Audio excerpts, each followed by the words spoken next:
be heard right away? Yeah, I guess I could have set up better, but I'm tired. No, it's fine. It's good. It looks like we're live. Oh boy, we're live.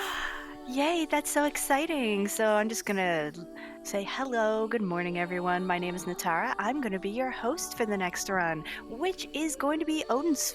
I'm not gonna say the name afterwards and you can't make me. Leaf to right, left, right. It's okay. It's not like this we have event. It's not like we're the RPG Valkyries or anything. It's fine. It's fine. Listen, if Hex can't pronounce it either, I feel much better. Leifthrasir, left her. This way, Your Majesty. There we go. It's pronounced Actraiser. That's what I thought the whole time. So let me just quickly read the donation we just got, and then we can get started. So we did get $10 from Ghost Eye saying, "Let's put this towards Sailor Moon Sprite for a Link to the Past randomizer." Thank you. Thank you very much for your donation. I will do that. I just want to note that's not Ultros, but your donation is very appreciated. So with that, it is time to get started whenever you're ready, Hex. Okay. So, hello, welcome to Odinsphere. This is a remake of a pretty niche PS4 game or PS2 game that was, it was flawed on the PS2 era, but they've kind of fixed it up massively this time around. Also, the timer's not supposed to be started yet. If anyone's wondering why I haven't, it starts here. I'm kind of doing a non-category here, which is kind of two categories. This is kind of a replacement run.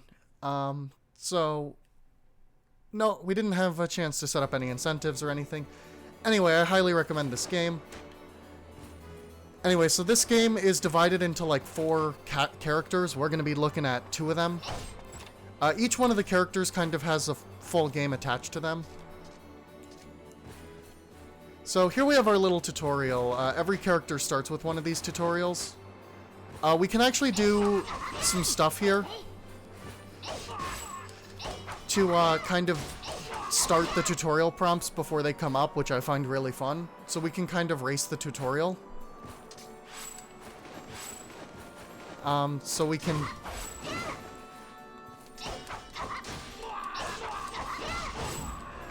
we can kind of like, we can affect the speed of this tutorial. Hi, it's early.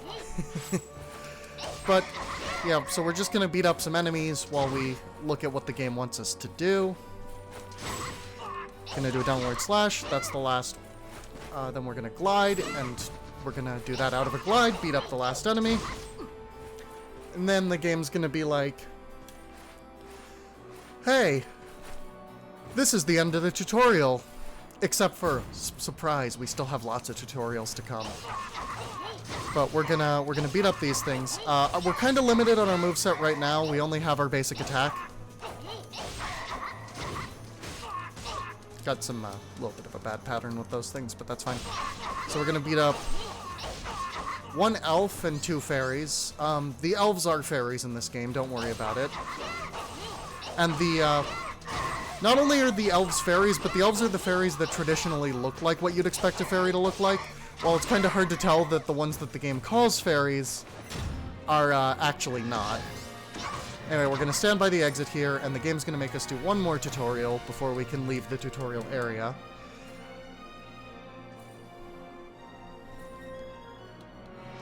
So the game is going to teach us how to plant food. See, when you eat food in this game, it gives you experience, and...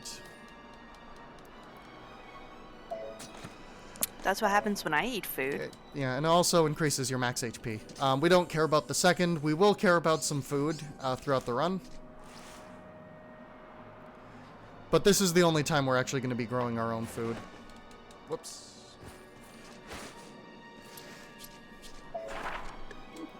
Button. It's a little early. So yeah, that'll give us a level. But the mulberries don't give a lot. So mostly I'm going to be looking at other things. Anyway, the thing is going to be like, this concludes the tutorial, and then we can leave the tutorial. I'm going to put the game on easy because it's the fastest version. Also because it's the category we're running. Although it's a subcategory, so it didn't get to fit in the layout.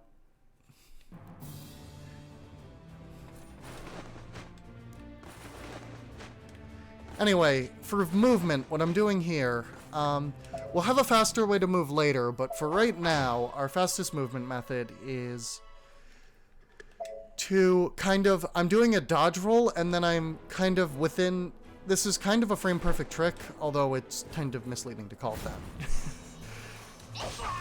because it's not super hard to do, but it is technically frame-perfect. You can cancel out of the dodge roll into the jump. And if you do that, you maintain the highest point of velocity in the dodge roll. Anyway, we're going to be opening a lot of these chests just to pick up the money inside. Fun fact, I can bring up the map with the right stick without like, you know, losing any speed or anything, which I absolutely love. Because it means that if I get lost, which I can easily do, because look at these level layouts, everything's a big circle, you don't know where anything is.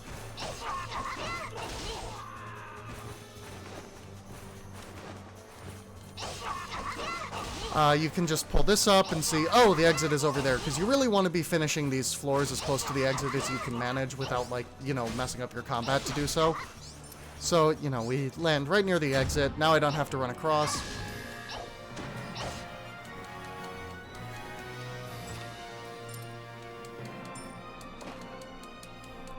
So now I can go in here.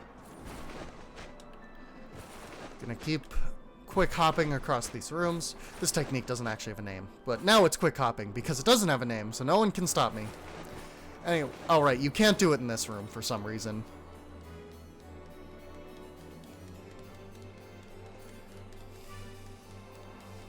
Anyway, here we're going to learn about phosons. So phosons, or phoson prisms rather. Phosons are the little things we pick up to level up phoson prisms. Phoson prisms are either passive abilities or skills. And they're pretty useful. When you upgrade any phoson skill, not only does it improve, but you also just raise your base attack. There's also one thing in the middle you can raise that just raises your base attack. Gonna raise that now because you can't afford to do anything else.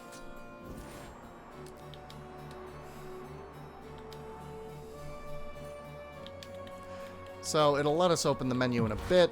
I'm gonna set a shortcut because there's only a few of these that are useful here, but I'm gonna set a shortcut. We're gonna put this here, and then we're gonna use it. I'm gonna make sure to shoot it directly into the wall so that we don't have to watch the whole animation. Pick up this cyclone.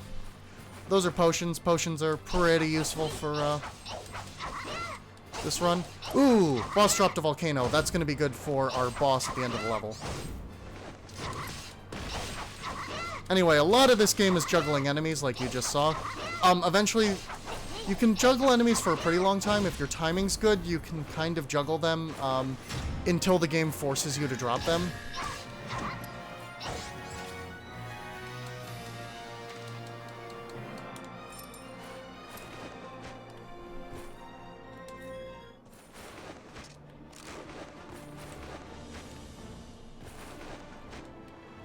But, yeah, you can do that. Get another free cyclone here. We're actually going to toss it right away. Just group up these fairy soldiers.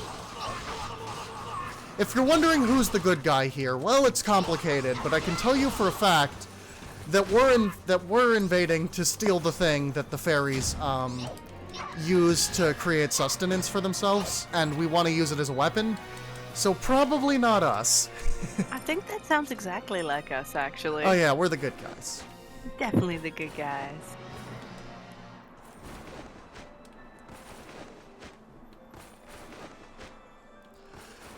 Just in case you're wondering.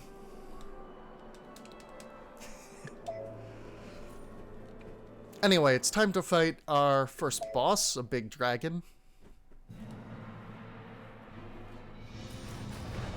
So, here's the thing. I'm not going to use the cyclone and the volcano. The volcano is going to put on a status effect which is really good, because it'll do, you know, some bonus damage over time. So I'm going to use one, and then the boss will catch fire. If I use the Cyclone, it's actually an ice-type thing, which is the same deal with my Ice Bolts, which is why I'm not using those either. Those will extinguish the fire. The game actually does keep track of that. Now I'm going to keep doing this until the boss dies. We're going to get some cooler attack methods after this, but for right now, this is it. The one thing we don't want the boss to do is dive into the ground, because the boss can't die in the dive state. But if you're fast enough on easy, the boss should never be able to do that. It can happen if you make even the smallest of mistakes, but I didn't. But you're good at this game. Anyway, now we get the ability Needle Strike, and Needle Strike you get for free for beating that level, and guess what the best ability in the game is? That's right, it's Needle Strike.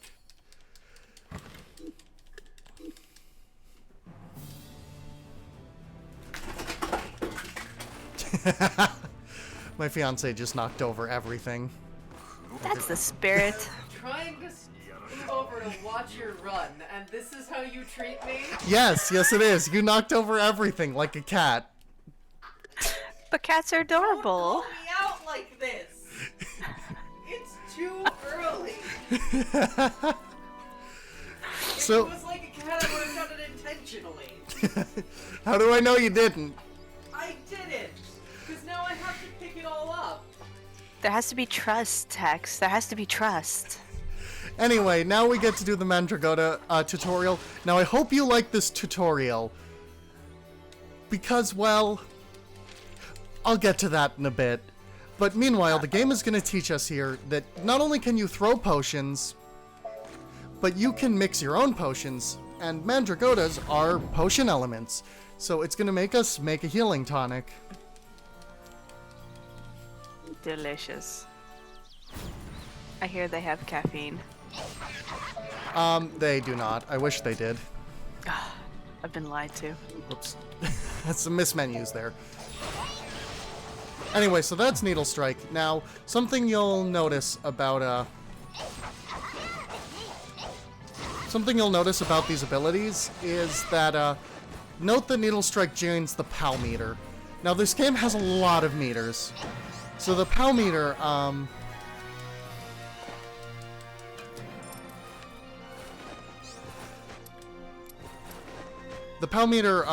kind of is what you use to use physical special attacks, so, like Needle Strike. The POW meter will recharge itself, and it also recharges when you get hit, which means that, on certain bosses, I will be taking damage intentionally. Anyway, remember that Mandragora tutorial? Instead of a little, like, text box that's like, hey, y'all, you can, actually use these, you can actually use pre-existing potions instead of empty bottles. They decided to just throw the whole tutorial up again. But I guess that's the last time we'll see it, right? Oh, definitely. No doubt. So what I just did there, that's Ice Bolt. Ice Bolt drains, the PP meter. Now, PP works a little differently. PP recharges whenever you pick up a Phozon, which are these little purple things that are also used for upgrades.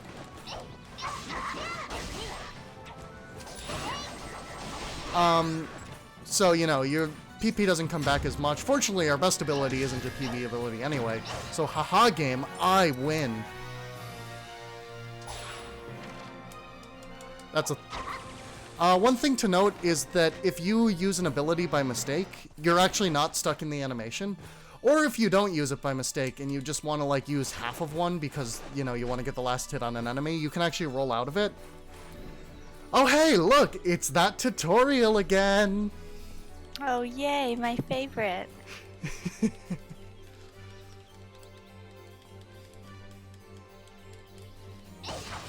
Let's get some hype in chat for how much we love this tutorial. So this tutorial is saying, hey, not only can you use food to improve a potion that already exists, but you can use two things at the same time to increase potency. Now, something the game doesn't tell you there is that is that you cannot actually use too much food on the same potion, or it will turn it into a healing potion. And we don't actually need a lot of healing potions.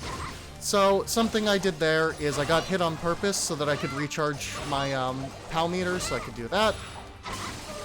So I'm going to get hit again. Now, the POW meter will stop recharging if you use it. The best time to get hit as well is in the middle of a POW attack, because you actually have super armor during a POW attack, meaning that you'll take damage still and you'll get hit and your POW meter will recharge, but you won't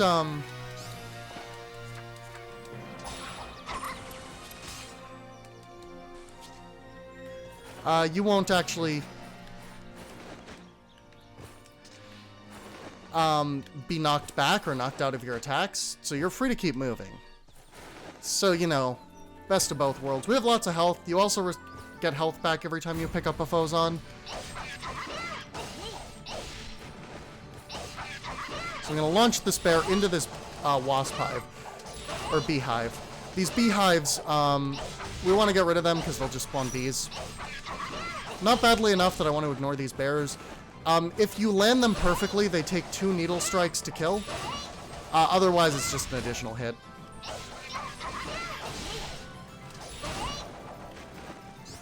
See right there, I just wanted to get the one hit in. So we need to clean up the remaining bees from when the hives were around. And we're good.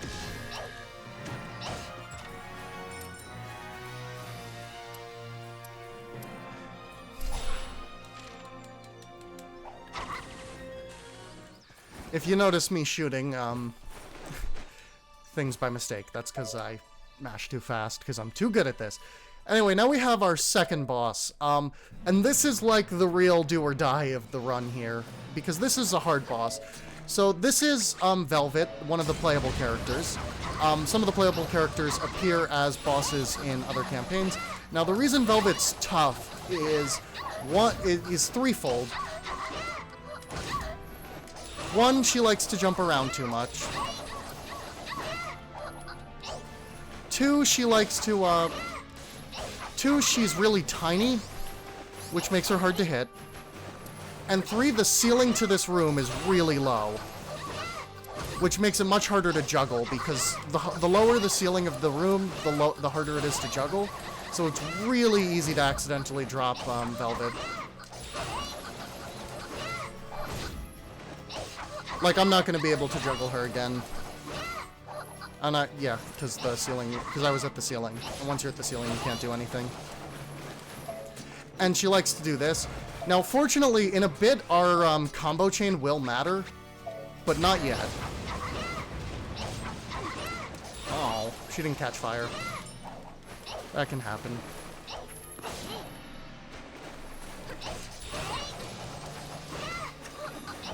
Anyway, if you're wondering when enemies get launched into the air, it can either happen randomly on a hit, but it's guaranteed to happen when a health bar drains. So you know you're going to get one whenever a health bar drains. So if you need to come back to the ground or something, getting it right before health jar drains goes. Jerk. She did give me this free volcano too, though, which is going to come in handy.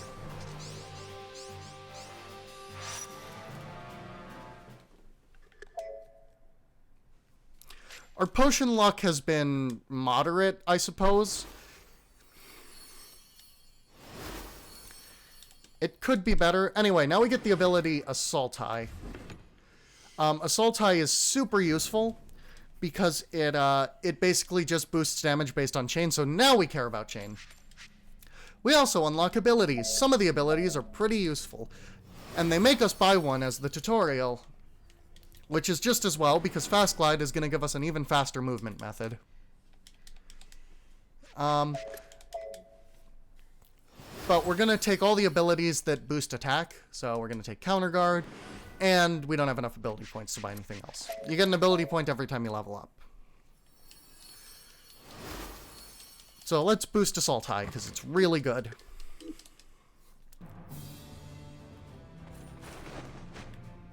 So now we can do this. We can do our, like, quick hops into the jump.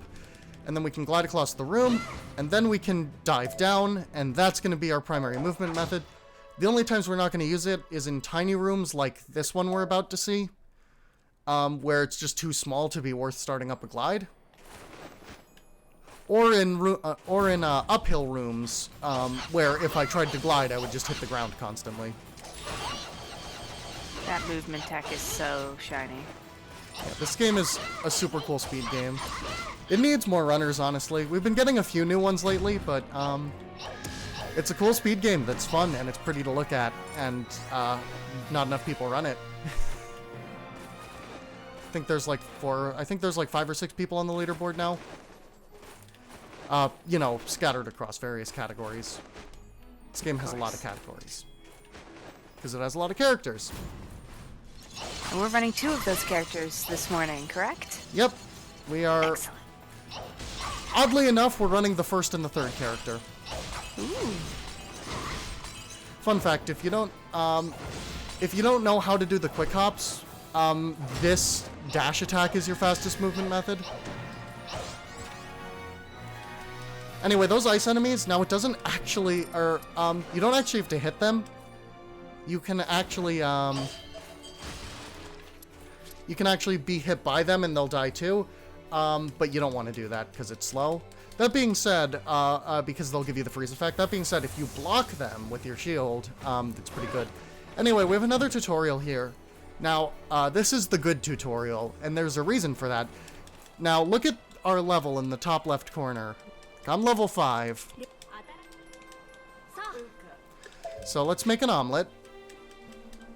Now, we're never going to cook again because it's really slow. And you need to, like, harvest ingredients and stuff for it. But, from eating that one omelet straight to level 8. So that's going to give a big attack boost. And stuff. If you play this game casually, you'll be visiting the restaurant a lot. Also, what you didn't get to see here, because I skipped it, is that, Vanillaware really likes their food. They put so much effort. Like, these games are beautiful, but the most beautiful part of them is that food. So this mini-boss can be quite a pain. So first thing I'm going to do is hop up on this little mouth and throw a volcano. Ah, hecked it up. Heck. Anyway, this boss, the only part you can hit it from is this little thing. Now, Gwendolyn's actually built for aerial combat, so she's actually the easiest one to fight this boss with, if you can believe it. Ah. This boss could be going better.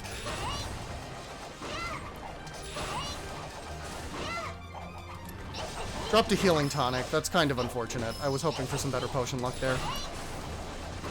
The boss at the end of this level is one of the roughest ones as well, because it's got this whole gimmick.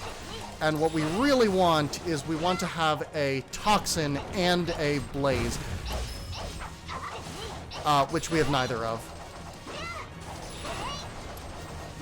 So with Gwendolyn, if you, it's kind of hard to do, but you can kind of stay in the air here and kind of keep getting hits. Now, chain matters a lot now. You can get up to a, you can get, I don't think we're sure exactly what the damage per chain is, but I think it goes up to, at high chain, it goes up to like a 30% boost or something ridiculous. Anyway, we're guaranteed to get a blaze here. But, I would like a better blaze. Now, there's one special thing about this level, for the speed run.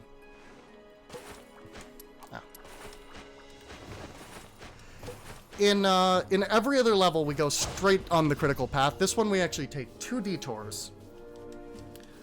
The first of which is to pick up this Phozon Prism. This gives the ability, skill limit, or skill link, rather, which is useful. Also enough Phozons to level up Needle Strike again.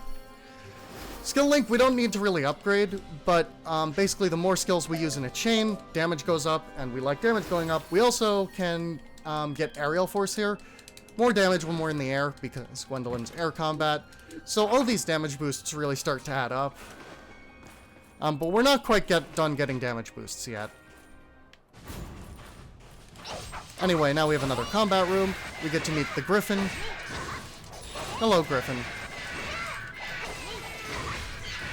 Ah, yes, that classic my brother and me joke.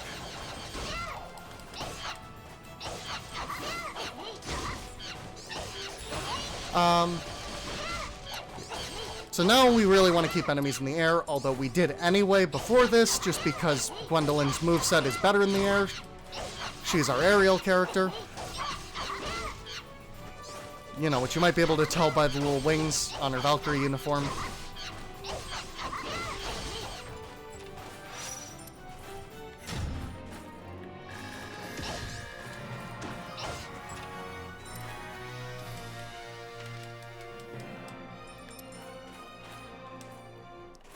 Anyway, so now we're going to go out of our way for the second time.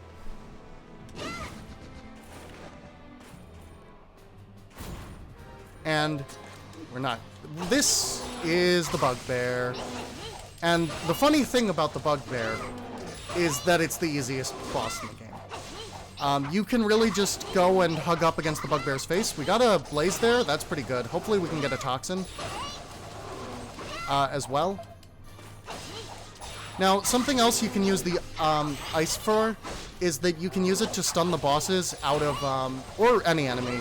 You can use it to stun them out of attack, so if they're going to be doing a big attack that stuns or something at a time when you don't want them to, you can use your ice bolts to kind of, they do a mini stun. A full stun is when they launch into the air, but you can get a mini stun out. Anyway, that's it for the Bugbear. Anyway, so we're going to get two things here. One is bread, which is pretty good, but not the main reason we did that. The other reason is we're going to get this Mars Bangle, which boosts all of our damage by 10%. It also boosts damage taken by 10%. Whoops. That was a complete accident. I was too far away from the end. Anyway, a fun fact about items in this game is if you pick an item up in the level, it starts appearing at all the merchants in that level. No, that was good. So what we can do here is we can get 3 Saturn Bangles. So now our damage is boosted by 30%. It's also, we also take 30% more damage. But, you know, can't make an omelet without breaking a few eggs. And we're not going to make any more omelets because they're slow. But we're definitely going to break some eggs. Also, we're gonna eat this bread. Are you not going to acknowledge my funny joke? No. That sounds dangerous. Anyway, so the bread gave an extra level. So now we're full up on bread. Level 10. Gonna pick up this level 2 bottle for later. Gonna also pick up this muggle for some potion brewing. Because it would be absolutely fantastic if I could get some tourneys for the boss. Because then I could make my own toxin. I don't think I have any tourneys, though. I just have Carroteers.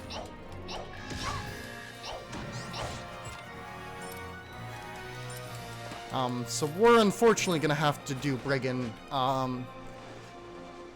toxinless, which we haven't seen a toxin the entire game, which is really weird and not very good luck.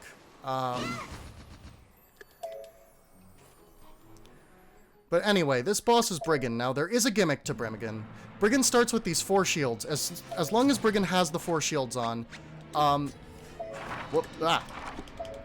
as long as Brigand has the 4 shields on, you can't really do anything. Now this is based on number of hits, and the shields will come off. So I am gonna, because Brigand is standing in this pillar of fire, I can feel free to use Ice Boost, because Brigand will just get immediately reignited. So I'm gonna need to be hopping over Brigand to ensure that he stays in the fire. I really didn't want that to happen. Fortunately, the fire will keep my chain up for me. Now, something that's going to happen in this fight, and I need to be very, very careful to not let this happen. Hello, Free Volcano. Brigand is going to start calling for backup, and Valkyries will come in. It's like really feeling betrayed by my team here, but Valkyries will start to come in. And the first one will refill Brigand's drink. I don't care about that. You can refill Brigand's drink. Natara. Even though it is kind of rude. But please? Now, what the real problem is... he jumped. I lost my chain and I'm stunned. This is a really bad time to be stunned. Now, what's a real problem is the next group of Valkyries, which I'm going to have to be very careful to kill Brigand before we get there. Okay, good. They bring replacement shields, which adds a lot of time to the fight. So, fortunately, we managed to avoid that. That's really hard to do without a toxin. It is technically possible to... You can, there is a trick you can do, which lets you, where you can juggle all of the Valkyries at the same time as Brigand, as hitting Brigand, which will prevent them from ever putting their shields down. That is very difficult to do. I've done it I've had to do it in a marathon once, and I managed to land it. Anyway, backstab. Now we want to hit enemies from behind. You can't actually really control this one too much, but hey, it's still worth getting.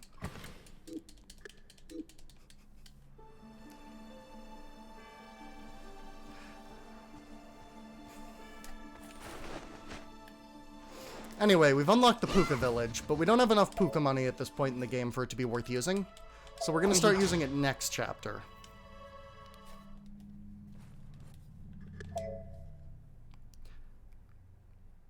I'll explain what that is when we get to it.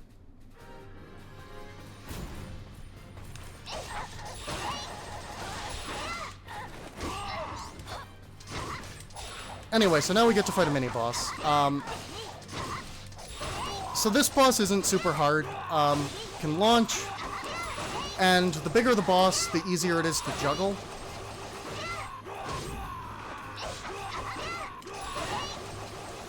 So we can just juggle this boss around. Plus the ceiling's super high, so even with bad juggling, you can do it. Of course, the game does force the boss to come back down eventually.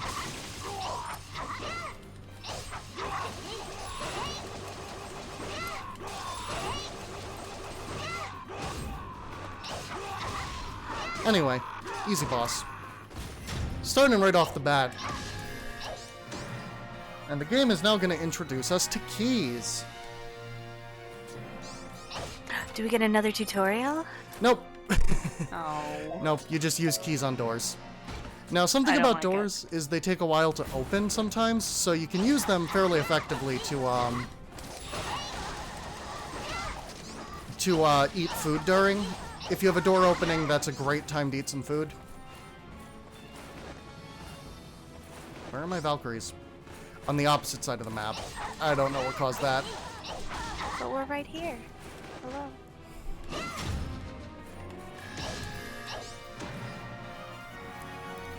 Anyway, so this chest has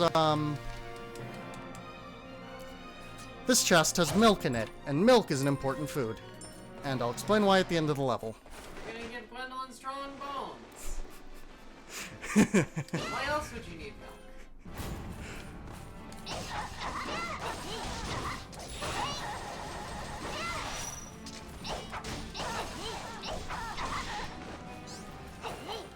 So, more Valkyries here. I guess I can give a lore summary as to what's happened so far right now. Because we haven't really talked about that at all. So, we started the game as, we're playing as Gwendolyn, who's basically, who basically has been vying for her dad's approval, and her dad is both a terrible father and just a pretty evil guy in general. So,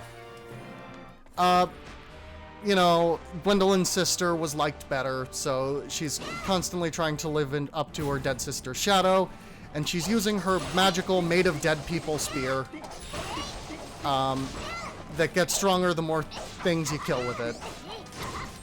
Excuse me, where do I sign up to get one of those?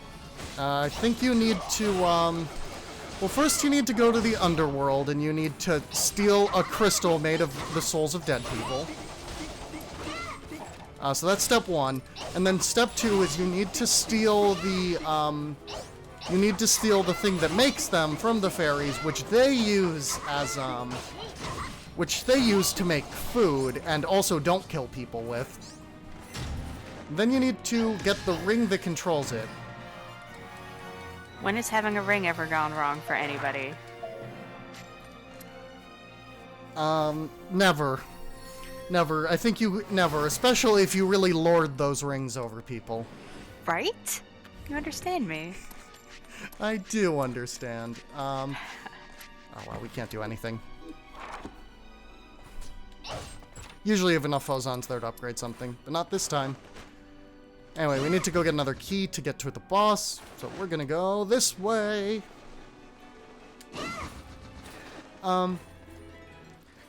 Anyway, I'll go back to the lore summary after this boss. This boss is a jerk. If you played the PS2 version of this game, you might be more familiar with this boss's other name. With its other name, Frame Drops. So this boss is a giant blimp where there's stuff everywhere.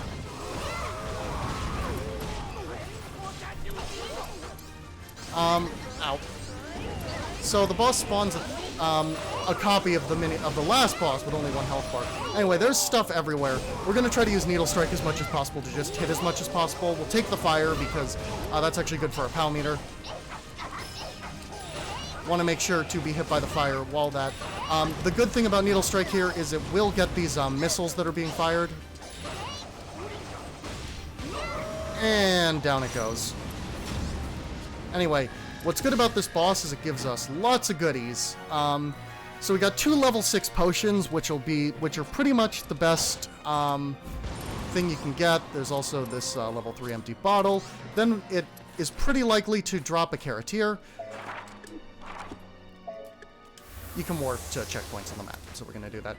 The Caratier is pretty good because, or not a Caratier, a Habaneristo, because we're gonna want that Habaneristo for the end of the game. You can use Habaneristos to make the best potion in the game, and those are especially necessary when you have teleporting bosses, because you need some way to supplement the damage. Because teleporting bosses, unless you get some absurd luck and play it perfectly, you can't keep up your chain. It's impossible. So you lose out on a lot of your damage. And the thing is, we have a lot of damage boosters, but we're also super underleveled, and the further we get, the more underleveled we're going to be. The game expects you to be doing stuff like planting seeds and going to the chef and putting the game down to go to the bathroom. But we'll show them.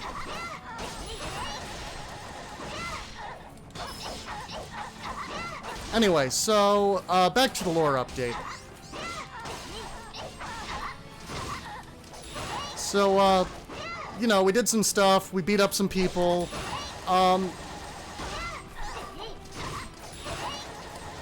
but basically, that brigand guy who we beat up in the last chapter was, the top general in the land. And basically, he was using his power he basically wanted to kill Velvet as a traitor. Well, not a traitor, but an enemy agent, because she was. But Odin didn't want to do that because, as it turns out, Velvet is not just his illegitimate daughter, but actually one of the only children he actually cares about, unlike Gwendolyn. We care about Gwendolyn, though. We do care about Gwendolyn. So, you know, to make Dad happy, we killed, we murdered Brigand. And then our dad's like, well, it'll look bad if you kill my top general, and you go nothing. So, here's the thing, you're gonna go through the ultimate dishonor, which is gonna be, basically, you're gonna have to go be brainwashed into marriage now.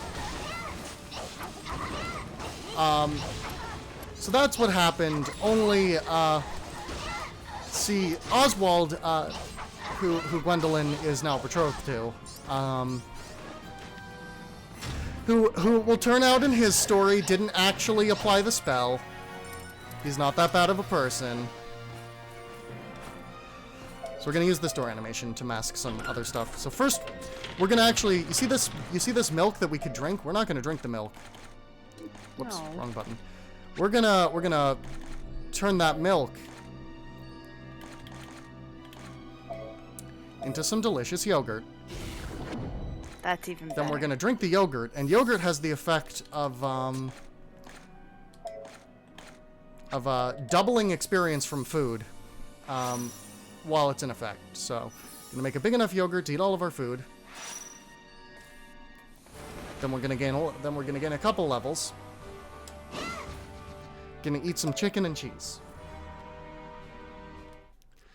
By the way, did you know that lambs grew on trees in this game? I did know that. Wait. That's not gonna come up, but it is true.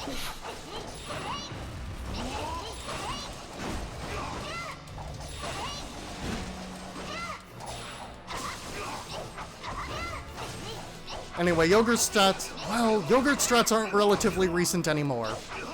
Anyway, this boss is super easy. He's really big, which makes him easy to juggle. Anyway, I'm gonna throw a... I don't have a volcano. I'm gonna throw a cyclone then. Now, this boss is actually immune to poison. This is actually Odin, but he's being possessed by the ghost of Brigand, who the queen of the underworld, Odette, let out because... Odette really hates Odin, because Odin keeps coming back to the underworld to steal the crystals of dead people to make weapons, which Odette isn't really happy about. Sounds pretty rude.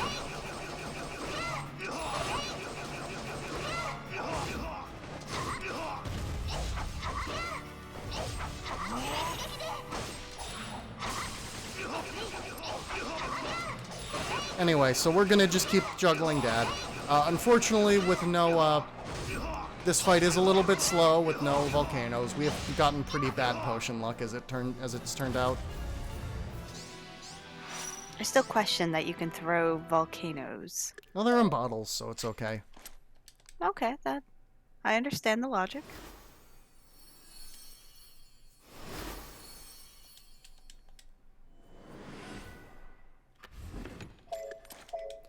Anyway, always level up Needle Strike, although Rising Crescent is useful, mostly for Skill Link, because Skill Link goes up to 3.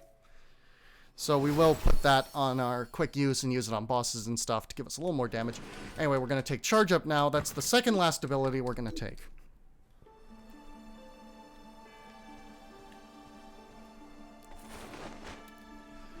Charge Up increases power recovery, which is good. Because, you know, we use the PAL meter quite a bit.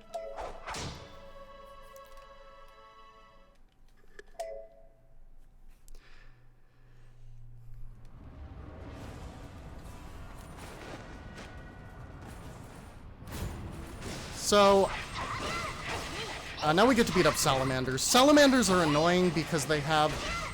you expect them to have just a little less health than they do. So they take just a little longer to kill than you want.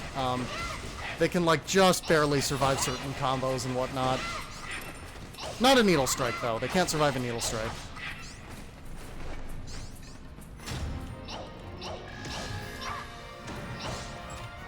Anyway, we're gonna pick up the money. We're gonna stop opening chests for money when we hit 525 gold, because that's how much gold we need for the end of the game. That's the reason we've been opening every chest.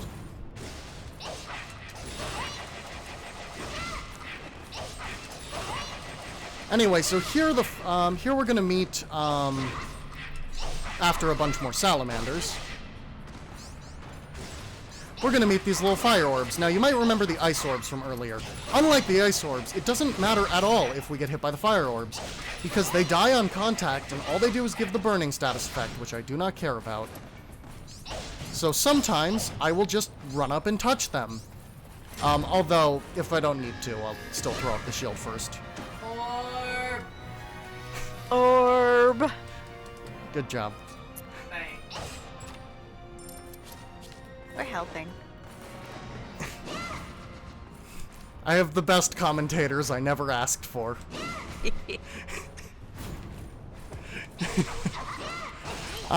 So these things are real annoying. These are more orbs. Orb! Thank you. So these things are more orbs, and the thing with them is when they die, they explode. And normally, I don't really care about explosions, because who cares? Damage recharges PAL meter, and I got plenty of health. But these ones also stun on death, and sometimes they like to roll into the corpses of the other ones, so I have to just wait for them to leave. Also, the level doesn't end until they finish exploding, which is just kind of rude. Like, explode on your own time, buddy. Anyway, we get more milk here, which means more yogurt. Yay, yogurt!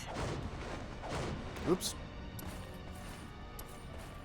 Hello, I can go through this door. Anyway, here we have a fairly easy mini-boss. So this boss is a pretty easy first phase. So we're just going to try to launch the boss. Ooh, free volcano. We won't be able to use that, actually, because if you may or may not have guessed, but every enemy in this area is immune to volcano. Now, this boss, what's good about this boss is that while not stunned, and this is only good for Gwendolyn. This boss can be quite challenging as some of the other characters, but for Gwendolyn, who likes to be in the air, the fact that this boss has a natural floating state means that I don't even really need to worry about juggling. Because I can just do this.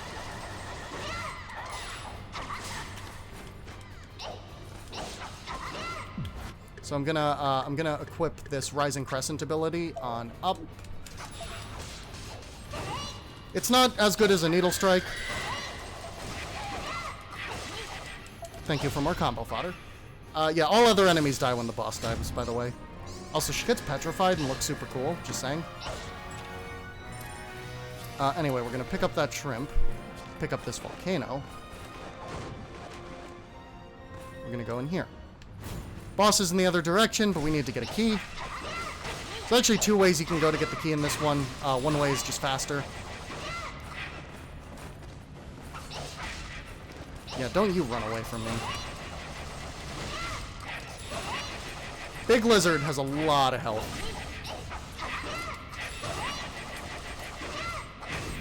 Die, Big Lizard. Anyway, it really sucks that we don't have any toxins. Oh wait, no, we do have a toxin. Never mind. Anyway, we can't use volcanoes here, but don't worry, the volcano will get used before the end of Gwendolyn's story. Because I'm loading a completely different scenario for Mercedes, nothing's going to carry over, so I'm not thinking about that as part of my, planning. I'm not trying to save anything for Mercedes' story.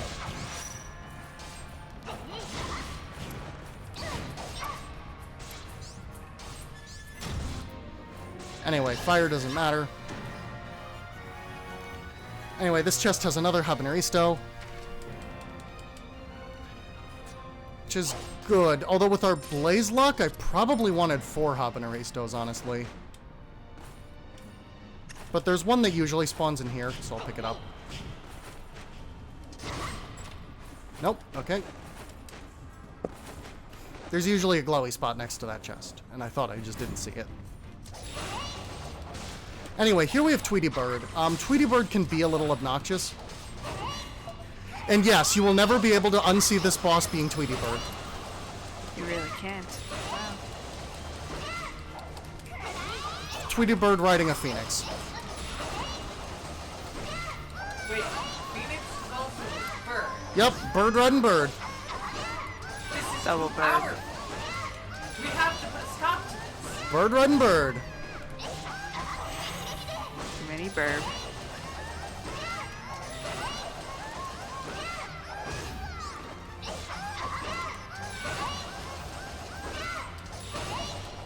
Let me know when there's a good time to talk about some of our upcoming incentives. Yep. Just in a second. The one thing to mention about this boss is that we're gonna want to stun this boss whenever the staff goes up in the air, because that staff actually makes a huge pillar of fire, and you can't dodge through it. It's real annoying. Okay, we can talk about some incentives now for a couple minutes.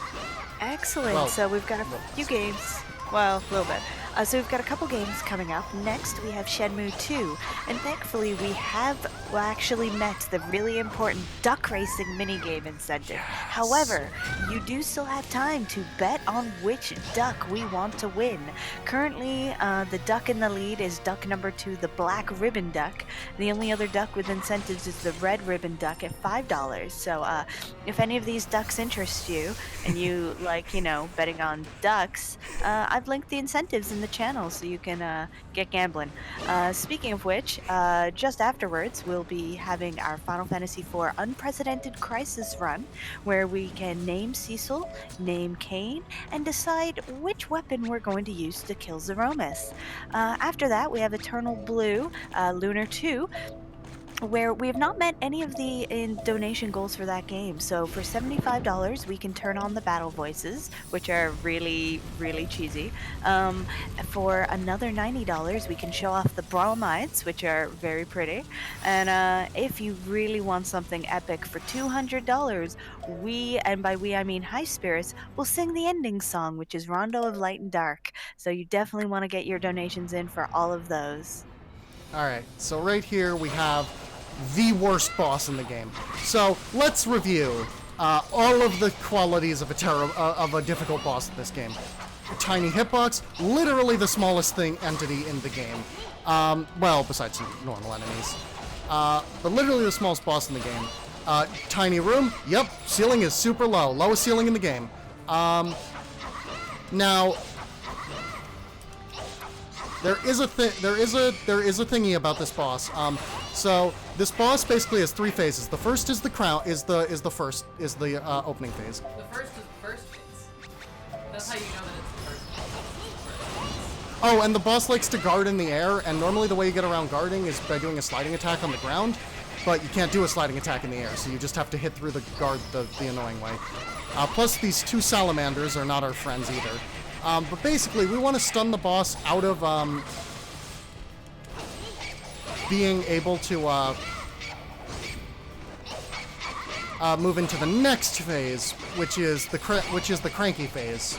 The boss is going to get its crown back, and which we weren't able to do this time, unfortunately. And this is when the boss fight gets obnoxious. And I'm actually gonna have to start dodging attacks. Hold on, you said gets obnoxious? Oh god. Yeah, this boss fight is annoying. Ooh, hey, another Habaneristo's on the floor, though. Ooh.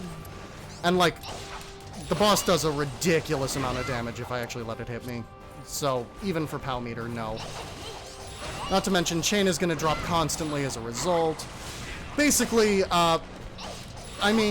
I basically just didn't have the potions to do a good boss fight here.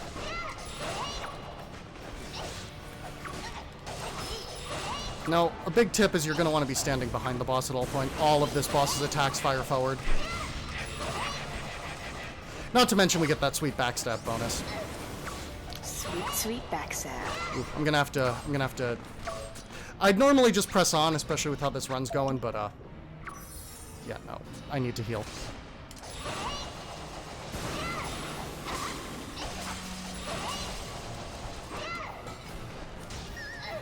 Yeah, you don't want to get hit by that.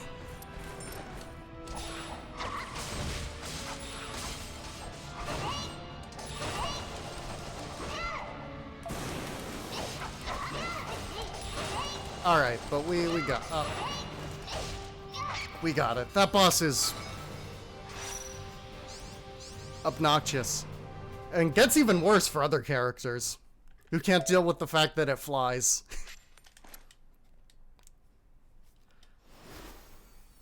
But yeah, that's definitely the hardest boss in the run.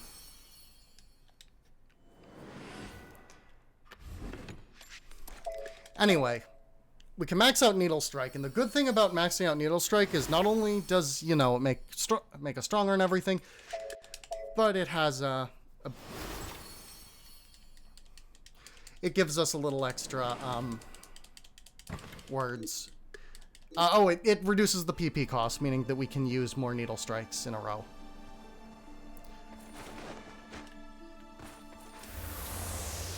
That's why that level was so hard. I never went to the Puka village, did I? Nope. Puka.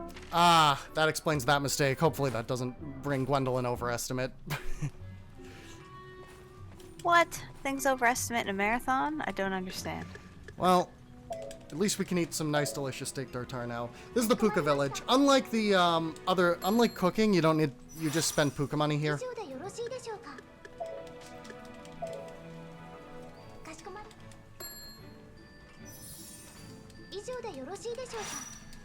gain a couple levels. We're back on level pace. But yeah, we're kinda, this isn't a great run, TBH.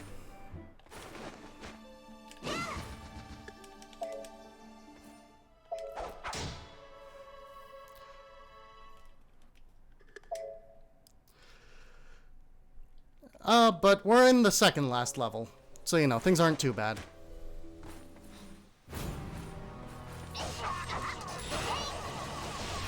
Anyway, so now we get to fight, so, story update. So, first we went to the castle to give our dad the ring, because the ring that controls the cauldron, the big evil weapon that the fairies use for food. Oswald gave it to Gwendolyn as an engagement ring, which seems like, you know, maybe not the best use of that thing, but what do I know? I didn't think you could get less ethical than diamonds, but here we are. No, it's about the same.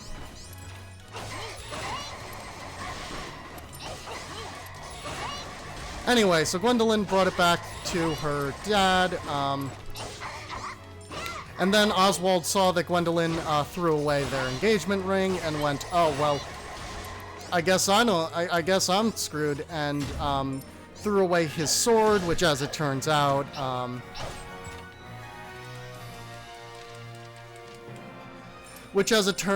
like, had a curse on it, which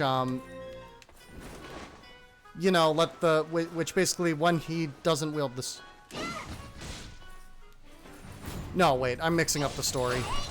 It doesn't matter. Anyway, here we have the Mushroom Boss. Now, the Mushroom Boss is a unique boss in this game, in that this boss actually has 3 phases, but we're not going to see 3 phases. We're going to see 2 phases.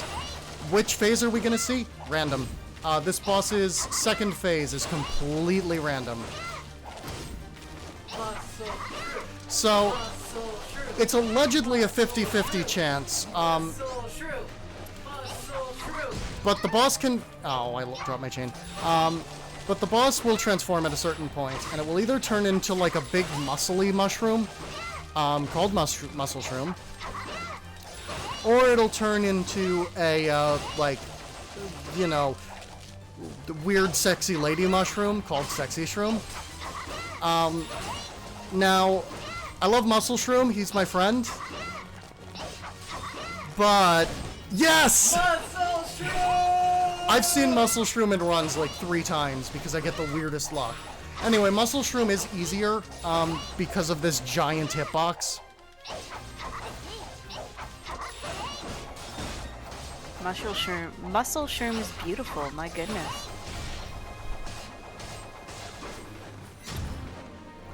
Muscle Shroom is beautiful. Also, free Toxin. This will be useful against the boss of this area. So we're going to do something that's going to look weird for a second here, but it'll make sense. So first we're going to... Nope, that was wrong. Making mistakes. We're going to enter that room and leave it. Bye, room. Then we're going to go in here. Tiny Gwendolyn. No more Tiny Gwendolyn.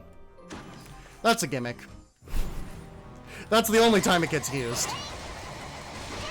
Kind of replaces having keys in this area. Anyway, hope you like the fairy dying sound effect, because oh boy, this room. On the plus side, look at that huge chain in such a short time.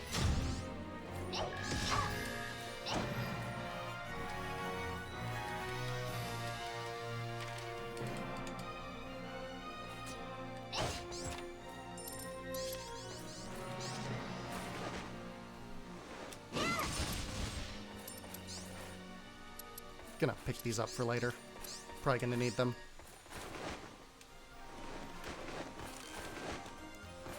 This is an annoying room to navigate because the elves are everywhere.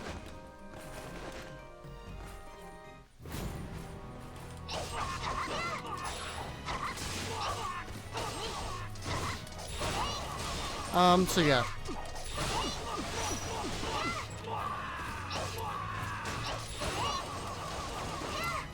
Anyway, those casters can be a little annoying. The only one I really care about is the one that'll heal. Anyway, the problem with the elves, and with the Valkyries for that matter, is that they love to block, which makes it harder to, you know, do good chains. Especially because you want to be grouping up enemies. Oh no, you do not get to heal. Are you sure about that? Yep.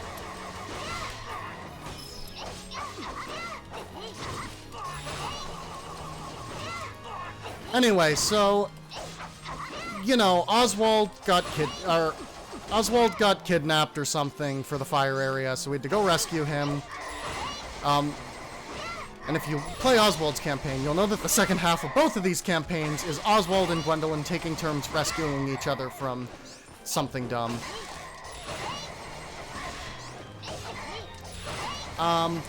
Anyway, now Gwendolyn's decided that she really loves Oswald and that she wants her engagement ring back. But unfortunately for her, it got stolen, and by stolen, I mean taken back by the fairies, who now have the cauldron again and are using it to make food. But like the good person that we are, we're gonna go get this sentimental piece of metal in exchange for the fairies getting to eat.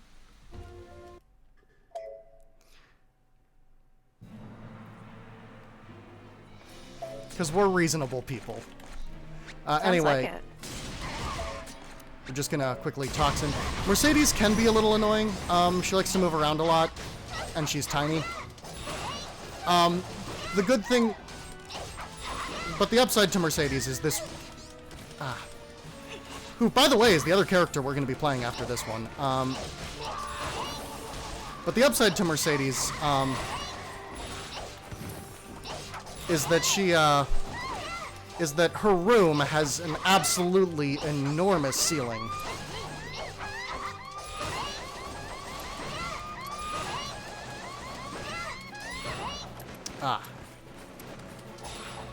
She's really easy to lose in the juggle because she likes to pop behind you.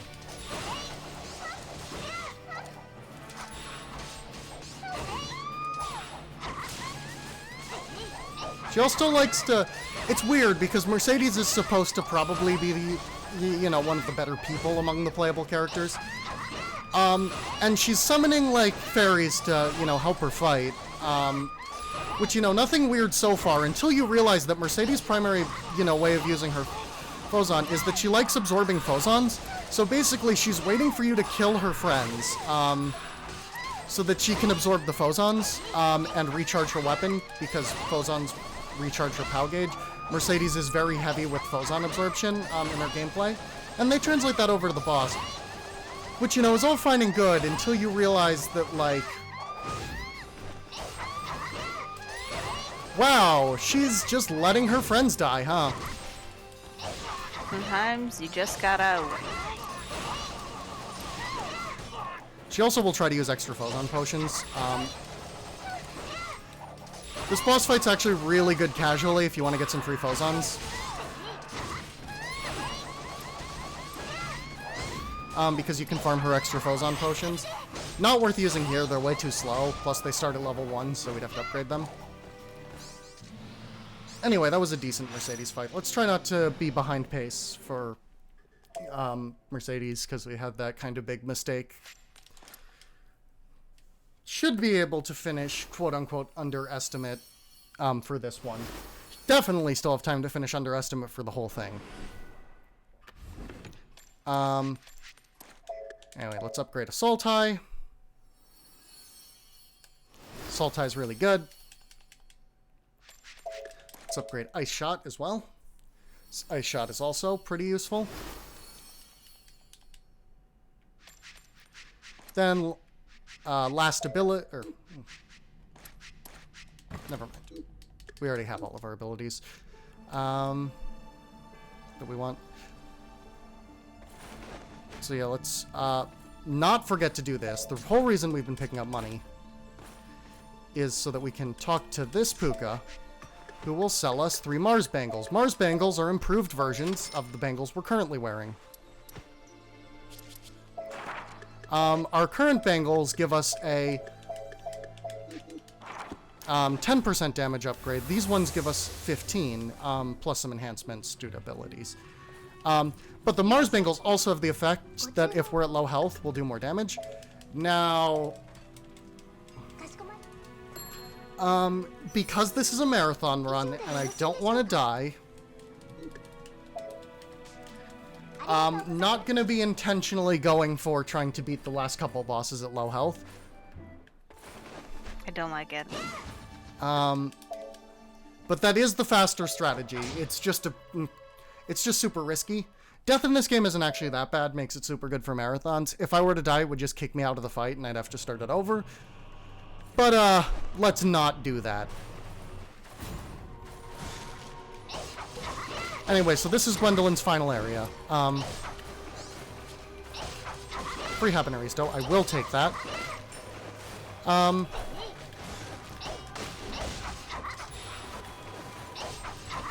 So, basically, in finding out that Gwendolyn threw out, you know, their engagement ring, which, you know, is way too powerful of an artifact to be using as an engagement ring. I get that it's special, but come on. Just use a metal band like everyone else. Like, put a gemstone in it if you care so much. Not one of the ones made of the undead. Stop it, you guys. Stop it. But the undead. So here we have ghostly enemies, and ghostly enemies have the gimmick of basically you can only hit them if you're in a bubble of light, which is created through a shine potion. The game gives us just enough free shine potions to just be able to stand in our own little bubbles. Or right before they attack, they also become vulnerable. There's also that lantern wielding guy, and if you stand near them, ghostly enemies will also be vulnerable, but that guy's moving, which, you know, makes it slower to use that. Anyway, we don't need any more chests or anything like that unless they have potion ingredients in them, which this one does not. Oh, but actually I'm going to take that, I lied, I'm going to take the pure cocoa for potion brewing. So, basically, Oswald, finding out that Gwendolyn threw away her engagement ring, instead of waiting to, like, talk to her about it or anything, decided to cast his sword down, and he actually has a cursed sword. So, casting his sword down means that the Queen of the Undead gets to marry him. So now he's been kidnapped by her. There's a lot of, Oswald and Gwendolyn both have a lot of, oops, accidentally gotta marry this person, in their stories. Which is also how they met. Romantic. Aww. Do we have time for a donation? Yeah, we have time for a donation. I'm just going to be brewing some potions in a second. Excellent. So we got a $50 donation from RPG Chick saying $50 put towards sampling of the goods. Lunar battle voices for the win. I cannot agree more. You definitely want to hear those voices. They are magical, to put it kindly. And that lunar run is in about 2-ish hours, so if you want those battle voices, that's about how long you've got, and we've got $25 left for that, so come on, we can do $25 in the next few hours. We still have duck racing open. You can pick which duck you want to bet for, as we will be doing the duck racing minigame, and you can name Cecil. Right now, Cecil will be named Edward. You just need to donate $5 or more to change that. That's wrong. Well, exactly. And Kane is currently Backstab for $5. So for $6, you can name Kane something else. And currently, no donations towards picking which weapon we want to kill Zeromus with, whether we want to use the Dragoon Spear or the Rune Axe. Alright, so I've just made a bunch of good potions. We have a Fire Spirit and 2 Overloads. Fire Spirits... Overloads just boost damage. We're going to want to use one of each on both of the next 2 bosses, so we're going to use the bad Fire Spirits on this one. We'll save the good one for the next boss. We're going to use the Overload here. So, basically, Overload boosts damage. Fire Spirits has this, like, little ring of fire around us at all the time. It's pretty good. Also means I can use this to get chain up. This boss likes to teleport, and if you're really, really lucky and your execution is perfect, you can use these little adds the boss throws to maintain your chain, but it's unlikely that you'll actually be able to manage it. Not only do they have to be positioned right, and you have to recognize it within like a fraction of a second. Oh heck, they're going to be positioned right. Oh hey, I actually got it once. But yeah, the fire spirits and the overload is kind of what we're using to make up for damage here. Alright, this is actually going really well for this boss fight.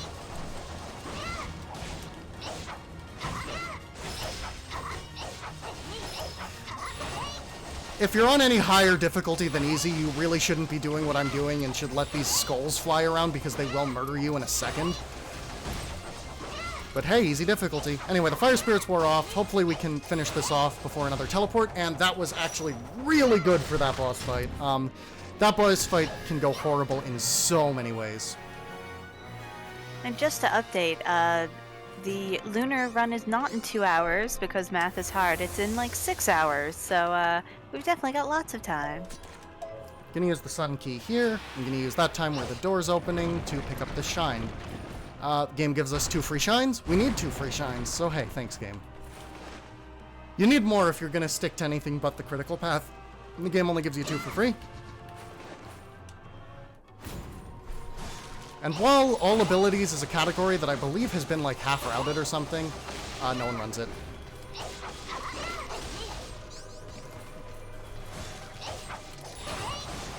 Uh, 100% would never happen for this game because you need to get 100%, you need to spend hours cooking because you need to get all the recipes. Which is not a super fun way to spend your time. Not to mention that like, playing all 5 characters is already an exhausting run in and of itself. Just because, this game is very draining. I'm gonna make one last potion here. Okay, I lied. I'm not gonna make one last potion. I thought I had more, good things. Anyway. Let's, throw that shine. This is our other type of ghostly enemy.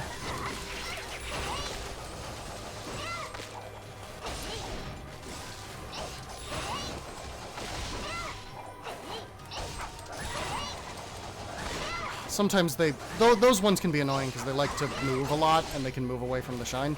They're not actually programmed to like avoid the shine or anything, but they sometimes just do anyway.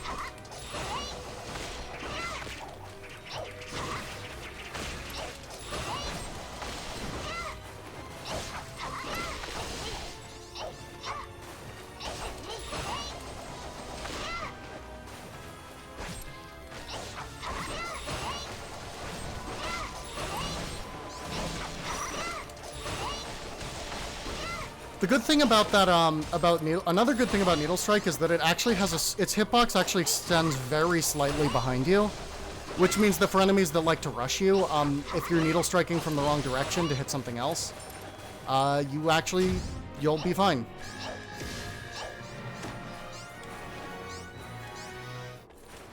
Anyway, so now it's time for our last boss. For the only time in the run, we're actually going to use, we're actually going to go upgrade some stuff in here.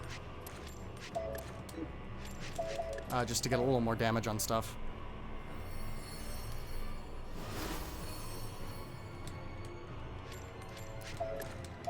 So we're going to upgrade Rising Crescent and that get a little more attack. The Ice Shot. And we're going to go into our final boss. Now this is Odette, Queen of the Undead. So we're gonna go beat up her. Yeah. So first thing we're gonna do is we're gonna fire spirits up. We're actually gonna save this volcano for a specific point. We're also gonna save the blaze. Both of those can be very useful against this boss fight during specific attacks. The volcano, there's a bit where she likes to dash backwards. It's not guaranteed to happen. Ooh, hey, another blaze. I guess I can throw both during the time when she actually stands still. The other thing is guaranteed to happen, so we can use the blazes.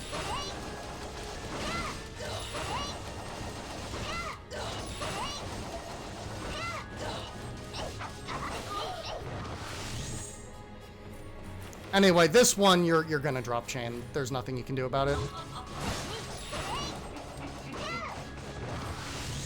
See, normally I would just get hit on purpose here, but marathon.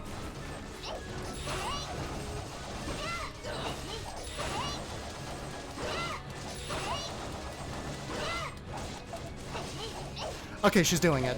So she's gonna move backwards, so if I throw a volcano now, it's gonna chase her. Oh, hey, another one.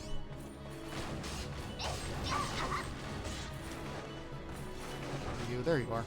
Alright, so now she's gonna turn into a big spider, and big spider phase doesn't move, so let's throw both blazes.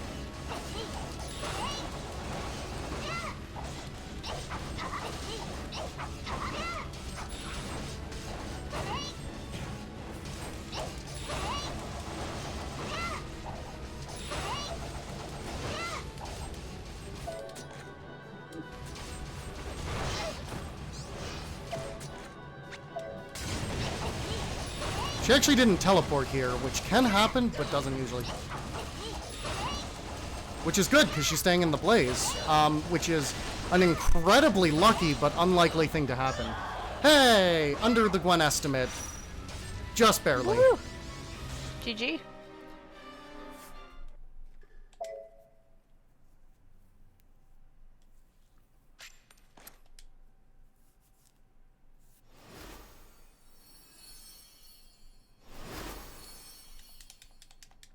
Anyway, doesn't matter. Don't need to upgrade anything anymore. We're done. Pack it on in. Oops. No, I don't want to save. I heard you say heckin' on in, and I was like, Anyway, so I actually have to reset to the menu from here because the next story is Cornelius' story, which was a little too long for what we wanted here, so we're actually going to have to load a save right here.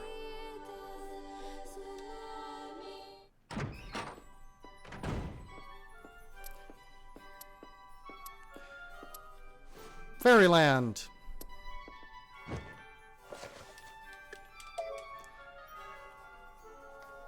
I've never done Gwendolyn Mercedes back to back. I've done Gwendolyn Cornelius back to back. Anyway, Mercedes is the only character who you can't use that jump trick for, but fortunately, Mercedes has a much faster method of moving anyway. She can fly. And she loves killing frogs.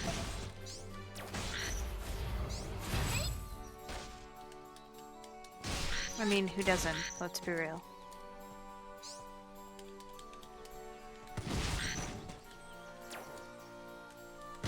Anyway, it's a much shorter tutorial. Anyway, I love Mercedes. Mercedes' gimmick is she has this incredibly powerful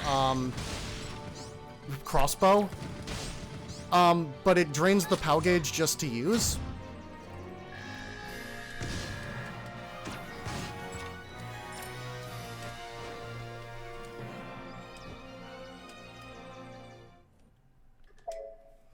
So, you know.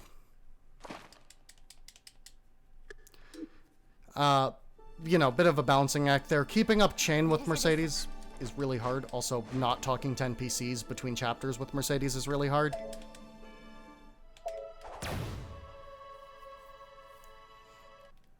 Anyway, so what's Mercedes' deal? Well, thanks to the lovely Odin, Mercedes' mom is dead, and now she has to be Fairy Queen. Meanwhile, Valkyries keep invading, and stuff. They stole the cauldron, which, makes food. They don't need to eat. I'm sure I shouldn't blame the person who whose avatar is, or whose emote for the channel is Valk's Evil. Let's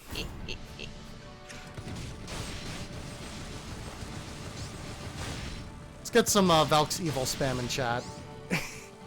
Yes, boss. Anyway, so the fun thing about Mercedes flying is that she can only reload her gun on the ground. So even though Mercedes can fly during combat, we usually won't have Mercedes fly.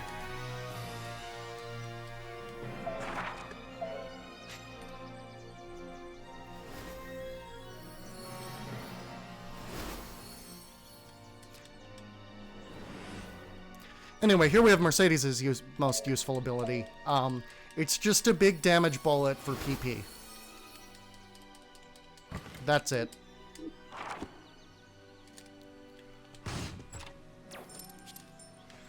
Mercedes doesn't like to use POW abilities so much.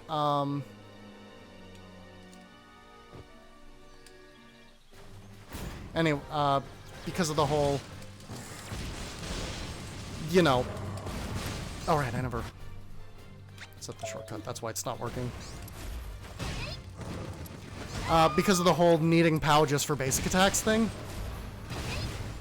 But PP abilities are still good. Anyway, this is how we juggle as Mercedes. We want to be moving forward slightly so that we get all the hits in.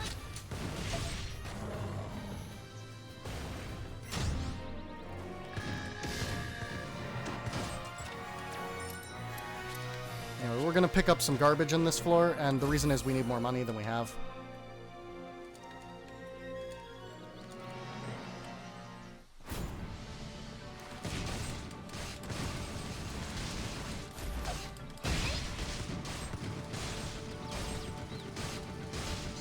So we're gonna need to sell some stuff so that we can buy more Mars Bangles. Remember our old friend, the Mars Bangles?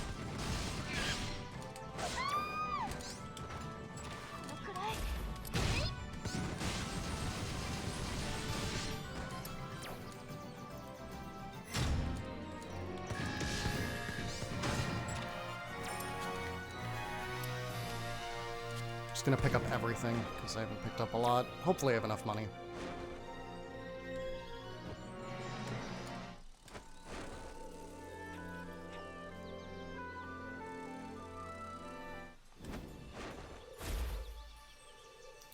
So anyway, we're gonna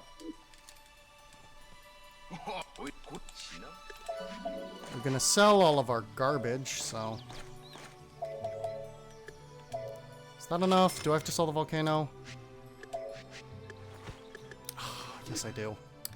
Okay, no volcano for the boss fight, which kinda sucks, but it's worth it. Anyway, we're gonna buy 2 Saturn Bangles. And now we get more Saturn Bangles, so 30% damage.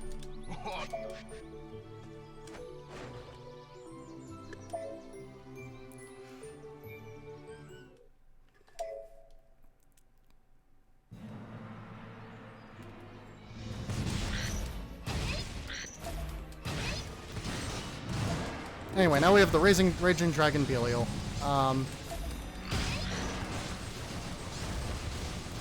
Which is a very similar fight to Gwendolyn's first fight. I think it might be the same one. There's 2 dragons and I mix them up a lot. It is the same one. It is the same one. Ah! That's something you don't want to happen.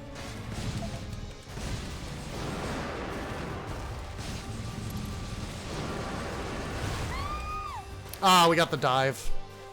That kinda sucks. Not the best luck here.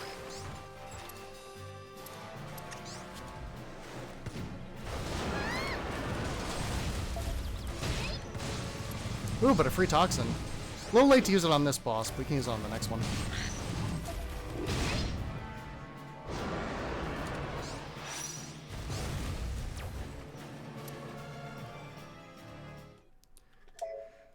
So there we go. That's the first stage down as Mercedes.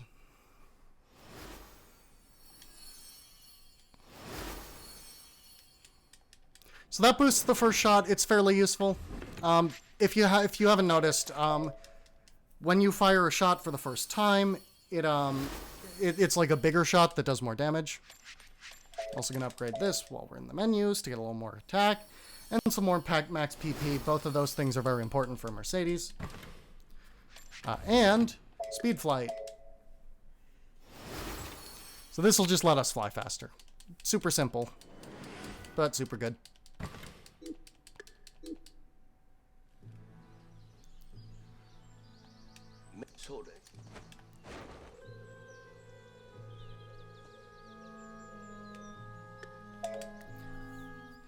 So here we are on next to Fairyland Chapter 2, which you might recognize as Chapter 5 from Gwendolyn's. There's 2 forest areas, they're not the same.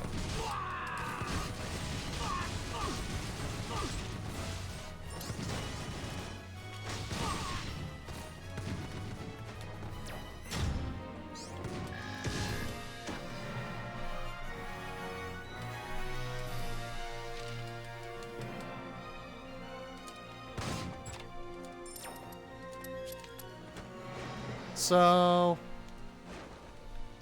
I'm gonna go up here.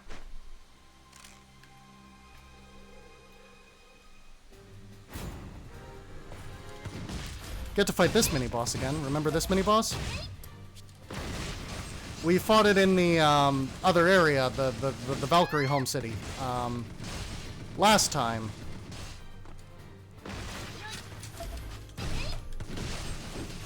Because this is, but hey, they're the baddies now.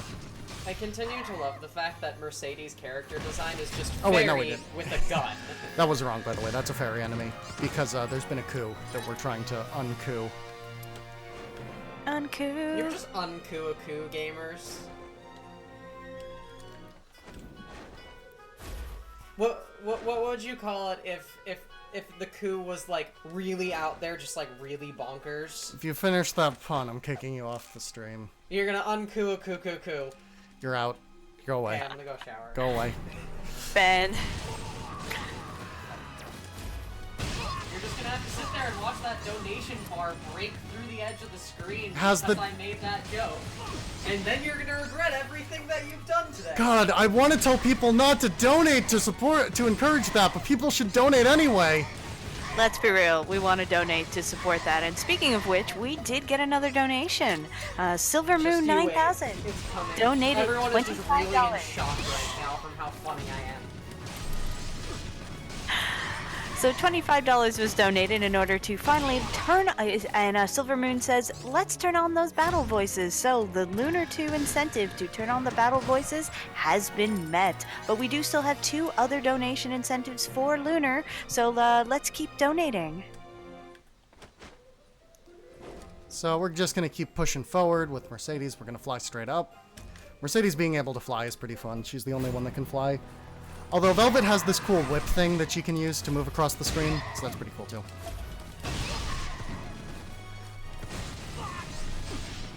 I don't think the Lidl incentive ever closed, let's be real. The Lidl incentive? Yeah, okay. The only way I'm Lidling at like 8:30 in the morning, after being up for a while to get this stream up and going, and needing to restream after this, is going to be for like a $50 plus donation. You heard it here, folks. For $50 I mean, it's plus okay. dollars. You're about to get a bunch of those because of my pun, so... I think we're about to get them because people like the Lidls! They like the Lidls, and if we bring that up to an even 100, Natara will Lidl as well. If you donate 25, I'll give you a Lee. You only get the Lee. Okay, cool. So that's the price gimmick. $50 for a Lidl, 25 for a Lee, and 100 for the double Lidl. The double Lidl. And my family is still asleep, so that makes that even more epic. Because then I will die. You heard it here, $100, and we murder Natara for your amusement. Yes.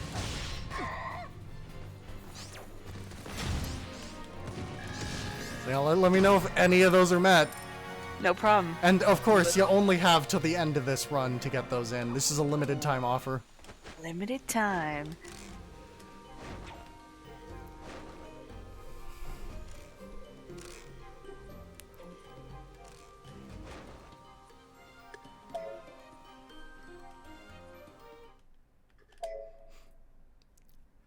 Anyway, here we have, we get to fight the next playable character, Oswald.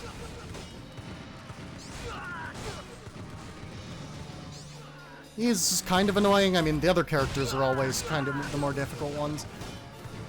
I mean, it's not so bad with Mercedes, who isn't really trying as much to keep up combo.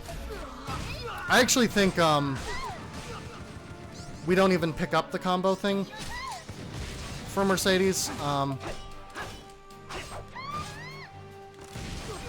The combo booster, it was in this level, but it takes like a minute and a half to pick up. Which normally would be worth it for something that good, but, you know, considering Mercedes,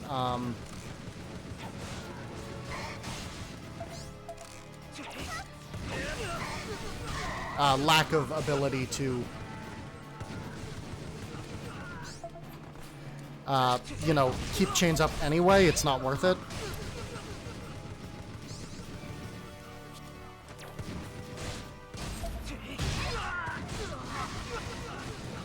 So we're not picking it up. We're just going to keep shooting Oswald into the sky. A lot of people actually really dislike the way Mercedes plays, but I honestly don't see why. I feel like the huge damage and like the strategical play from her, where it's like, all right, you're only going to get to fire for a little bit of time, but it's going to be more powerful than anything anyone else does, is a lot of fun. Anyway, we now have spread shot, which is okay, I guess. Not really going to use it. But it's there. I could use it if I really wanted to. Still can't afford that, huh? Okay.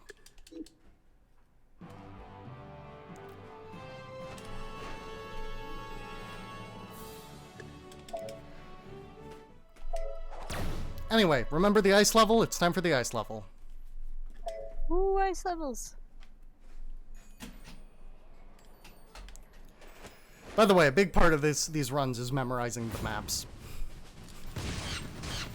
Gotta know where everything is. A lot of my speed games involve memorizing maps.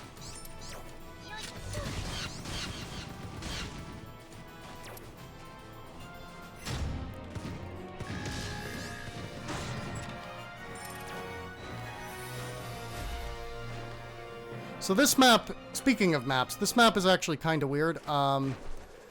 You get to go in one of two directions. Both will lead to the exit. This way gives a useful foes on, though. So we're going to go this way.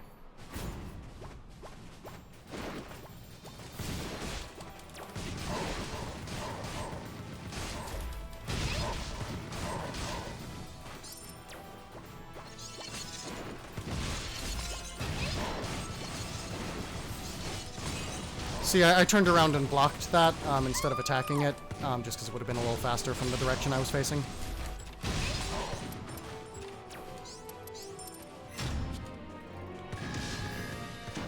And we got some more bread.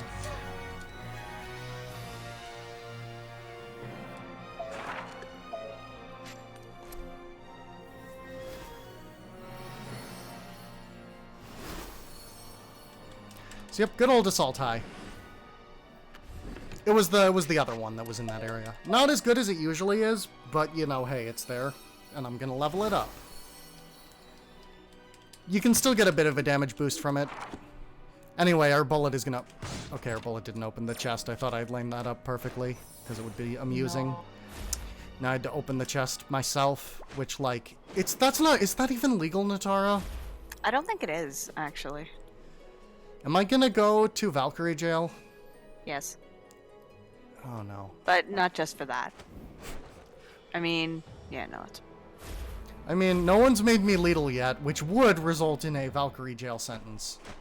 Weirdly, completely unexpectedly, we have received 0 donations for anyone to Lidl, or even to Lee. I don't understand. How? You know, if you would like, if you don't want to hear a Lidl, it is still...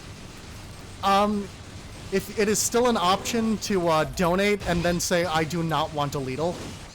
So that is an option. If you claim that you don't want a Lidl, you can still donate. Just put in your donation message, oh god, my ears, please spare them. Oh, I like it. Donating against Lidling. Bold move. In fact, if you donate $500, we'll cancel the Lidl incentive entirely. You'll never see us ladle again.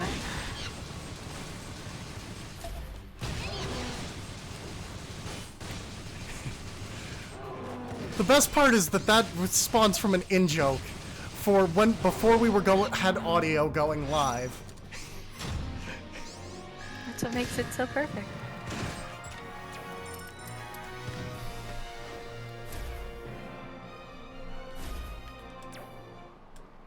Ah.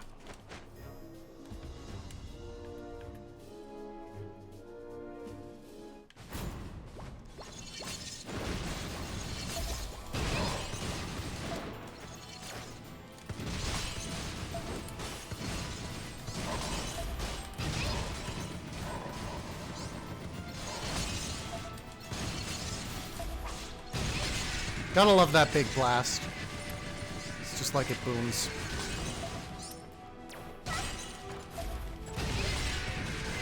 Didn't hit the shield button fast enough there, but it doesn't actually matter because I wasn't planning. Because it doesn't actually matter as much if during combat you get frozen with Mercedes because her movement isn't very movement based or her combat isn't very movement based anyway.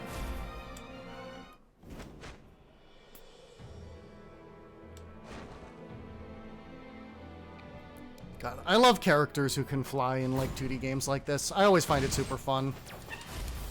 I actually can't think of very many examples of it, but it's fun. And I guess there's Pit in Kid Icarus, like, with the power-up.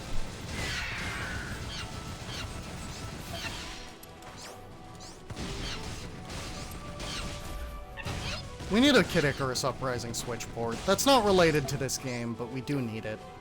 It could be related to this game. Yeah, look at, that's based on a mythology, and this is based on a mythology, so they're the same game. Exactly. I like the way you think. Nope, no casting. Oh. I am the only witches who hex.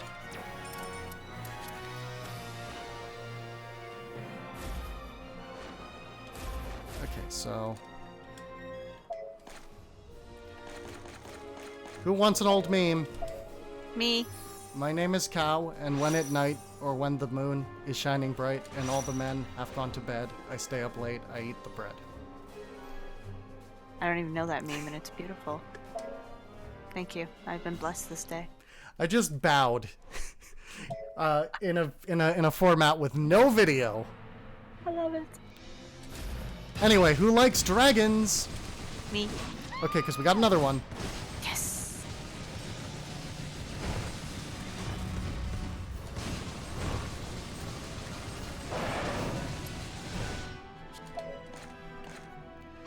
Alright, perfect. This boss is immune to fire, by the way. Rude. So no, even if I had a volcano, which I don't, I wouldn't have thrown it.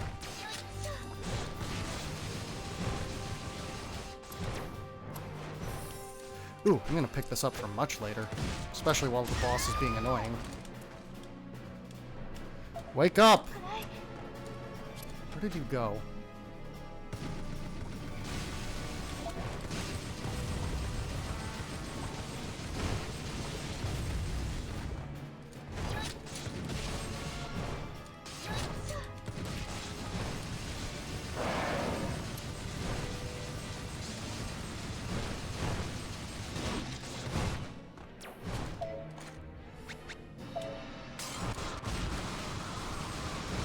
Cyclones can be useful on big bosses, but because they only apply the freeze status effect, which is a useless status effect, because it doesn't do damage, they're not super good.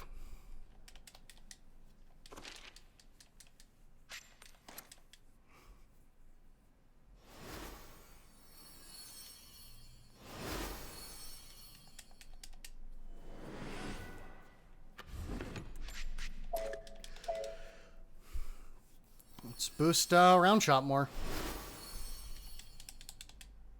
It's a good ability. So keep away isn't useful, but it does block off. But like there are useful abilities behind it, so we're gonna get it.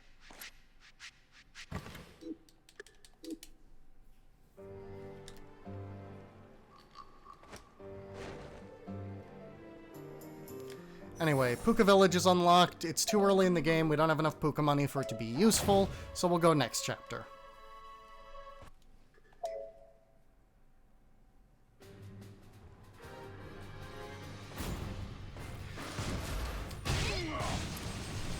Just like in Gwendolyn's story, we start right off chapter 4 with a boss fight, interestingly enough. We got a whirlwind potion there. Now, those are pretty rare drops, but they are incredibly good.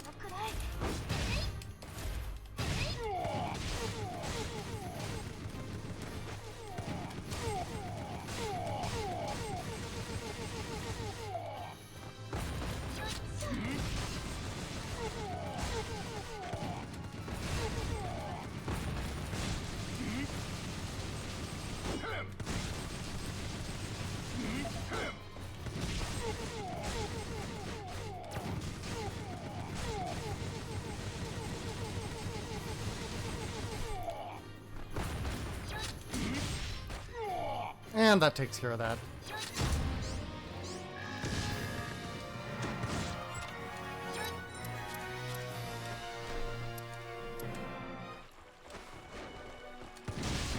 Take that. I don't know why I did that.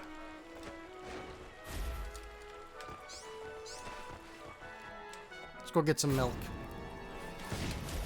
So we can make more yogurt? What else would you do with milk? Drink it like a coward? Right. You heard it here. If you drink milk, you are a cowardly person. But yogurt is mighty. Oh, yogurt will make your bones strong.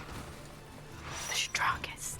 Milk will not actually make your bones strong. Those were advertisements that were designed to look like PSAs. Just in case anyone's wondering, those Got Milk PSAs were commercials. Which the milk industry disguised as PSAs. Fun facts. Anyway, here we have the slime boss, or the ooze boss. Now, the ooze boss can be pretty annoying because it likes to divide up and stuff. The whirlwind is actually going to be very useful here. But, what I do love about the ooze boss is the very simple thing that, Phozons everywhere. Ow. Well, hey, that'll work as a reload too. Also, I feel cheese is acceptable, but Hex is the authority in this matter. Cheese is and we'll acceptable, but cheese is acceptable. It's the lowest bar, though. So be on the lookout if you're eating cheese. Anyway, we're gonna use this whirlwind here. Whirlwind is very good on the ooze fight. Shout out to Lizstar, who ran Skittles' game and runs the ooze, which is a game that she will defend, even though she really shouldn't.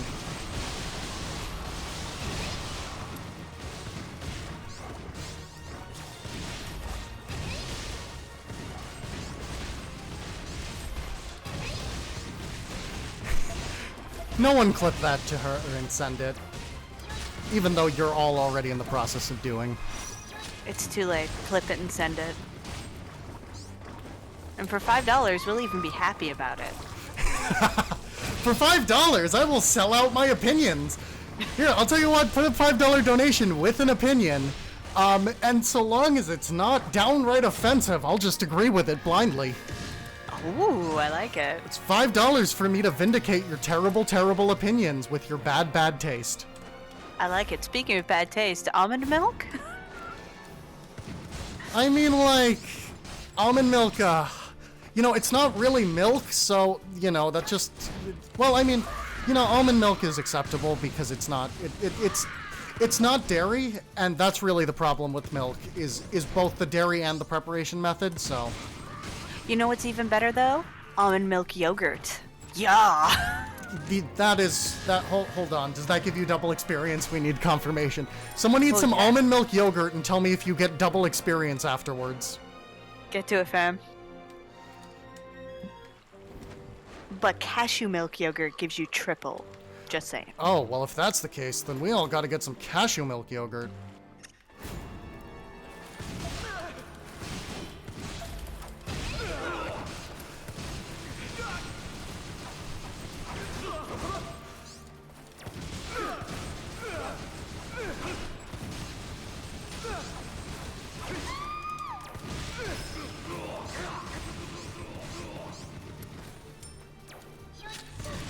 I'm really hoping people give me some really bad opinions to agree with. I'm not gonna lie. Also, the Lidls are still open. Basically, I'm selling out massively. Well, that's what we do here. We sell out. And I'll Speaking have of to selling read the out, bad if anyone has one, I'm not sure anyone has a $25 sub, but if you do, I want to see our sellout emote. I don't know if anyone It's the has one of best. those though. One got gifted, so I think Sparkover currently has access to it. Of But- course, Sparkover got gifted it. Yeah, so she's the only one I've seen with it. But if you do, use Oh, the swag. heck, I didn't. Ooh, that's bad. That doesn't sound like swag. Okay, I'm gonna have to be careful here, because I now need to eat during the fight. Because I hecked up a little bit. So let's... Speaking of hecking up, do we have time for a bad opinion? Yeah, we do. Alright, give me my bad opinion. Okay, so Hex's bad opinion for right now is with a $5 donation from Garby is that Bubsy 2 is an amazing game. Bubsy 2 is an amazing game. Thank you for money. If you want to put that towards a real incentive as well, let me know. I'll hook you up. This is kind of... I have a friend of a friend. Listen, that's not your opinion right now. No, not the Bubsy. Oh, okay. I Bubsy thought is you were great. talking- No one paid me to say the situation was good. For another $5, however. For another $5, I'll say the situation is good. Okay, we're good. It wasted a bit of time, but it was fine. Anyway, this boss is super annoying. Has a lot of iframes on teleport. Likes to teleport everywhere. That's really it. That's 1 and 2. It was really hard to hit with potions properly. Ooh, free fire spirits.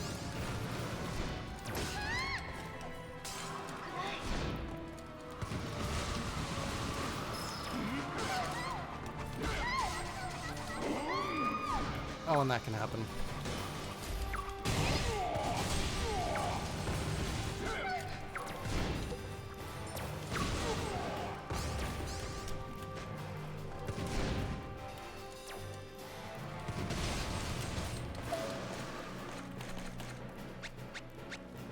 Let's use this. Not the best potion against this boss, but I'll take it.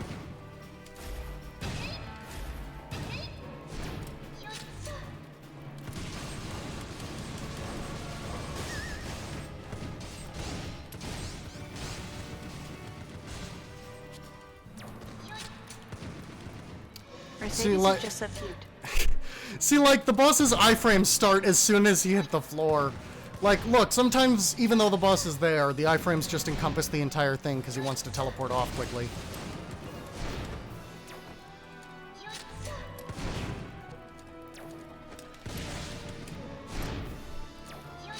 I hate this boss. You have to fight this boss as a few characters.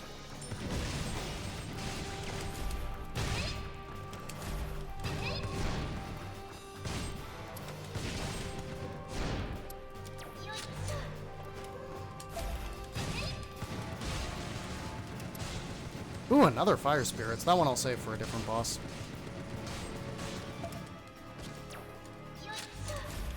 That was a mistake.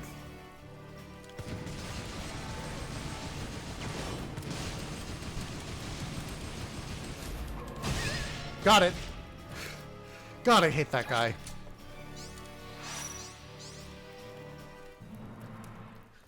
So, fun facts about this video game. I actually started speedrunning it before I finished it.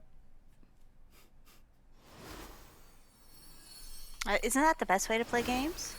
I mean, I was running Gwendolyn before I finished. I started running Gwendolyn when I was like in the middle of Mercedes. Yeah, and it took me a few weeks before I actually finished the game proper.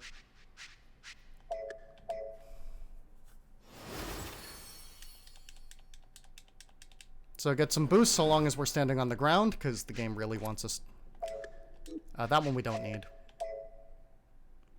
Don't need full power, but we need some of the stuff after full power. Namely, we want this quick reload.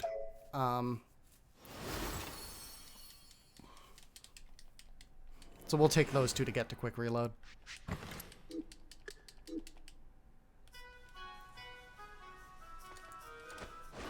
And now we're gonna go to the Puka village.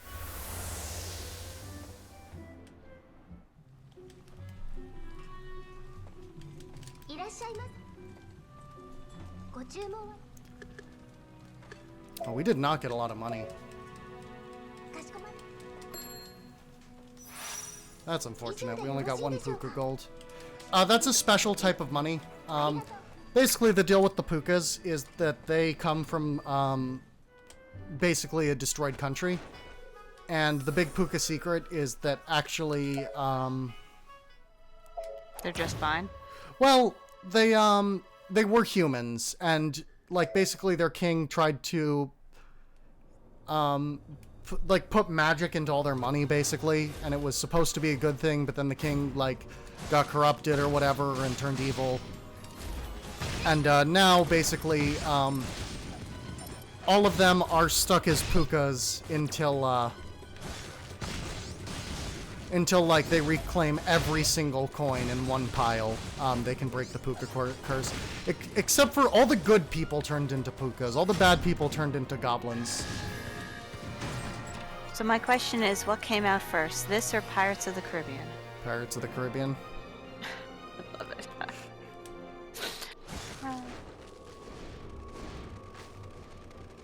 Not really spoilers. That would have happened in the game by this point. You would know that.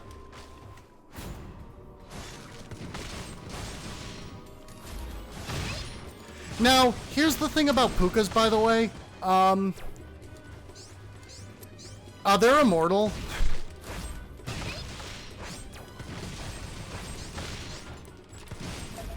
Like, that's all the curse does, is it makes you look like a Puka, and then you're immortal. Oh, you also can't have kids. Well, I only know one goblin who's not a bad person. I only know one goblin. But if you think that's enough to convince me, why am I here? You're absolutely right.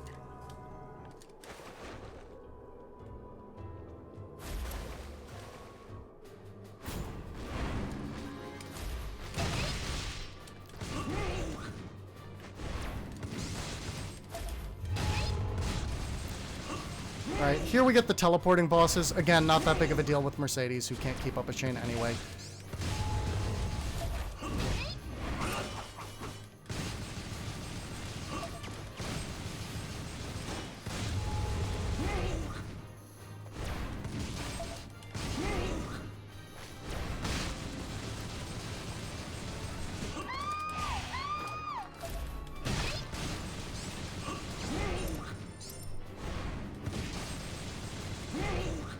Anyway, we're gonna keep shooting this guy. As you do. Boom, boom, boom.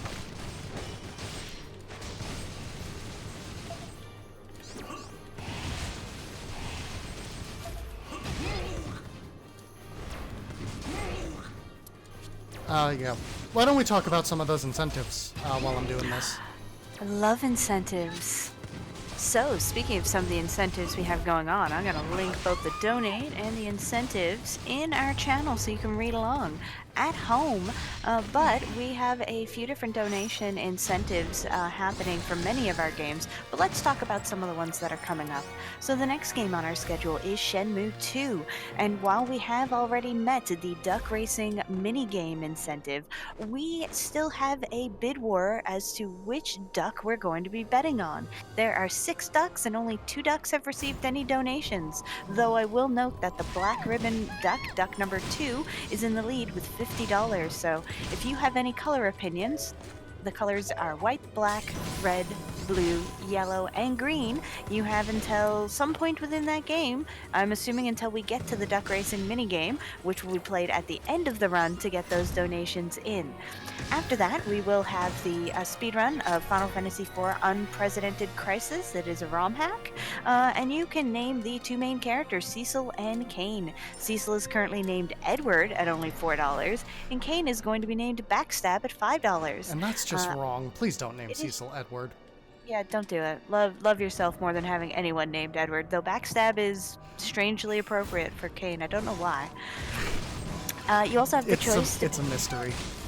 right? You can choose the weapon that we kill Zeromus with. It'll either be a Dragoon Spear or the Rune Axe. You get to decide. Then after that, for a excellent run, we're going to have Lunar 2 Eternal Blue complete. We have thankfully met the incentive to turn on the battle voices. However, we still need another $90 in order to show off the bromides, and a whole $200, and we will get High Spirits the Runner to sing the ending song, Rondo of Light and Dark. And that song is great, and High Spirits singing it, even better. And so what are we donating, what are we raising money for today? Well, we're the RPG Valkyries, as you know, for being here, and we're currently fundraising money in order to send some of our Valkyries to the RPG Limit Break event in May. All donations will be going towards paying for things like hotels, airfare, any sort of incidentals. Anything which is left over, once all of those expenses are covered, will be going towards the Take This charity that we partner with. Currently, we do actually have 2 Valkyries who are going to be running the Dragon Warrior Randomizer at RPG Limit Break. That would be Sparkover and Silverfire. So we really appreciate all the support we've gotten so far. It's been amazing. And hopefully, we'll keep getting some more. We also have some temporary incentives just for the length of this run. If you wish to hear... and we're getting to the end of it, by the way. We're getting really close to the end. So if you want to hear Hex say Lee, just Lee, you have to donate $25. For $50, we will get some Hex brand Lidls. For a whole $100, I will join her in the Lidls. Which will probably wake up the people who live in Natara's house. So. Yes, which will wake up my family, so that will be the end of my life. And for $5 an opinion, Hex will read, as long as they're not actually really bad opinion, like we mean awful bad things. Not offensive. I will not read offensive opinions. But non-offensive opinions, and Hex will read it on stream as if it were her own opinion. She will agree with your opinion. So if you want us, and Hex specifically, to agree with bad opinions, that's $5 an opinion. You can quote. You can highlight it and post it to like your favorite, like you can post it to Twitter and be like, "Wow, I can't believe Hex is defending like I don't know, the design decisions in bad video game." Wow, it's early. I literally can't think of a name of a bad video game. All of them. Well, yeah, besides that. All video games suck, but I will say that, like, oh god, I will even say that gamers are good. No, I won't. Yes, I will. Some gamers are good. I have yet to see this proven. If you want to change that opinion, $5. Yeah, I mean, I will actually go into my brain banks and unopinionate.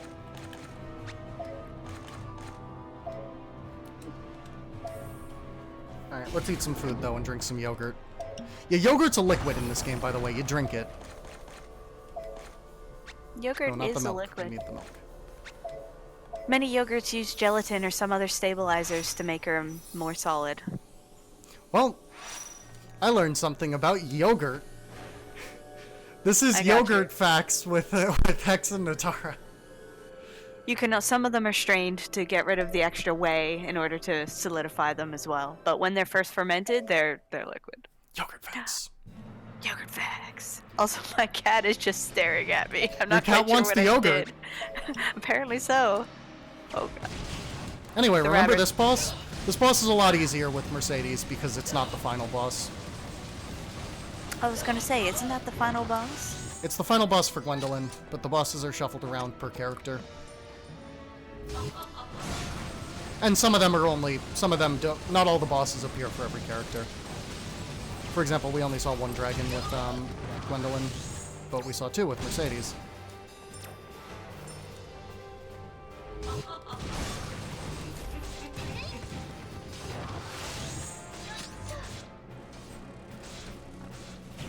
By the way, I do more damage at low health, but like with the Gwendolyn stuff, we're in a marathon, so no thanks.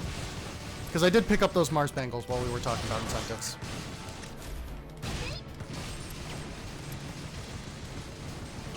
Also, very important update. I just stole my cat, so my That's cat good. is also That's good. Cat theft is a 100% encouraged crime.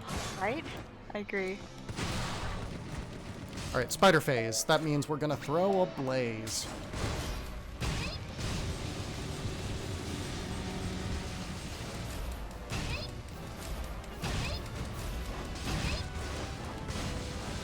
And not just because it rhymes. But that helps. But yeah, much easier boss in this, in Mercedes route. Also, Mercedes has ranged attacks, which are kind of good against, teleporting enemies.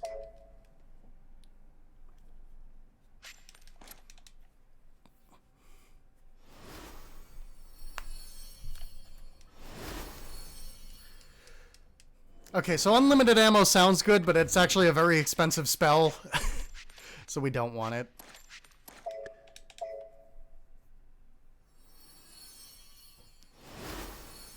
You get unlimited ammo briefly in exchange for not being able to fire off like a million big bolts. That sounds like a terrible deal. Anyway, we're just going to be buffing the Cypher from now on, because maxed out all the stuff we care about. And we're going to increase that reload speed.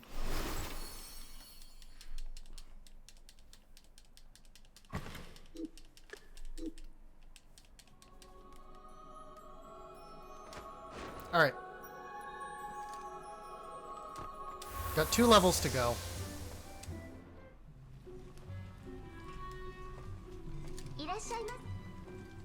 I was gonna say, does yogurt come in anything but a tube? I don't understand. I love pukas. They're so good.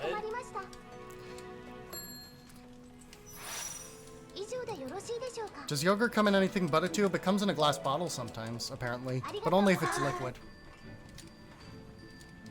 It ferments better in glass. This is the stream where we learn that Natara knows way too much about yogurt. Why making. do you know so much about yogurt? Because I used to make it. Oh, that's super interesting, actually. I love fermenting food, and yogurt's a really easy one because it's just here, have some milk. Here, let it sit out for like a week. Hey, you've got yogurt.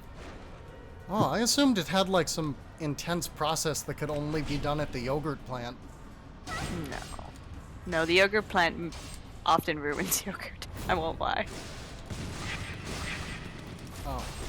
So you're telling me that yogurt, which tastes delicious, tastes better if you make it like the yogurt plant ruins that. Like that's the level we're talking of how good homemade yogurt is.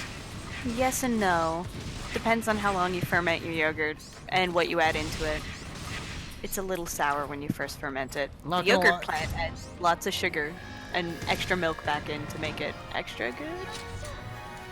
Not gonna lie, this is making me very hungry. Because we started so early. I haven't eaten breakfast yet. Oh no. I don't have any yogurt in my house, which makes me a little sad right now. But if there was a certain person in my household who was going to the bagel store to buy some bagels and was wondering what bagels I would get, and I don't know why I'm saying this out loud. Those bagels would probably be like 2 cinnamon raisin bagels with butter. Just as a suggestion. They sound delicious, these hypothetical bagels. But if there was someone watching this who was going to buy me bagels... Anyway, remember Tweety Bird? Got more Tweety Bird. Tweety Bird! Cottage cheese.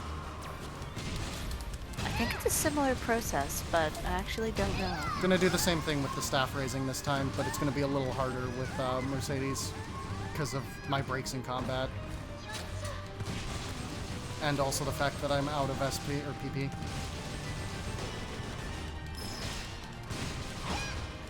Okay, good. That wasn't the fire staff.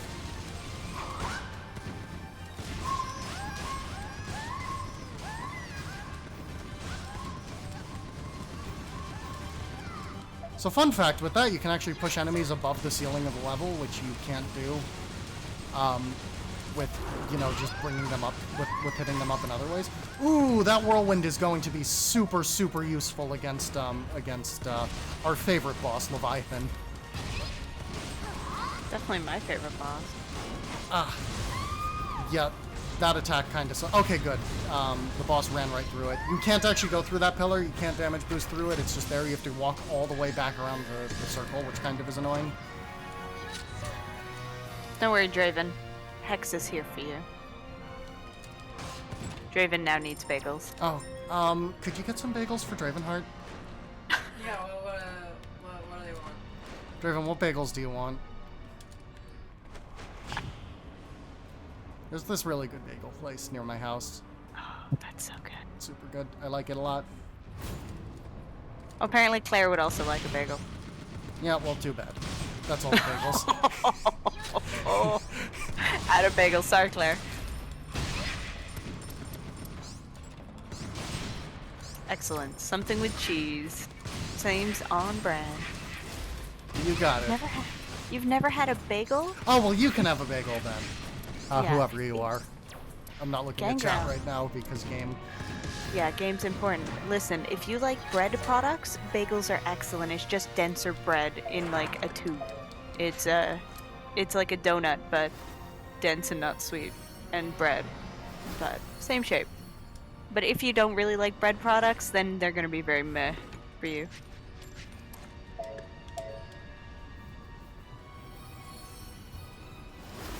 Pizza bagels are a thing. Come back. I stopped scritching my cat for literally a hot second, and Yeah, she ran away. That's cats for you. I've been betrayed.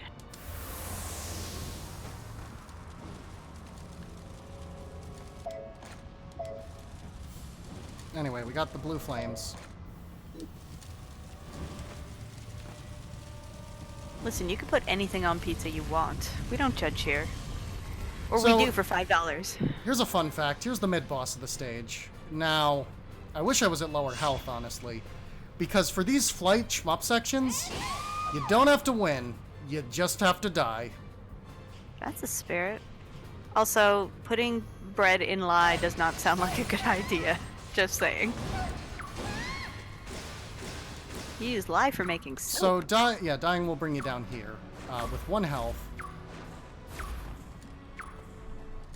So, I need to be careful until I pick up more phosons, which will give me a little more health. Next time I do this, I'll take my eating opportunity right after, so it's fine, but...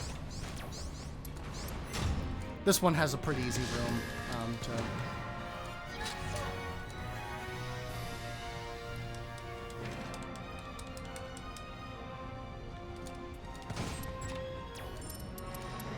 Apparently, the lye in bagels is not a joke, and I need to read up on this because that's amazing.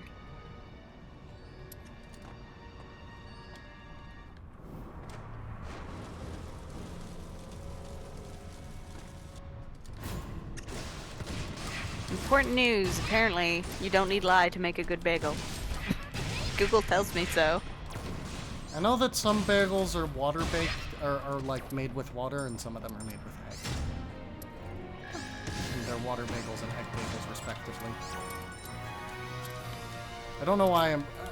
This is just food fact, which I think is actually very appropriate for a Vanillaware speedrun, is food facts with, you jerk.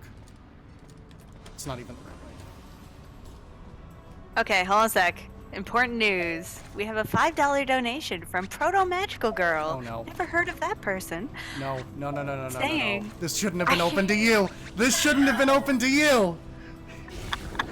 Says, I hear we can make Hexay things. Hexay, ahem. Alexis makes the best, funniest puns, and I love everyone it's ever made. Also says, love you. Alexis makes the best puns, and I love everyone it's ever made. And They're also the I love funniest. me. It's so meaningful to me that you'd say that. I appreciate that so much. I do love you. Love you too. You should let it know that they can also put a donation to something. Okay, please someone donate $5 that makes me say the opposite. That'll cancel out. Does it though? No. Does it really? No, I still have the shame. Anyway, remember this boss fight? We get to do it again. It's just as bad as it was before. In fact, this is now the Chapter 6 boss instead of the Chapter 5 boss, so it's a little tougher, making it a little worse. Oh no, this fire breathing is totally... Yep. Oh, okay, we're good. We're good. Nope, we're not good. No, do you have a crown? No, you don't have a crown. Okay, we have a little more non-crown time. Let's throw another toxin.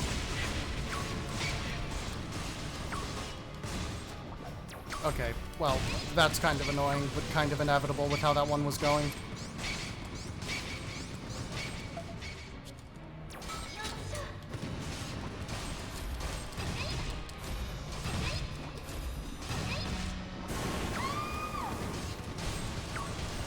Alright, the good news is that at low health, we do more damage.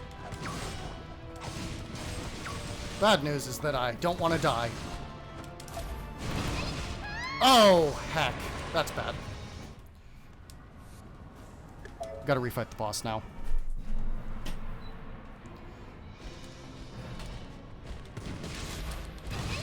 It's a good thing I accidentally entered the estimate wrong. I mean, what? What?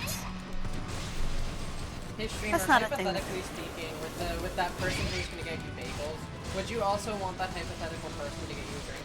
Yes, I would like that hypothetical person to pick me up a fruit punch if possible. Thank you. Okay, I don't know why I asked.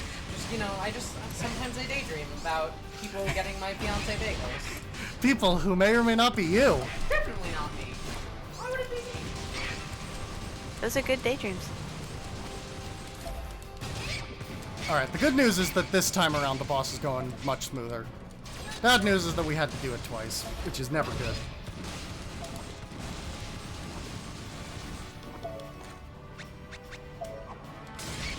Let's refresh that poison.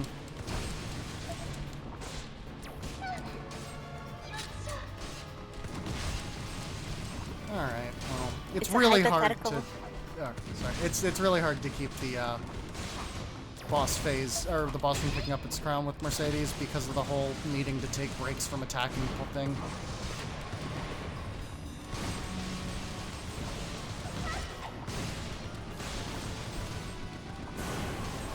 I was just gonna say, it's just a hypothetical person. Don't worry about it.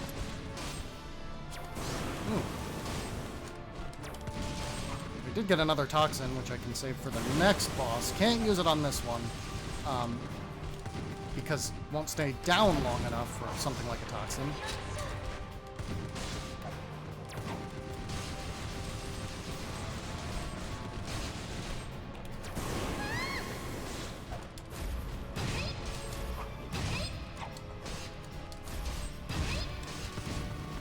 I was trying to dodge roll through the enemy like a different game I've been playing lately. But There's you no can't games actually like do that. that. It doesn't work.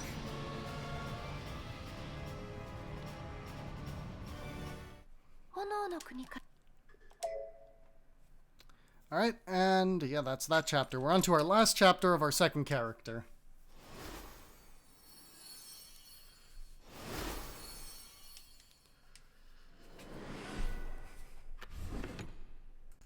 So we got...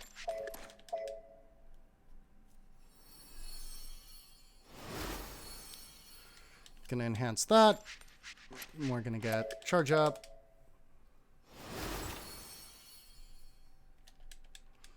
Oh, and just as a note, we are getting towards the end of the run. So, you know, these incentives are gonna go away forever. So this is your last chance, and a reminder of what those going away incentives are. $5 per bad opinion that Hex will read online. $25 for It doesn't have to be a lead, bad opinion. It's any or for an opinion. opinion. Yes, any opinion will be read online, or any non-offensive opinion. Yes. To be clear. $25 will get you a Lee. $50 will get you a Lidl from Hex. Well, it'll get you a bunch of Lidls. A whole bunch of Lidls. 100 will get you Lidls from both of us, and half of my family is still asleep, so I will be ended. So, to add some danger to that. Also, for $150, I will post pictures of bagels to the Valkyrie's Discord channel. That sounds a little amazing. I don't... These incentives are getting progressively worse. I love it. That's why we need to do them. For $200, I will just say thank you for the $200, Winky Face, and then pocket the money myself. I won't do that. No. The I latter can't part do is that. fine. I don't touch the money. Yeah.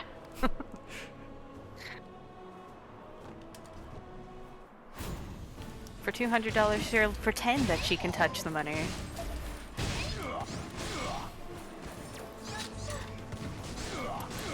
Yeah, for $200, I'll make a joke as if I were going to take the money for myself, but it won't be real. It will just be a goof.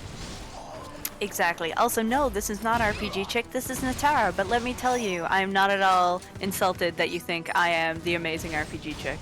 I am flattered, in fact. For $250, the bagel song will be written and recorded. Where's the lie? Are we just letting people in chat make incentives for us now? We are now. For $300, we'll even remix it. Oh my god. Okay, fine. If someone donates $250, Natara and I will write and record a bagel song. I can't promise quality, though. Listen, everything we do is quality. This is gonna be fabulous.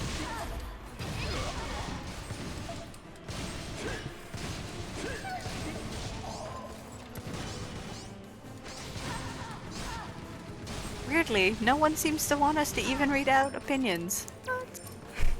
I mean, hey, this is good for me. Komaru, I don't think you could afford it. I mean, Kamaru probably could afford it. Kamaru's office isn't that far from here. Oh, well, in that case. I mean, you'd have to talk that over with Alexis, not us. I'm not making promises on Alexis's behalf. Nope. We'll make promises for other Valkyries because we're mean, but... Oh, we can't do that. For 30 cents, like, Kay'll just do whatever you want. I don't know. Wow. She'll pretend to do. She'll definitely talk about doing something. For 30 cents, Kay will give you her bank account information. Disclaimer, everything we say right now is a lie. Also, disclaimer, we don't promise said bank information will be real. We'll just give you random bank information. Good luck. For 25 cents, we'll extend the marathon by an entire week with Kay doing all the work. Done. And no, subs are not contributing to donations. Subs and bits will continue, as always, to go to our partner in crime, and by crime I mean wonderful things. Take This, mostly because the paperwork and trying to split it all is just not worth it. It's still a great cause. You should still subscribe and yes. give bits because it goes to a really good charity. It's an amazing charity, plus those swank emotes. Plus, for if you buy a tier 3 sub, then I'll say thank you for the tier 3 sub. Heck. We are just taking advantage that everyone involved right now is They're all asleep for a way. It's fabulous. Yeah, we're just taking advantage that all the other Valkyries are done, so, you know, we can just do whatever we want. Hold on, we haven't been awake for 3 hours already. No, what are you talking about? There's no sleep deprivation.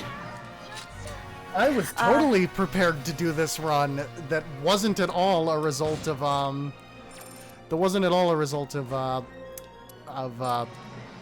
dropped run. This was definitely something I was, you know, had been practicing all week and didn't just take out of the, oh heck, we really needed to fill a spot, don't we? For a whole 2 pennies. No, I'm lying.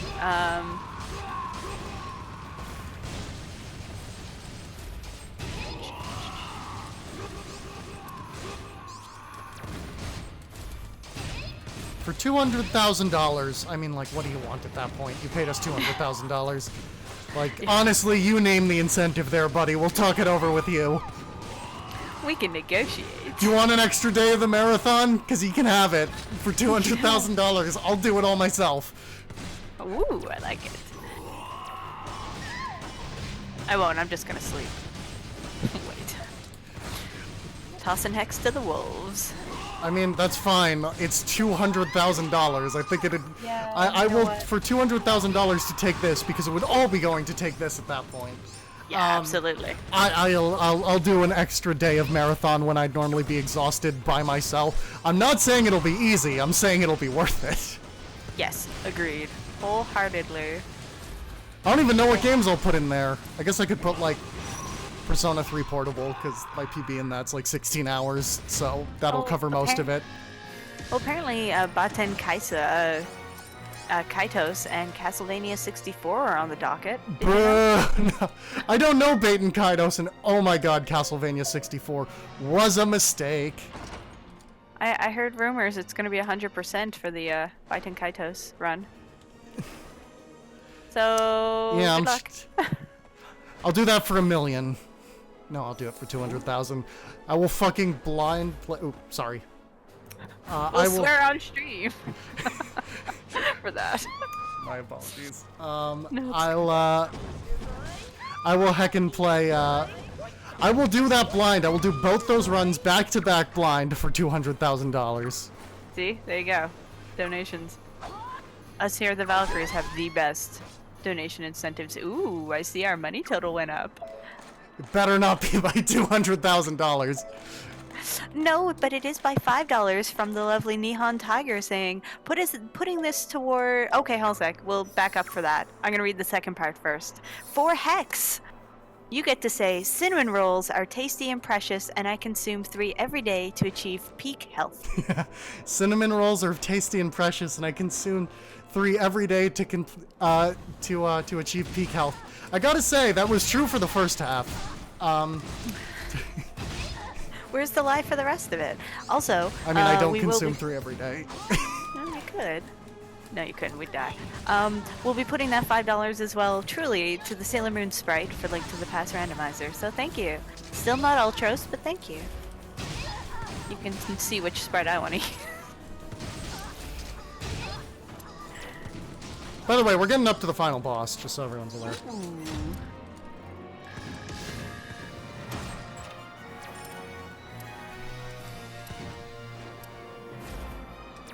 Let's brew up some potions, except for where I can actually see the menus.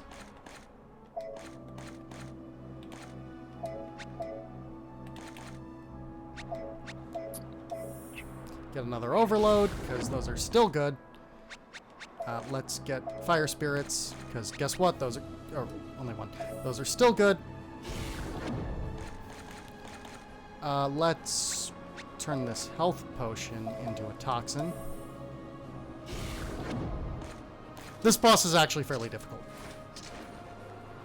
Not with that attitude. But we have another room first that I forgot about, admittedly. I'm gonna try not to use, PP here so I can save it for the boss.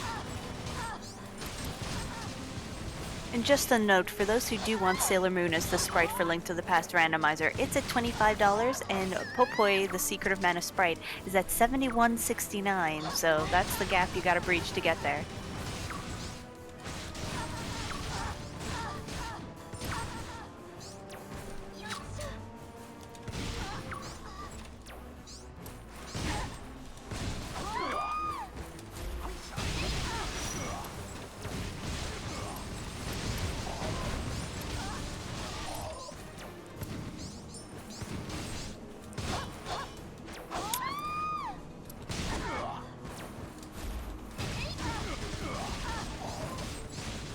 Alright, so...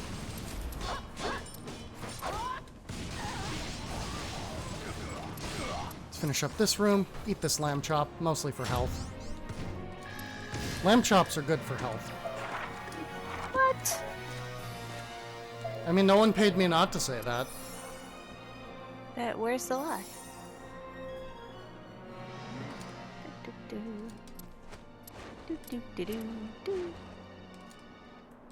Alright, final boss time. This boss can be really rough.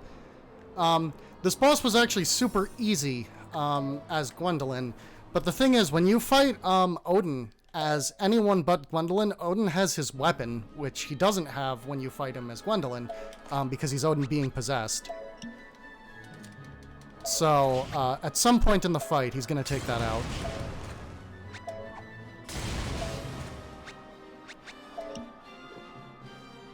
Now we can actually skip that phase, but it's probably not going to happen. It requires a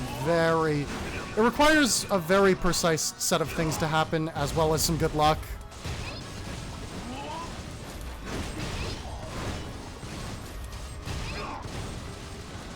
We'll see what we can do, though. Or it requires some good execution as well. Some good luck is what I meant. Especially with Mercedes, who can't stun super well. Gonna drink that antidote, heal a bit, unfortunately, and remove the poison, and be immune to poisoning for a while. So until he stops going green, I won't use another toxin.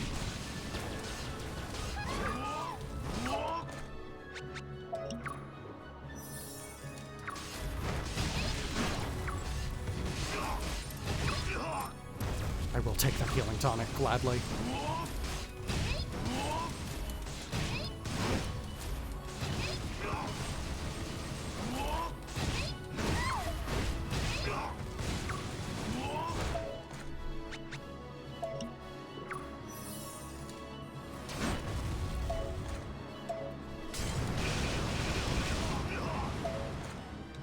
Let's use these whirlwinds. They will cancel out the burning effect, but, I mean, look at how good they are.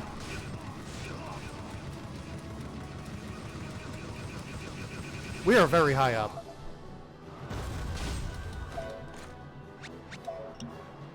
Have another whirlwind.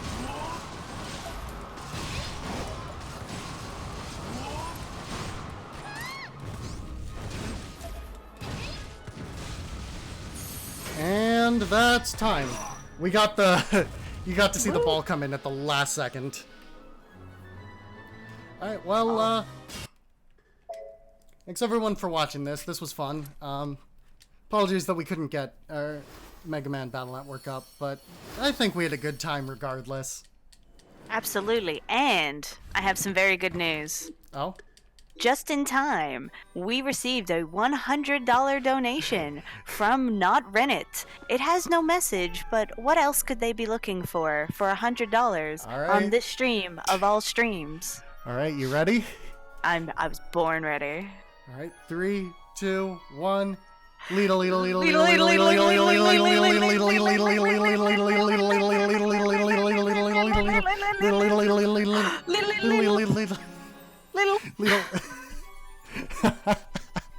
I expect to die soon. It'll be worth it. And thank you so much as well for the 10 gifted subs. Everyone who received those, please enjoy your new emotes. And we just created a whole bunch of them, so I'm sure you'll enjoy them. Alright, I'm gonna... Shenmue 2 is coming up next. I'm gonna be stepping off as the runner. Nataru, you still hosting? I am, in fact, still hosting. Okay, we're gonna go silent for a bit. Gonna set up for the next run. It's gonna be super good. Enjoy Shenmue 2. Super cool run. Got your duck races, bid war thing going on, so donate for your favorite duck. Yeah, thanks for watching Odin Sphere.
just give me a heads up whenever I'm live, I suppose.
All right, we are live. All right, welcome everyone to some chill Shenmue 2 action. Got some bright and early, at least in my time zone. I'm just gonna get right away started in 3, 2, 1, go. All right. So I like to give the abridged version of Shenmue 2 Speedrun, which is what I'm gonna give you today. So welcome to Ro's magical teleporting journey through space and time. And the first place he's going to go through in this magical space-time journey is Hong Kong, and someone's going to play All Star by Smash Mouth. Stay and listen to a song because, of course. Welcome, welcome.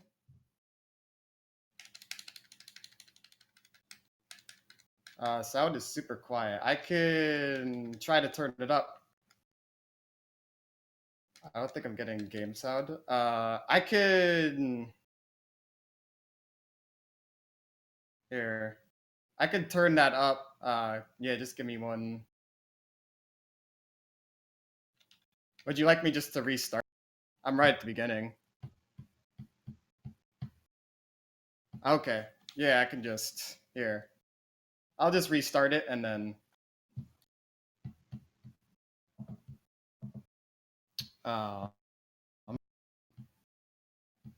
Interesting. Oh. Nope. That's supposed to be coming through. There we go. There we go. This will be... is louder now.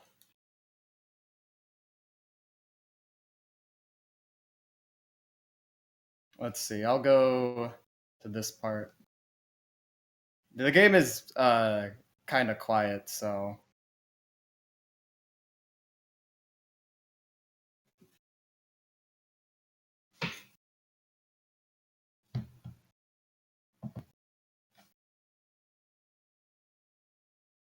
I'm not getting game sound at all. That's really bizarre, because... Weird. Like, we did it last night, and it was fine, and I didn't change anything from it. That's the bizarre part.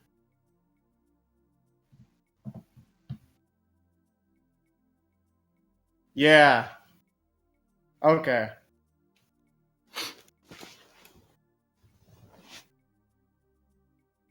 Okay.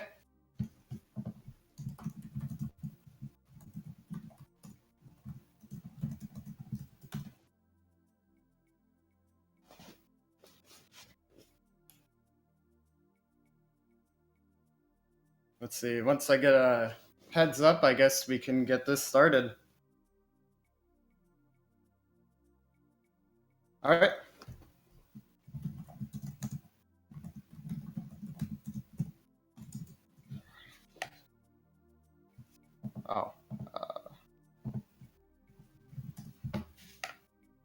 All right. We will start that again. Welcome everyone to the abridged version of Shenmue 2. Ro's magical journey through space and time. I will be your tour guide on this magical space-time journey, and we are going to go in. Let's see. I just want to get a check runners. All right. Oh, timer. All right. Before I get going, just gotta check with admins mods. Oh, we're not going. Okay, I will go in 3, 2, 1, go. Okay. So, this is Ryo's Magical Space-Time Journey. I will be your tour guide, and we're going to start in all places of Hong Kong. So this takes place right after Shenmue 1. In Shenmue 1, you get on a boat, and that's literally how it ends. And the first thing that starts in this game is someone plays you All Star by Smash Mouth. Traveler, stay and listen to a song. Sometimes he plays dubstep, but sometimes it's Smash Mouth. Can give you a discount, handsome. There we go. So we're gonna buy 2 lighters because I will need them later for the run. Just for some money management stuff. And because Ryo is a very good Samaritan, as you will see through this speedrun, he does always the right thing, never any questionable actions.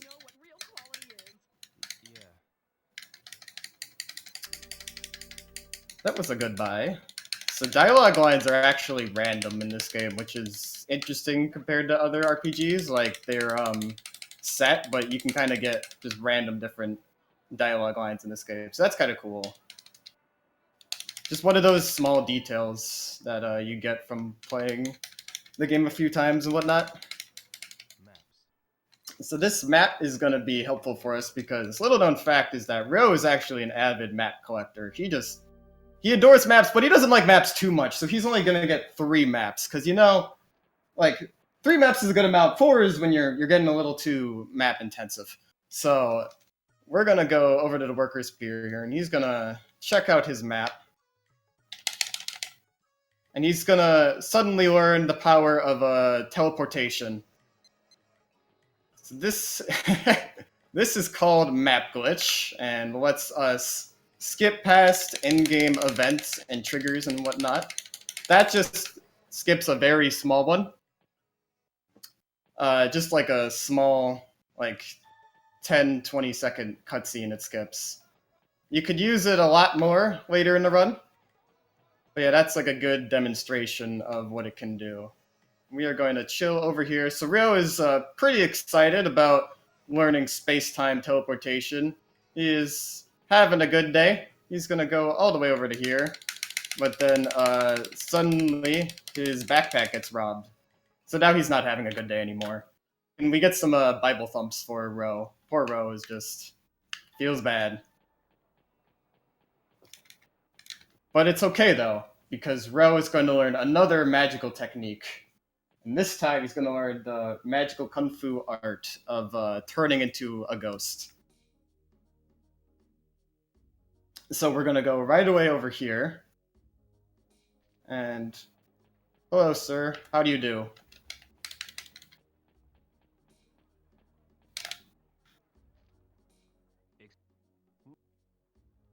Yep, I'm sorry for Ryo, because now he is a ghost. So that is called Scary Ghost Glitch. And it just lets you also bypass some in-game triggers and whatnot. In this case, it lets us bypass the trigger for having to get our bag back. So normally we would be stopped at this bridge, and we would have to go do some in-game events and whatnot, but we can skip it and teleport back into existence at any time. Just like that. We only use it twice during the run. But yeah, it's a cool technique. So now Ryo is having a better day after learning to both space-time teleport and turn into a ghost. But he's gonna make some I don't know how else to describe it. He's gonna think his bag is there when it's not. This cutscene will waste a little bit of time, but it's really funny, so I'm gonna show it. So the game is kind of confused at this point, and it thinks we're gonna have our bag because we were supposed to at this point, but the cutscenes kind of don't load it in. So Rose is gonna walk here, just holding thin air as one does. Press 1 if you just hold on to thin air, I guess. Gotta love this AC/DC. Not you again. we certainly did not get our bag back.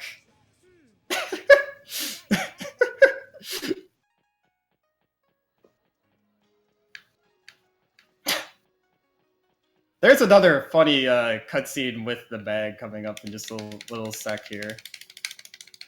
So gotta love that 1 second AC/DC. You heard it for 1 second. Yeah! Go sings AC/DC. Just kidding. I'm not singing AC/DC. Alright, and then I'm gonna... Yep, our bag was actually there, so you all just got debated. It was an invisible backpack the whole time. Come on, people. I can't believe you don't know about invisible backpacks. Like, come on. It's the new fad.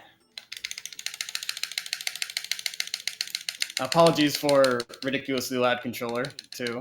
Mashing and stuff.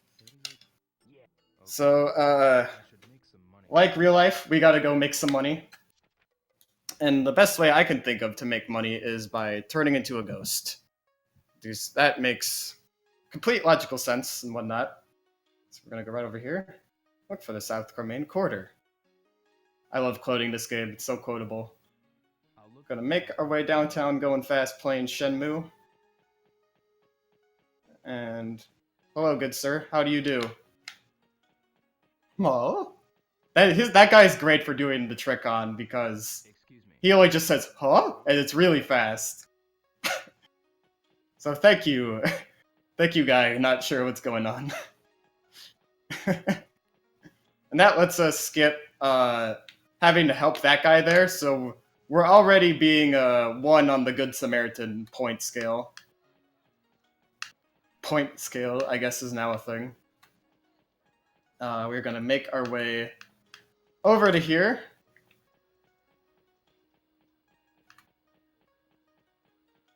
Boop. There we go. Alright, now we're back into existence. So our next objective... Oh, gotta read through notes and whatnot. There we go. Alright, our next objective is to go to the Yanton apartments. And we're gonna meet the most brilliant man in all of Hong Kong there. Like, I don't think you're all ready for how brilliant this man is. He is truly the greatest philosopher of our generation. He lives none other than Yanton Apartments. It's right over here. These are the Yanton Apartments. Li Xiaotao lives here. So in the story, you're supposed to be looking for a martial artist called Li Xiaotao. Because he has connections to the man who killed your father, and you can just connections to connections, and you can eventually get revenge on the man who killed your father and whatnot. Is pretty much Shenmue in a nutshell. Connections to connections, finding the man who killed your father. Alright, this is the man that is the most brilliant ever. What do you want? So what he's gonna tell us is that he's not gonna tell us about Li Xiaotao until we bribe him. But if you just say no to bribing him, he'll tell you where to go anyway. He just says, it's like, he just says, man, why don't you just go to Manmo or something and ask about Li Xiaotao there? And you just go, oh, thank you very much. Looks like I didn't actually have to give you money. And then you ask, hey, what about the money?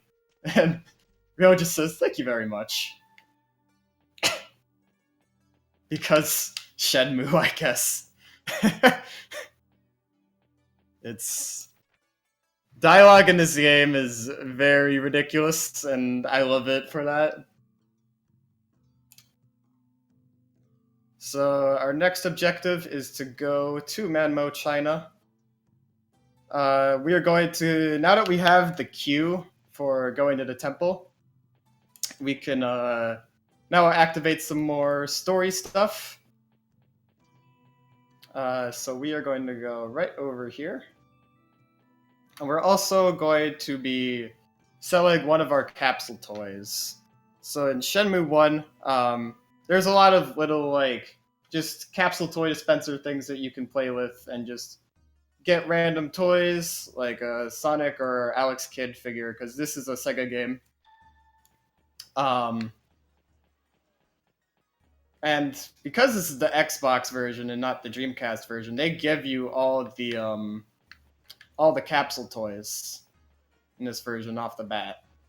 What was supposed to happen is that you're supposed to transfer your Shenmue 1 save file to 2, and then you would kind of keep your capsule toys from that over and whatnot, but you can't do that from Dreamcast to Xbox, so Your first time here, right?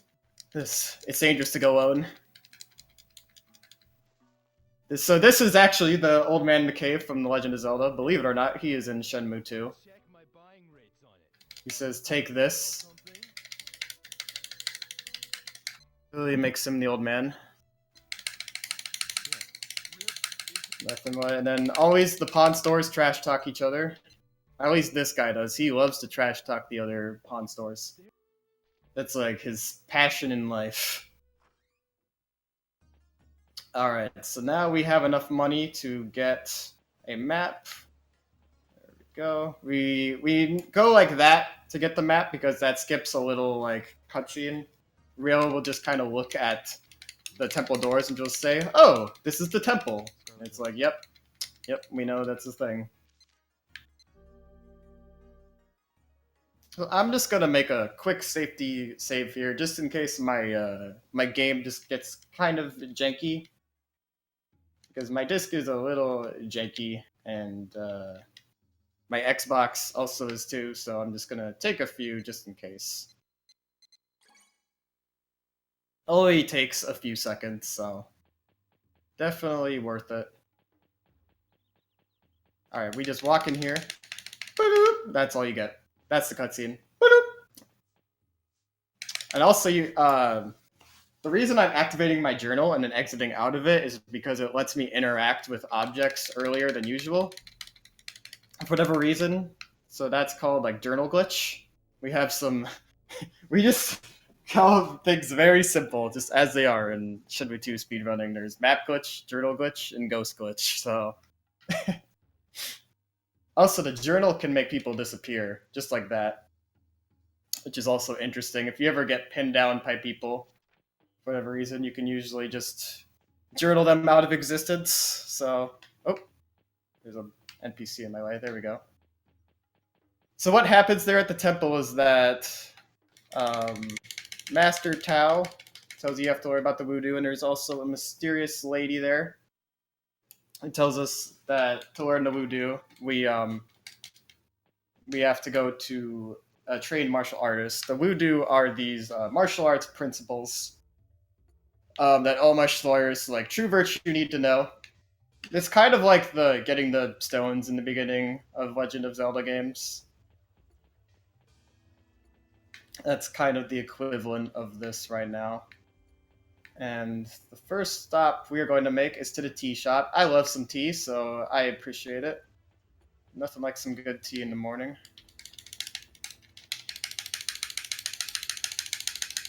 Send you. There we go. Alright. So now we got our first cue. So instead of the 4 voodoo, I like to call these the 4 Twitch emotes. So we got the our first Twitch emote, Dan's Game. You'll see why I call it Dan's Game. This is a little cutscene here.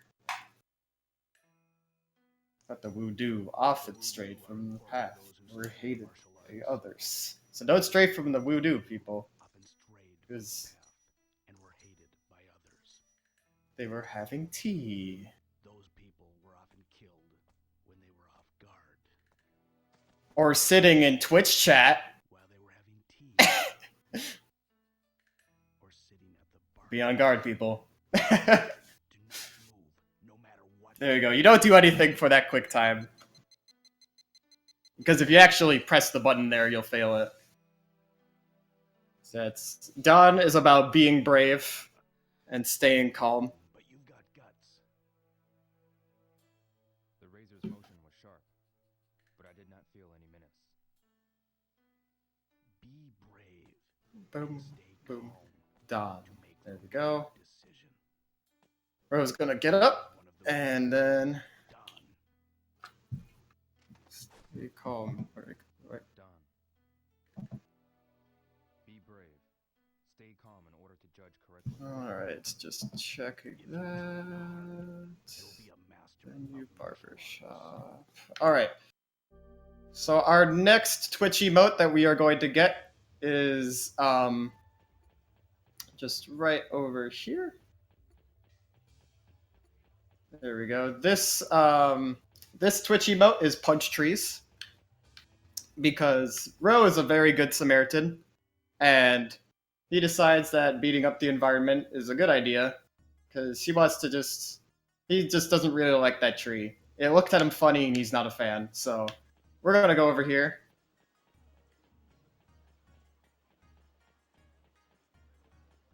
And down these stairs. Also, if you listen to this song, it's funny. My friend pointed this out to me a few days ago. That the beat to that song is also the same beat as in Down with the Sickness. So the song in Shenmue 2, it's kind of like a slower version of it, like the bada da da da bada da da da bada da da bada da da da bada da da da ooh ah ah ah. I don't know the full like name of that song. Oh wait, it is Down with the Sickness. That is the song. Yes, there you go. Now you can't unhear that being Down with the Sickness. Every time I go through there, I just now hear ooh ah ah ah no every time, and it's pretty funny. Alright, so now we decide to beat up an old man because we're now 2 on the Good Samaritan points. But Ro's not having super good aim. So he decides to take it on the tree. And this is a pretty major source of RNG in this run. So these yellow bars are pretty random. They go up and will stop at random points. So sometimes I might be getting like a different power level each time. I do like the fighting game aspects of this game though, because originally in development this game was supposed to be Virtua Fighter RPG, but then it got changed to its own thing. So oh, there we go. So yeah, it's Yes. it still has influences, like Ryo very much so looks like Akira. I've got the hang of it. And then there's also a lot of combat kind of influenced by it. Watch out for the timing. Oh, I'm not sure why that's being a little weird. There we go. Watch out for the timing. So if you want to read something quick, feel free to do so. And then just let me know in the runner's channel whenever you're done reading. I'll just be quiet here to let you read some stuff. Yeah. All right.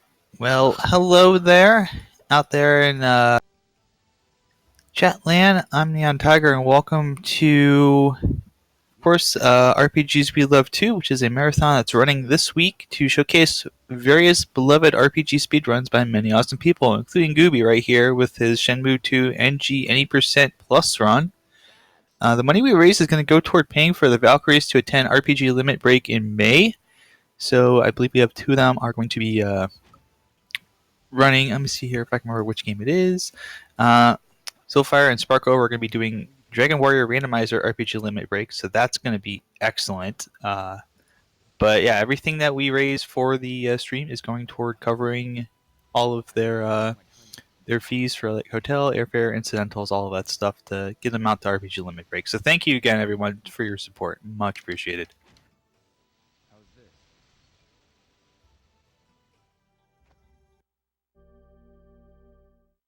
And we do actually have one very quick incentive for this.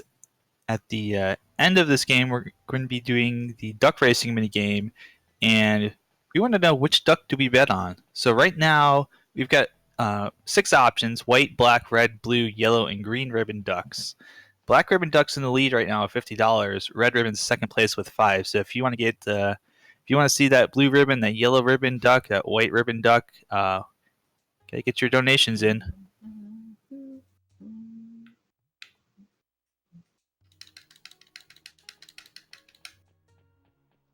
All done. All right, awesome.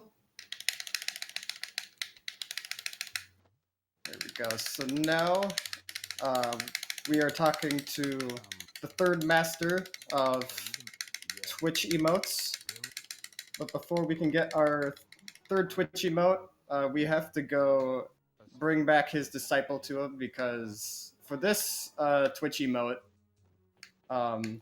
in the martial arts, like showing off and doing street performing is not a thing you're supposed to do if you're a martial artist of true virtue.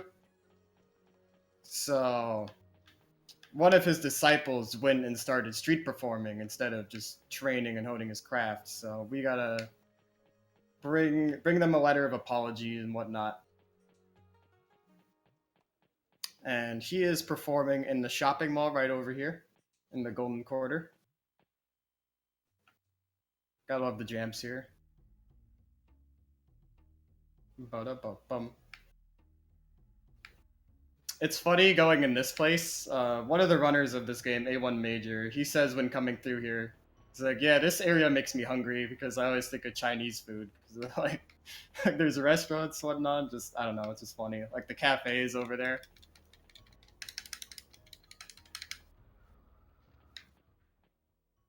All right, so now we're in the shopping mall.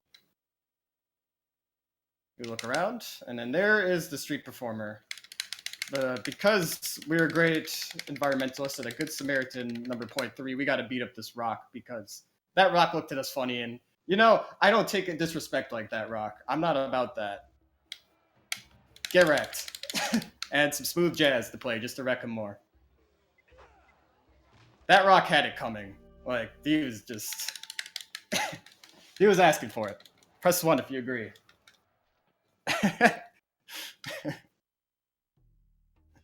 All right, so we now have the letter, and we got to go return it to the martial artist teacher.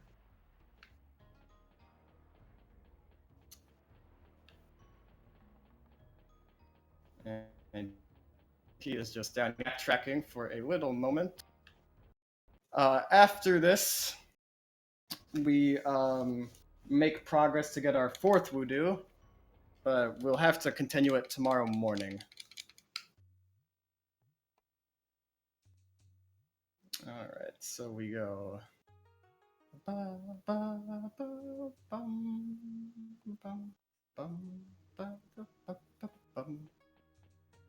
So, yep, just kind of chilling for a moment. Almost there. It's funny, whenever going in the staircase, that kid always gets in the way. That kid's always right in the middle whenever you're here. It's just like, oh, it's just funny.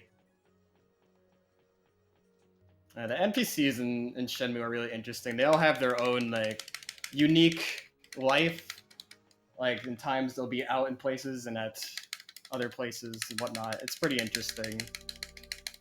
Like, the more you play Shenmue, the more interesting I find it gets. And so, now this martial artist tells us to go meet up with Jiminy Cricket in the South Carmine Quarter, because little known fact, this is actually a Kingdom Hearts speedrun, and we get Disney characters in it now. If you're wondering why I'm calling one of the characters Jiminy Cricket, it's because he just sounds like it. Like, I'm gonna skip through most of his dialogue, but like, if you listen to a lot of it, I think he sounds like Jiminy Cricket, which is pretty funny.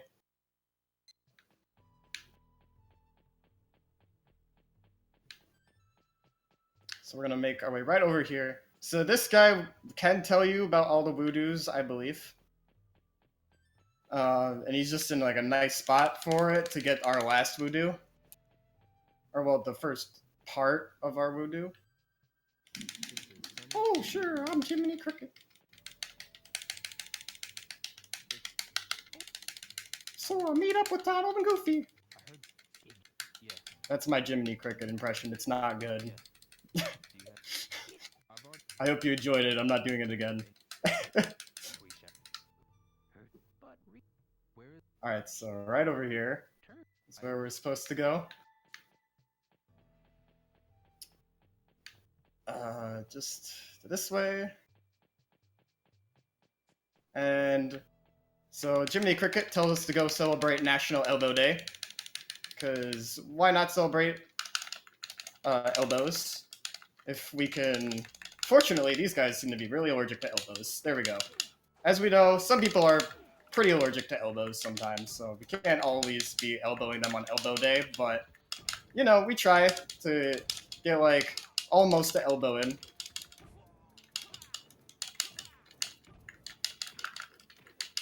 And, yeah, they're being not cooperative today.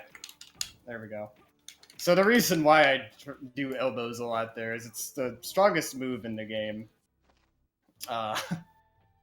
So you use that a lot. It's weird to do sometimes because the camera angle in Shenmue is always changing, and you got to do forward. Oh, that was weird. You got to do forward punch for the command, but sometimes forward could be like diagonal down punch, and sometimes it just doesn't want to cooperate with you doing it. So that time it was not super cooperative, which is okay. It happens.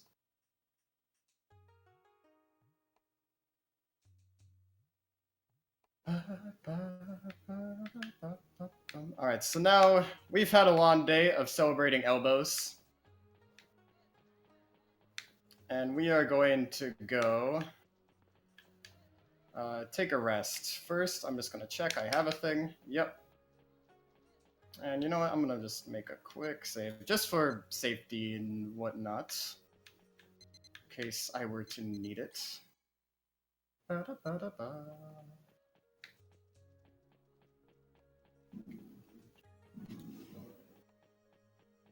Alright, so we are here on good time. We just want to be here before 8 is the important thing. We're here at 7:56, which is nice. Means movement is okay. Yep, got that. Can check a few stuff, take extra safety and whatnot. And we just have to wait here for like a second or two for the in-game time to get to 8 p.m. and then we can save and sleep for the night. So I'm gonna sleep. And then we are going to do, we are going to skip going to our job today. Because what happens in the story here is that Joy sets you up with a job. But we're Good Samaritan point number 4, and decide skipping it is perfectly fine. I'm sure people have done work skip in real life, so you too can speedrun Shenmue 2 already. There we go. Clip through just like that, and then just like that. So there you go. I'm sure that's exactly how you work skipped in real life too. This is a thing that'll waste a little bit of time, but it's really funny, so I want to show it. There we go. So if you talk to Joy after doing this, this will happen. She just starts doing jumping jacks. We call this jumping for Joy. For whatever reason, what I believe happens here is that there's ducks in this game, and Joy's models get replaced, or like her animations get replaced for duck animations for reason. Shenmue is bizarre, and the more you play it, the more you just learn to accept the bizarre, all the bizarreness of this game. So yeah, that's a thing that happens. Don't ask me why it happens.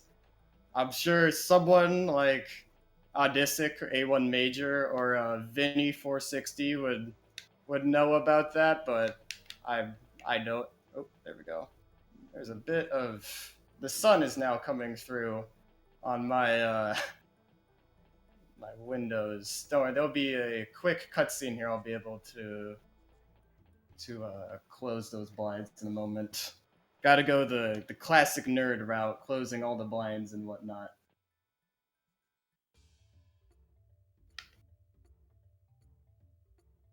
So we're gonna take 3 lefts over here.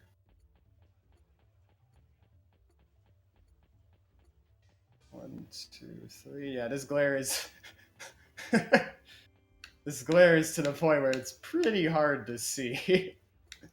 I will manage though. It's like more than half of the screen is, well, no, like about half of the screen is covered.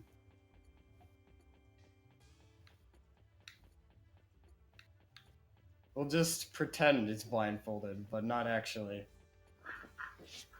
Let's go see if I can close this.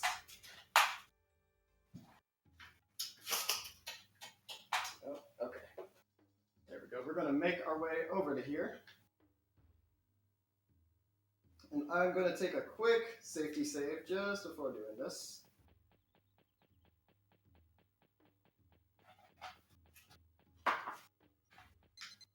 Alright.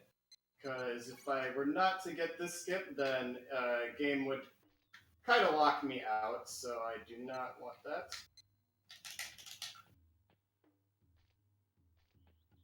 And I got to just map glitch a little bit up here to skip a monk trigger, which I believe I have skipped.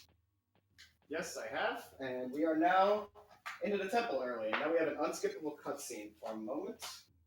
So I can close my blinds. That is so much better. Excuse me. Truly, this is a speedrun about closing your blinds and nothing else.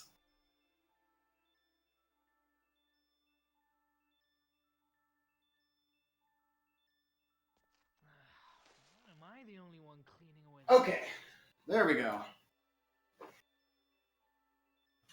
You can't be here during this hour. The funny thing about that is that you actually can't be there during that hour. All right. I'm here to see Master Mo. I need to ask something. If you're here to pray, come back later. And then Rio's just here, just I need to ask service. Well, That's a pretty big meme in Shenmue speedrunning. Anyway, the soot here. service. And we are going to say yes to cleaning away the soot and get our last Twitch emote, PogChamp. So which PogChamp is right over here.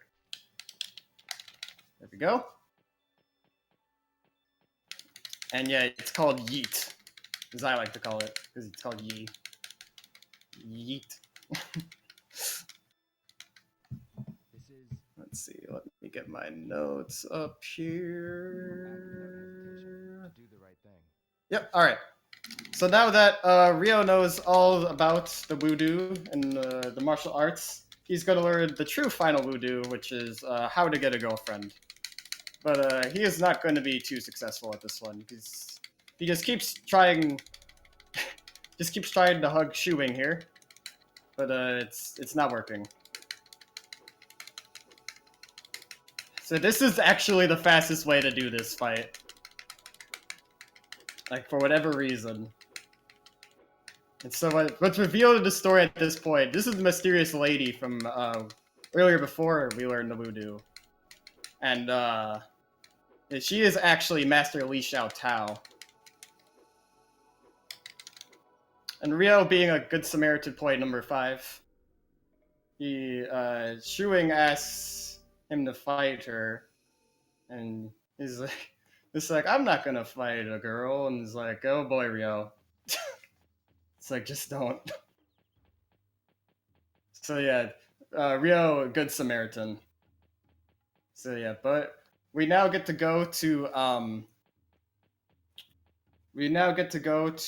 Shuing's apartments in the Danyuan apartments, but first we have to wait for her to get there. And so now we are just going to do a bit of item selling.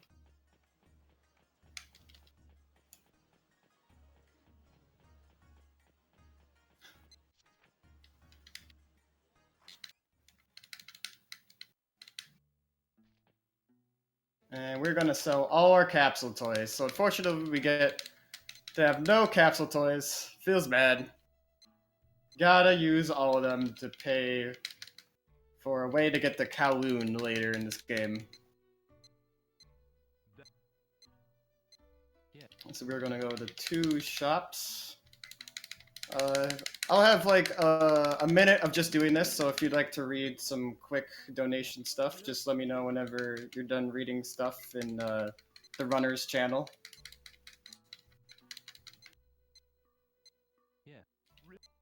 Well, for those still wondering, taking a look here, still got $50 for the Black Ribbon Duck as our duck to bet on. Also, we have coming up for the next game after this, Final Fantasy IV Unprecedented Crisis. We've got incentives for naming Cecil, Kane, and How Do We Kill Zeroma. So right now, keep in mind that for the names, all names are 6 characters long. So Ultros currently in the lead, $10. Edward, $4. For Kane, Backstab, $5, and Edward, $4. And we don't have any incentive bids yet for How Do We Kill Zeroma, either with the Dragoon Spear or the Rune Axe. So if you want to get those in, now would be a good time to maybe lay that first one in there, and we'll see if we can get a little bit of a bid war going on that one.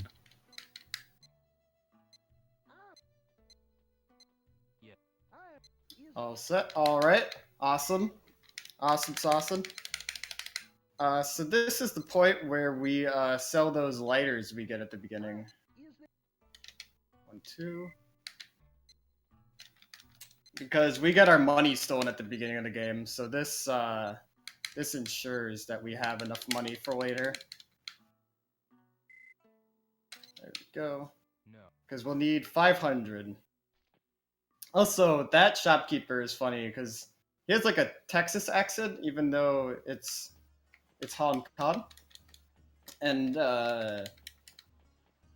it's also, if you zoom in on him, the game will crash. Like it's a guarantee will crash for whatever reason. Like I don't know why. Like for everyone's games, it crashes. It's weird. All right, so we're gonna save here because this game was originally 4 discs, and we are going to be transferred to another disc. But an Xbox version, it's only 1 disc. So, the theory, sometimes it might crash when swapping discs, and the theory, saving can help it crash less. The theory on that is that it like helps internal memory and whatnot, like kind of align in the correct way. There we go. Clearly walking towards shoeing. There we go. And we go to her apartment and we sleep on the couch there. Let's see. So now that we are at this point in the game, we get to play Clumsy Book Simulator. Because first, this was a Kingdom Hearts speedrun. But now this is Book Simulator 2019. Little known fact. And you'll see why. Like, I'm sure you're confused, but don't worry. There we go. So we're gonna pick up books. And then these priceless martial arts books. And we're gonna run and drop them. These like very ancient old texts. Because it's the fastest way to do it. So point number 6 on Ro being a good Samaritan. That's the way to go. And yeah, it wastes like 30 minutes on the in-game timer to do it. So which is why we do it. And we do it in a specific way to get as many QuickTime fails as possible. Because you'll see like every time I do it, it speeds up. Oh yeah, not by 30 minutes, but by like a little bit. That's the way to go. Yeah, it speeds up that just a little bit. It saves like 30 seconds in total by doing this, compared to just like waiting around and doing other stuff.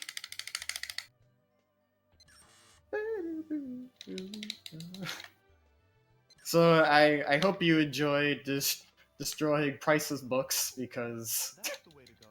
we always do quite a good job at that. Don't ever destroy Price's books, just as a PSA.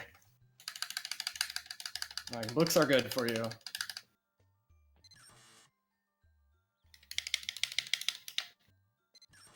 That's the way to go. I love how he, like, is like, good job, after we, like, clearly destroy them, there's mud everywhere on them. And no future generations were ever able to learn martial arts again.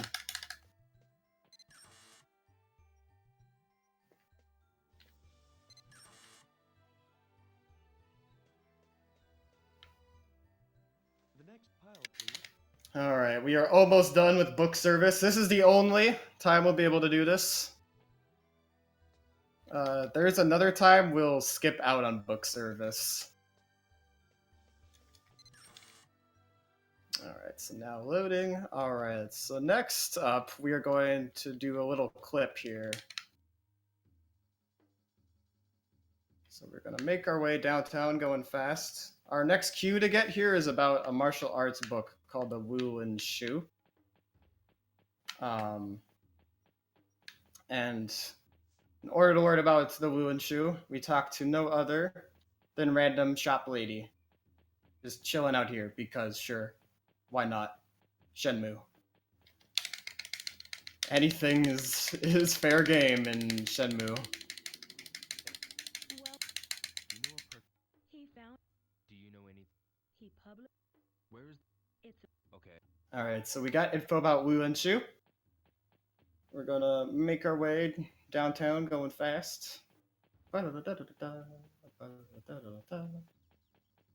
Despawn some people, because journals can do that. Alright. And I'm just checking if I have my map out, which I do. And it could take a few tries to get this sometimes. Sometimes the trick doesn't like to work out. Yep, sometimes it's just a troll. Which is okay.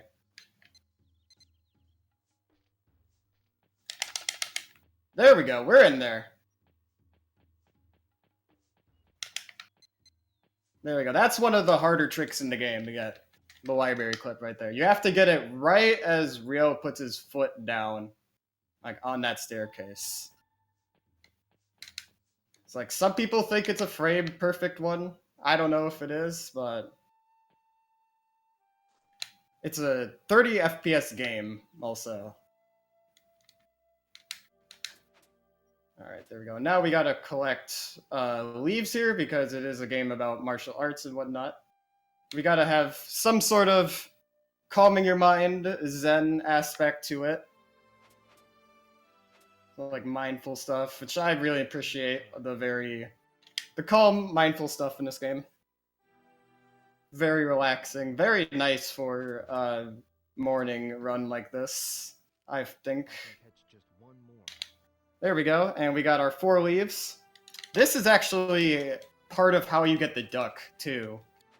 I have a save already for that, though, so there's a lot of other stuff you'd have to do to get the duck. It's, like, ridiculously complicated to get the duck. Like, you gotta talk to certain, like, very specific people and get some very specific items. Gotta beat certain people in, like, martial arts arena and stuff like that. It's ridiculous. So from that tree we got a mysterious paper, and I go this way. I mix that up sometimes. Supposed to go to the left. Ooh, banana. Oh, I can't sing metal. I'm not. I'm not at all a metal singer. Alright, so we got a mysterious paper, and whenever I get a mysterious paper, I go to the antique shop to learn more about it. Because reason, Shenmue, I guess. Come on in. And so yeah, the shopkeeper knows about it. Heard it from Guishan. Yep, so now we got the cue to go to Guishan about this mysterious paper. Get to listen to some more down sickness. It's so funny that that's the same beat as it. Just one of those funny coincidences. And Guishan is right over here. You meet her a few times before this in all the required story elements. You meet her. She first yells at you, thinking you're a land shark, when we're meeting the brilliant Hong Kong man. Then you save her from some thugs when you're about to get the 4th voodoo. And then there's also optional story elements if you like. You could beat up some extra people, learn some martial arts from her and whatnot, because she's pretty strong martial artist. There we go. I'm gonna make a safety save here because there's a trick that could soft lock me out if I don't get it quite right. So, These are the Yanten of and this is the only part I could save for it. I can't save like right before it, so I just make it a bit early just to make sure I do it. Knock knock, who's there? It's Goob. Move into left cup. Yep, now we move top of cups because that's Rio's hobby, little known fact. And he likes to arrange cups in different shapes so much that he does it for about 10 hours and decides to go to bed. So that's actually a Chawan sign. And the Chawan sign is a code used by martial artists to talk with one another. So we're going to use that in just a little bit here. But it is also Rio's hobby, of course. I don't understand why just arranging cups in different shapes wouldn't be your hobby too. Alright, so if we were doing this regularly, we would be doing book service here. But we get to do job skip number 2 because we're a good Samaritan, point number 7. And we go over here. And I gotta do this map glitch in a specific way. Otherwise, I will get locked out here.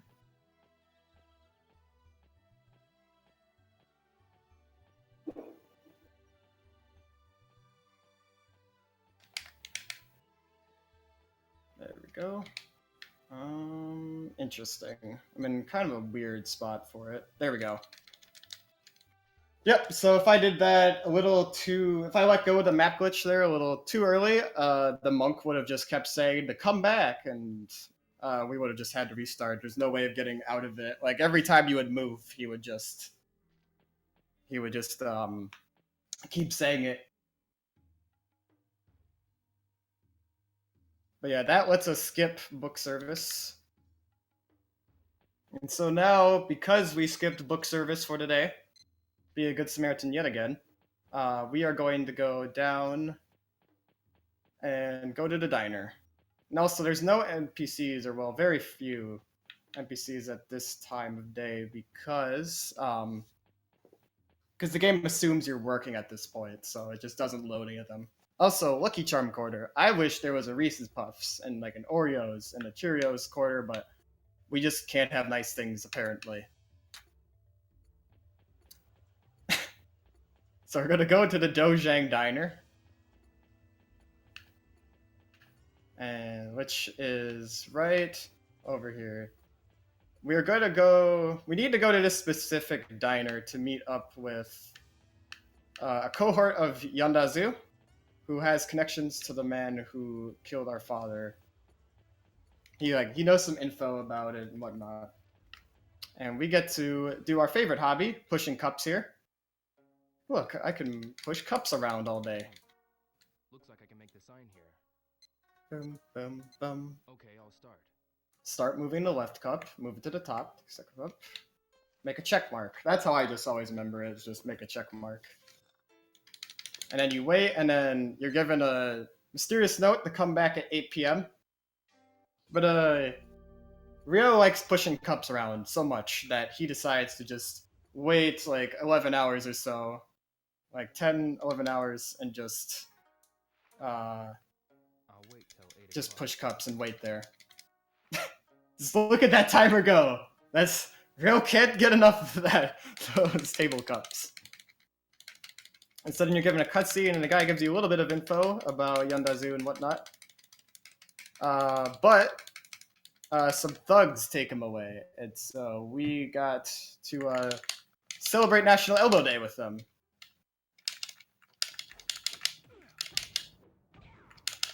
And we gotta save this table. Table is of extreme utmost importance. Table saved! No, table! I'm sorry for if there's mic clips. I'm so disappointed, table. Oh my, that feels so bad. That breaks my heart. The table is just a meme. You just try to not knock it over because it's just funny. Oh, that breaks my heart. And so now I'm feeling mad about the table, so I gotta go beat up all these people about it. So yeah, this is a series of quick times. I gotta just read through my notes for this. Also, get your watermelon emojis out right now. But yeah, after this watermelon hits me, feel free to just read some stuff for a little bit, and just let me know whenever you're good. Damn! Don't you mess with us, you punk! Die! Take this!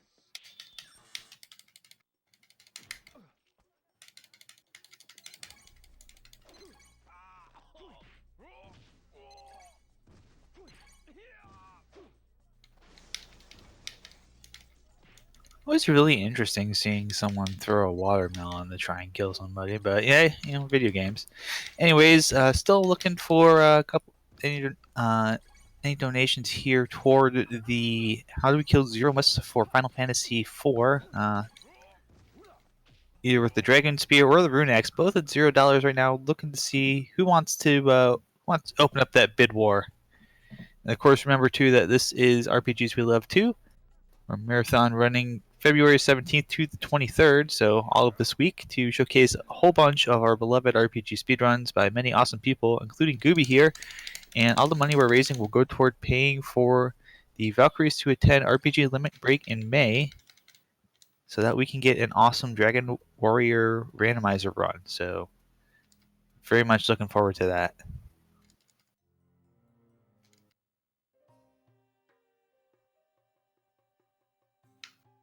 All right, awesome timing on that. Like, absolutely perfect timing. So we are going to go here and do actual barrier skip. Don't let these Wind Waker runners tell you otherwise. This is the real barrier skip, which is this construction barrier. Like, these Wind Waker runners think they do real barrier skip, but nothing is as true a big barrier as this construction barrier. We're going to go right there, and there we go. Just magically teleport. And that lets us listen to more Down with the Sickness, for one. And there we go. Yep. Just getting my notes up there. And now we head over to do some gambling because Good Samaritan point number 9. We skip our work to go gamble. But I guess we did some Good Samaritan stuff there. We did save a man. He was probably going to be killed otherwise. So Ro does some good things every now and then, I suppose. I guess. Alright, so we're gonna go and take a little shortcut through here. So, if you're ever playing just Shenmue casually, want a shortcut to get to the South Carmane quarter to the Green Market quarter, you can just go into this little crevice and go in this little back alley. Gets you right there.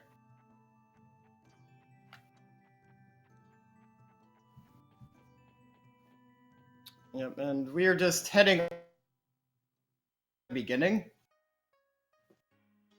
Because that's where the gambling is located.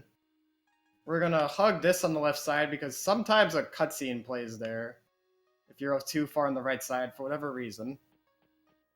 Like, what'll happen is, the martial artist there, the guy who gave us one of the 4 Twitch emotes, he'll just be like, or one of his disciples will come in and be like, please, train! And then Rose says, I think I will, but in our speedrunning hearts, we know we're never gonna go there. So it's funny. Our speedrunning hearts. Alright, so I would like to make an apology to the bridge here. We scared him earlier by becoming a ghost, and you know, that's not cool to go and scare bridges. I'm sorry, Bridge. Let's be friends. I'm not gonna scare you again. There we go. We're good friends now. Can I get some hearty emojis for apologizing to the bridge?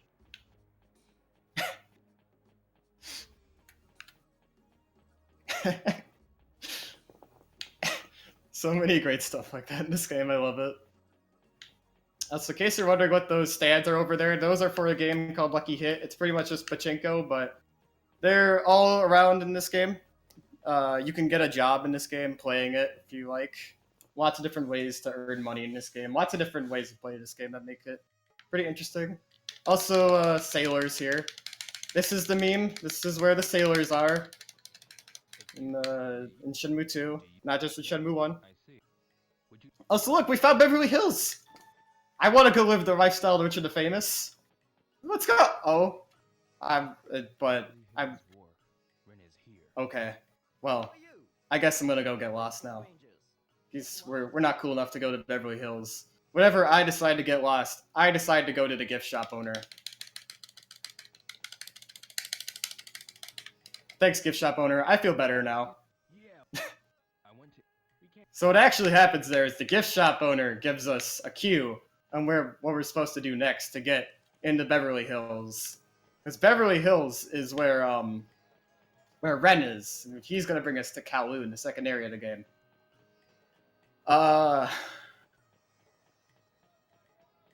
So yeah, we gotta go all the way over here to gamble first. Just in the harbor, because it's not a Shenmue game without a harbor. Shenmue 1, you worked a job at a harbor, and in this game you also work at a harbor, so...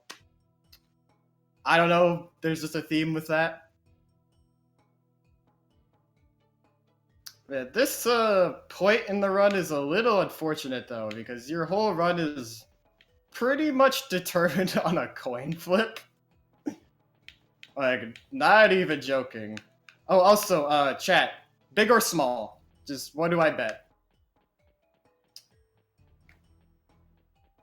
I gotta pull up.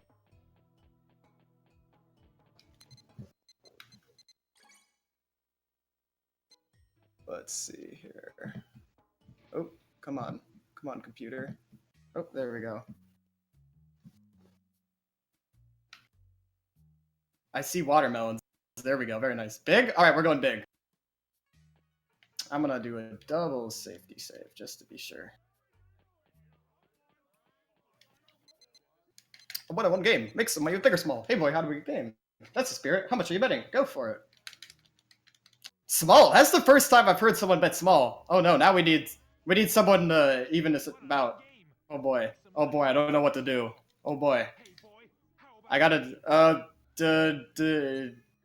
I'll do big then. Since it was first. Go for it! We did not get big. Okay, so unfortunately this run will be invalid, but in the interest of time. Dang it. Oh, there was small. Could have bet small. Medium. I wish there was a medium, but just you win it every time. So in the interest of time and not losing that minigame anymore, I have a save that just has me winning the minigame. So just imagine I rolled like 4, 5, 6 or something. And my save is right here. And the guy was like, wow, you won the game. And then he pays us out some money.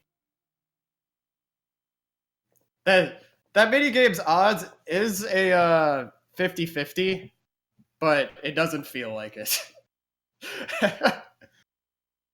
It's a 50-50, but isn't a 50-50. Yep, so now we have 536 Hong Kong dollars. We got a hot one. We got a hot one. That guy in the background says that. He's hilarious. All right.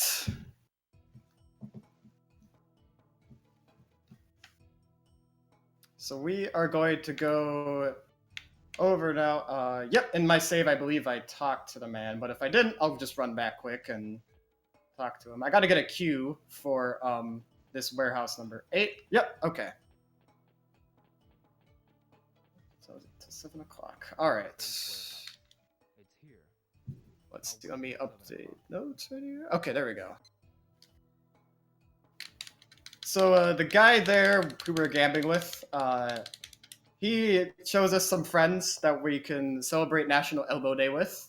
So we're gonna go do that.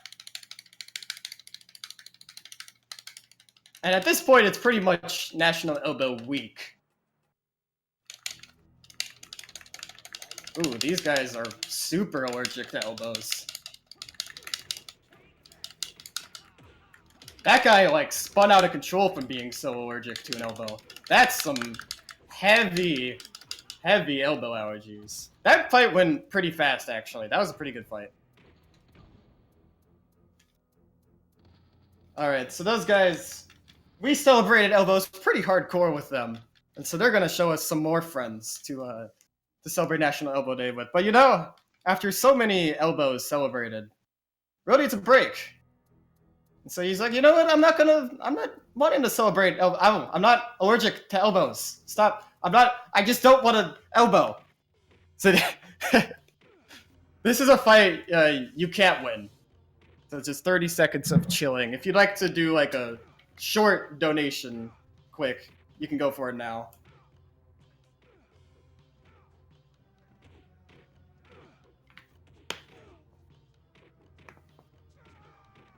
Just as always, give me a heads up in the Runners channel about anything.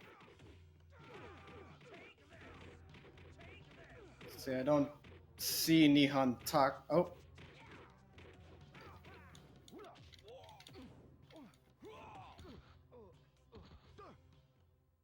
Okay, all good. No donation at the moment. Okay, sounds good. Well, we get beat up, but we are sent to Beverly Hills now, so we do get to live the lifestyle of the rich and the famous, as Rio wanted all along. And, he wants to show off to these Beverly Hills guys, because, you know, he's a new guy in town, and he wants to, like, show some cool stuff and make some friends and whatnot, so we're gonna get off these docks and whatnot. You know, this isn't how I remember Beverly Hills looking, but you know, maybe it's just a little different than what the pictures show. You know, that's okay. That's okay. We're all right. This is fine. So right up here, we are going to... You know what? I'll do a safety save, just in case something would happen. Just with the game disc or something or whatnot. So I'm going to go over here, and I'm going to do... a map glitch. I'm going to do a map glitch. I'm going to do a map glitch. I swear I'm going to do a map glitch. There we go. All right. Sometimes map glitch is janky. There we go. All right, so we're going to go over here. And right about here, we're going to turn around. And I got to get to a specific position. This will help us clip into Ren's hideout. So right about here-ish, I'm going to turn. And we get to hear the strongest part in the soundtrack clearly. This song, which I believe is supposed to be a Biggie parody. Well, not parody, but like stylistically like Biggie. There we go. We clipped in there.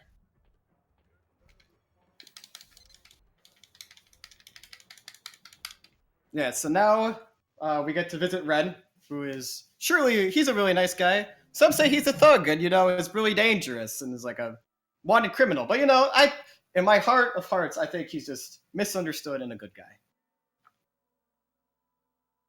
So this also has the best quote for marathons. I think it's hilarious. So, right, what Ren says right up here.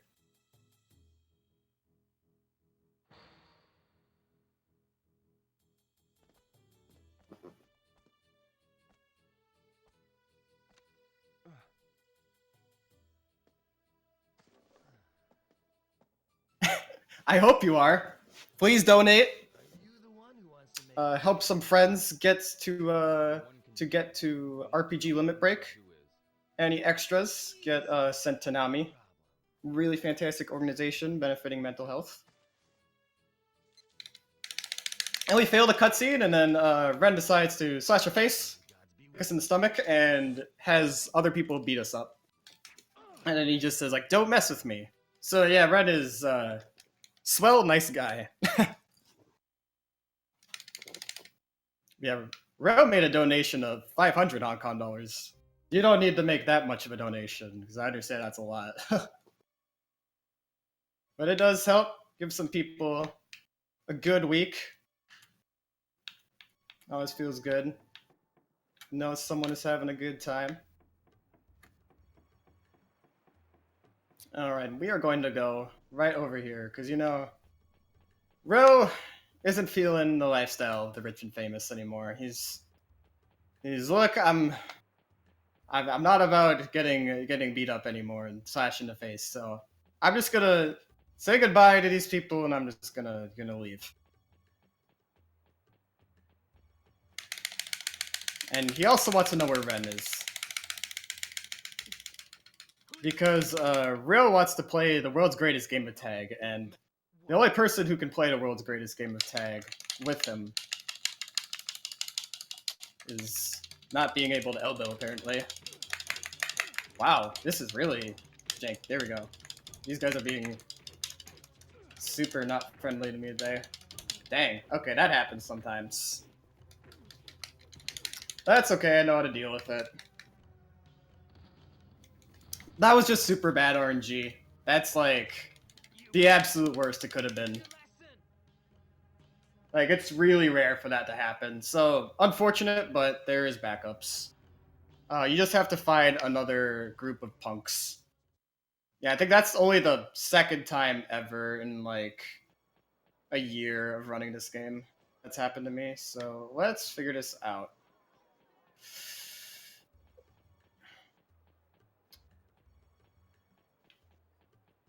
Yeah, we go right there, and so we beat up these guys.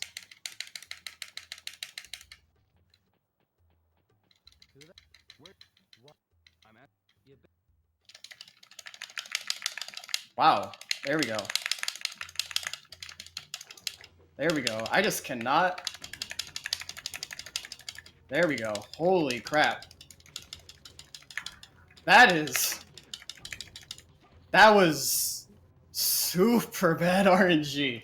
Like, I just really bad RNG because they were all like gaining up on me at the same time. So like it was hard to get a move out. Like, they were hitting me in a way where I'd be like in hit stun still, and then it was a thing where I'd do the command right and then it wouldn't come out because the camera angle was being jank. Yeah, that was something. We're still able to keep it all good and going though. It's not super huge of a deal. It loses us like there we go, like 20 seconds or so, unfortunately, but we will live. So there we go. Leaving the lifestyle of the rich and the famous.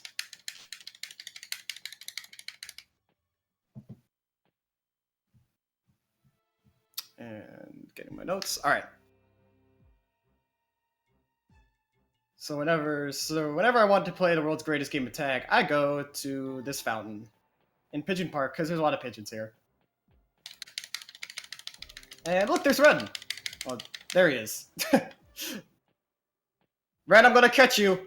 Don't think you could escape from me. I'm 3-time world champion in tag. Don't think you can escape me.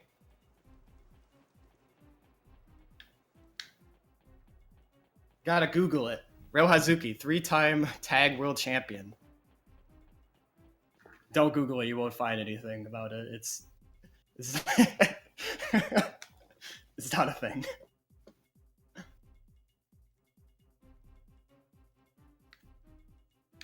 So we keep playing our game of tag. Come on, Ren. I'm a determined tag player. You can't escape from me. You hop fences, I hop fences too. I see you're dedicated to this tag game.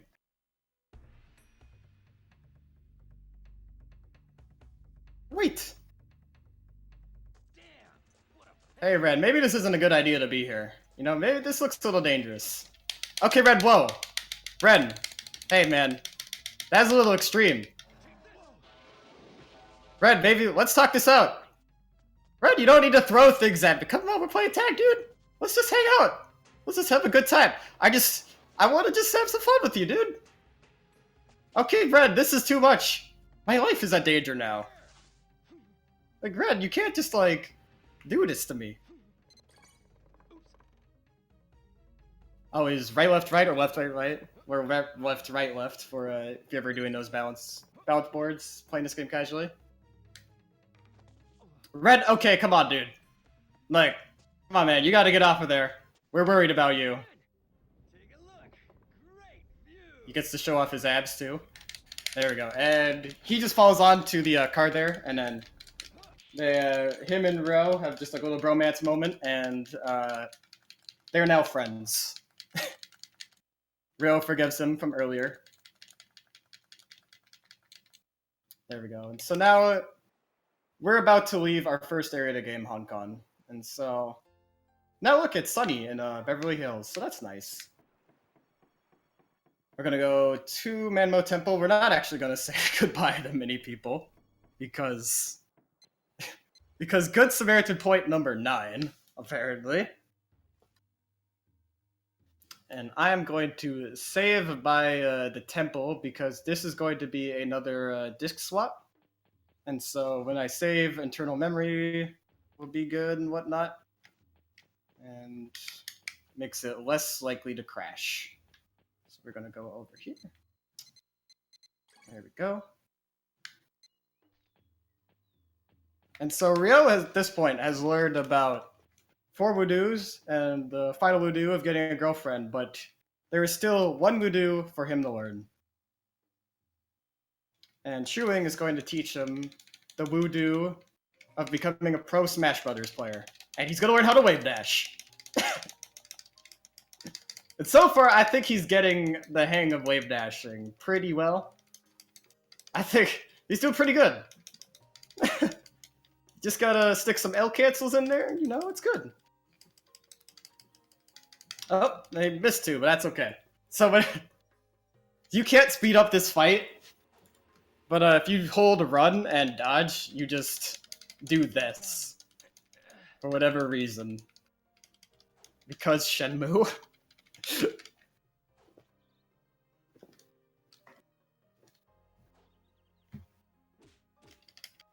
You gotta stick on those, you gotta work on those L cancels, Real. Come on, man.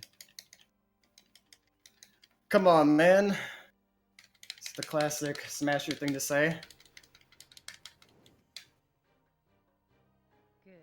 The weight shift looks fine. So some people complain about Stuig's voice actor, but monotone voices are just like strength in Asian countries, I believe. And we are going to...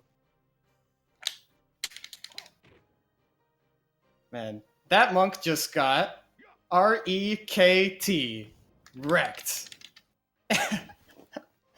That's your foreign language lesson for today. That says wrecked, clearly. So we just got a little cutscene right up here. So if you want to spend like a minute or 2 just reading donations, feel free to. Just let me know, as always, in the runners channel. You must not fall into an evil path. Martial arts are used to keep people alive. Don't forget that. Now go on.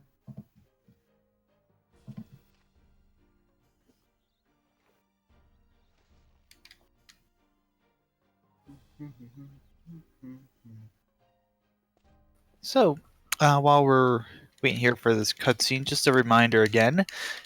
At the end of the run here, Gooby's going to be playing a duck racing minigame, and we need to figure out which duck we're going to bet on. Duck number 2, still maintaining that lead, $50 for the Black Ribbon Duck.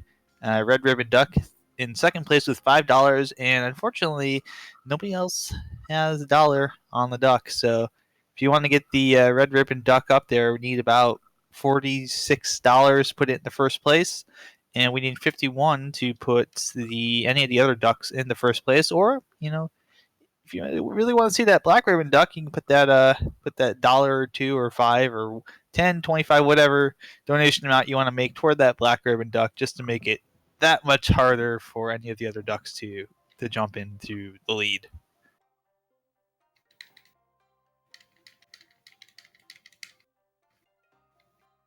All set. All right. Awesome. Welcome to our next area of the game. Kowloon. This is a really interesting city. It's called the famed walled city of China. It's a super heavily industrialized, and it's very there's a lot of intricate pathways through it. Like several floors up above the ground in buildings, there'll be just makeshift wooden planks and whatnot to get to other buildings and stuff. It's interesting. Definitely, you can go look up a lot about it if you're interested. The other thing about it is that it's also known for drug trafficking.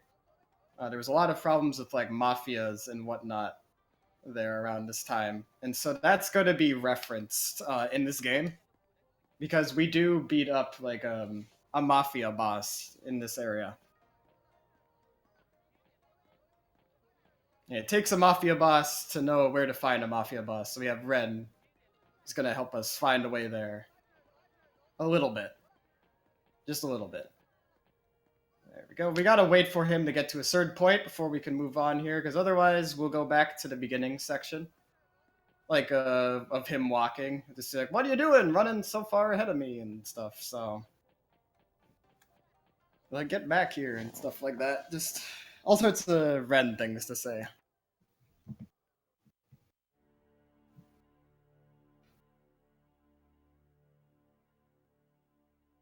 And so we are going to go into the Great View building here to visit Jan's Dank Herb Shop. Because that's what it's called. It's just Jan's Herb Shop. This is the Great View building. Jan's herb shop is in this building. Oh. Let's go. I did not want to buy a map right now. That was weird. Haven't had that happen before. Maybe later. I said the thing.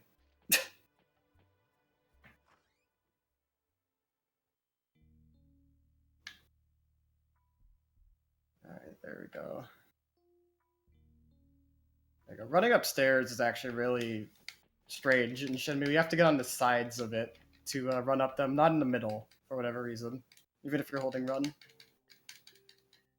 And we came all this way here to ring a bell. Because Saved by the Bell is actually Rio's favorite TV show. And he saw a bell and was like, hey, there's a bell there. Saved by the Bell. Ding. And then he leaves. So what actually happens is that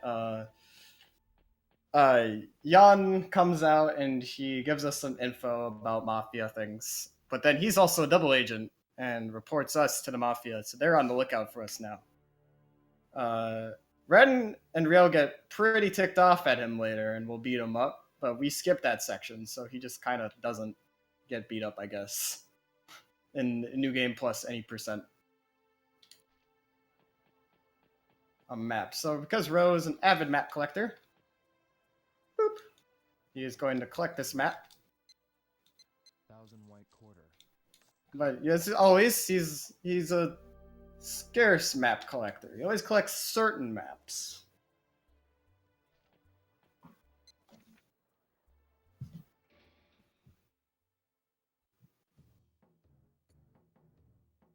Alright, let me just go through here. We're just kind of navigating through this section. This is going to be the glitchiest section of the game.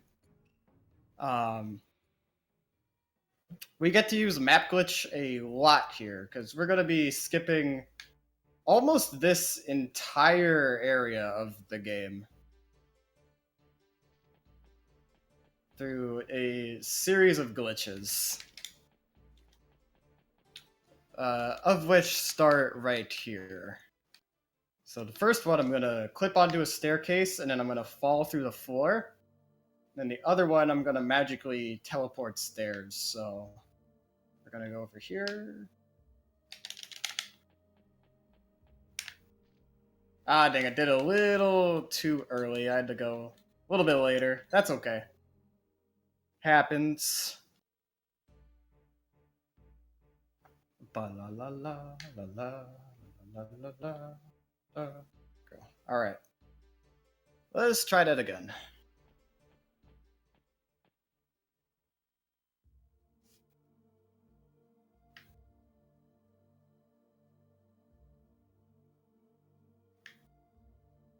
All right, so we go over here.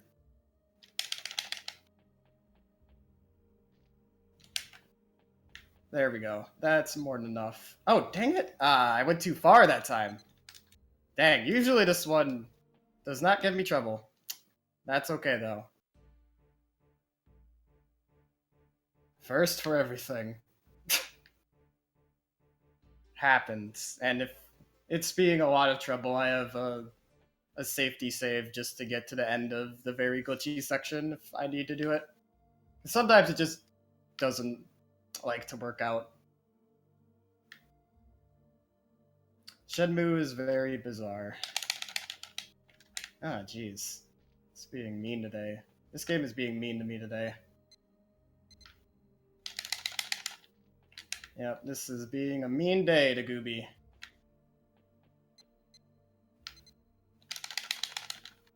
Wow. Not sure why that isn't activating. Map glitch sometimes like just does not want to activate. Dang, for real? Come on. Come on. Like, I would get this, like... Dang, I get this, like, first try usually here. There we go. There we go. Alright. We fall through the staircase.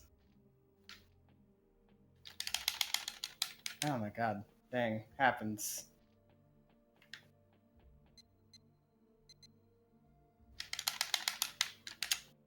Yeah, game is just majorly trolling me. Which happens. Dang. Rio's not supposed to be putting his foot down again. Yeah. He is. For not a good reason.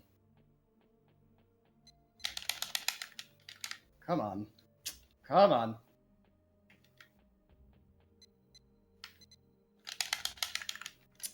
Dang it. Yeah, this was not being a problem in practice. Dang. Why is that not working?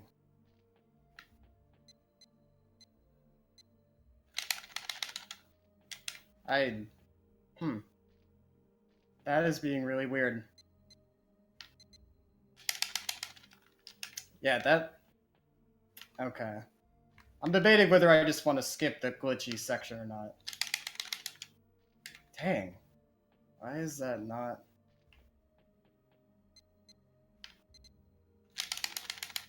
Yeah, it's just not activating? What the crap?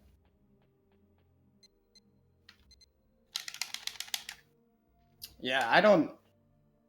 This usually is not a problem.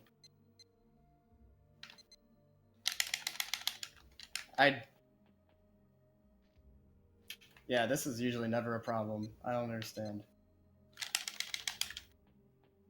Yeah, if I don't get it in, like, 3 more tries, I think I'll just skip. Because, like, I want to show it. Like, if I could maybe even show it after if there's enough time. There we go. Holy crap. That is, like, super trolly. Alright, so now we're going to carefully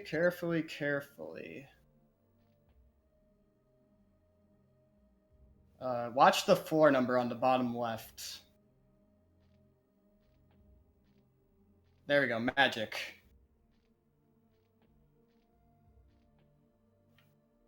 But yeah, talk about marathon luck. Holy crap.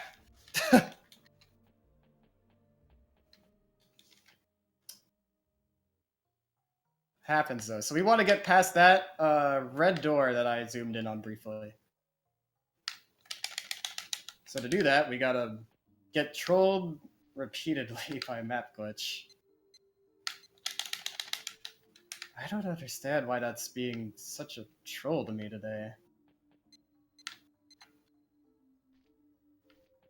So this was like no problem in practice runs all week.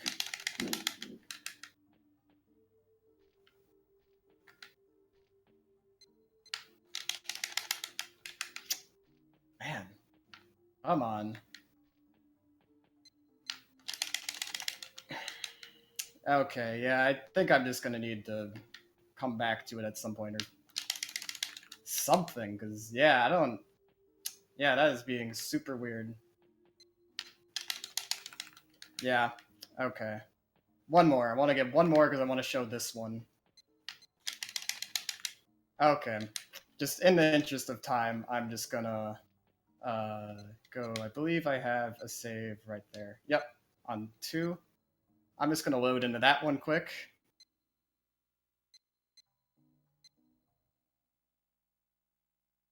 Yeah, that's super weird.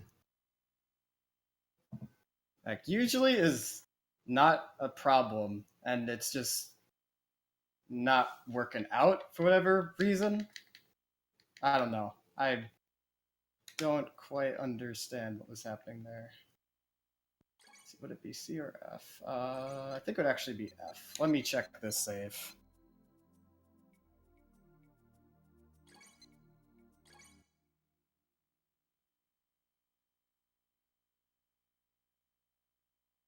Yeah, that's unfortunate. That didn't work out, and it's just super, super, super bizarre. Yep, there we go. This is where I need to be. So, if time allows, I'll try to show them off after. Let me check if that's 3. Yep. But yeah, sorry about that. I just, like, was just not having it happen for whatever reason.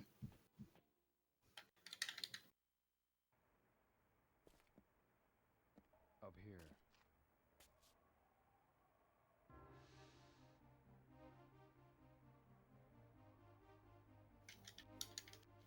But yeah, that's the first time that's ever been, like, a problem for me. So that's weird. Which is unfortunate. It's marathon luck, but, you know, you deal with it.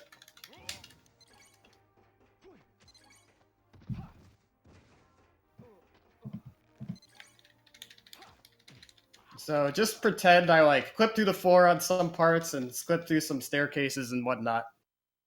That's why I have a backup safety save for that part, because this game can be tough and brutal at times. So we gotta fight the Mafia boss I alluded to earlier, and do our ultimate Elbow Day celebration.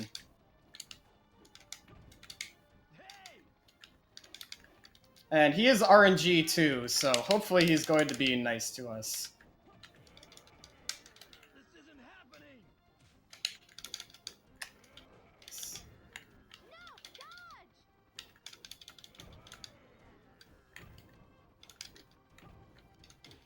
Show some courage. Watch out.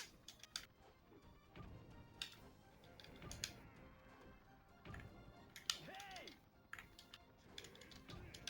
No, dodge! Alright, and I just gotta focus on this fight for a little bit. Give me one sec here. We're almost done with this part, then there'll be some quick time events that Shenmue is known for.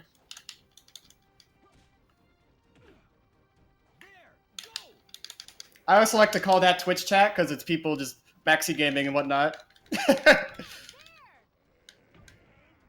I love you, Twitch chat. I just like to give you crap. You know I always love you. I love all my friendos. There we go. So he tries to beat us up, but it's not about it. Also, notice the Shewig's teeth here. Damn. What should I do? What teeth? She doesn't have them.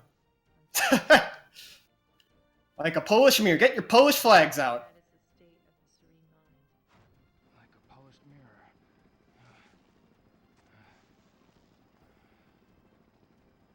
Concentrate. Only on your mind. This'll finish you. And he gets wrecked and collapses, and we are done with Kowloon. So yeah, unfortunate we didn't get to show off the glitches, but like, for whatever reason, it was just not wanting to cooperate today with me when it's always been cooperative with me for like the past like months and months of just playing the game. So I don't know what that was about. It was just bizarre. Game is bizarre and sometimes just does not want to cooperate. But this is going to be the by far the chillest part of the run. I really enjoy this section after Kowloon because Kowloon can be kind of intense. There's a ton of glitches. You like clip through a lot of stuff, and it just having a really relaxed section at the end is just, I don't know. It's good. It's good, so you're not like nervous or anxious or anything. It's also just good for like just your health, I think. Like this game, playing it and just kind of relaxing in this section has always been really helpful for whenever I've felt down or anxious or anything. Really good for my mental health. So definitely, I really enjoy that this is for Nami, because this game has definitely helped me out with a lot of like challenging periods in life. So it's for Nami and getting friendos to support an event for Nami, so even better. Because yeah, it's just such a beautiful section. It's just very relaxed. Like the speedrun takes a very sharp shift, I know, from the goofiness on Honkan to like the serious sections in Kowloon to the chill sections in Gwendolyn. Yeah, this part I'll probably be able to look at Twitch chat more. I wasn't able to look at it much throughout the first sections because just needed to look at notes and concentrate on things. This game can be tough sometimes. It doesn't always like to cooperate with you, so it's definitely not been cooperating with me. But you know, that's the marathon luck, right? That's just how it goes. Yeah, keep in mind this game was released for the Dreamcast in 2001, and this port is in 2003 Xbox. So and the graphics are just super stunning for it.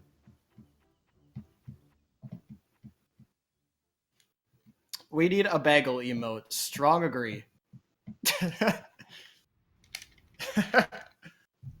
Muddy stream. So what happens? Oh, there we go. So what happens here in the story is that Ryo sees a girl trying to save a goat during this flood, and so he jumps into the river to try to save her.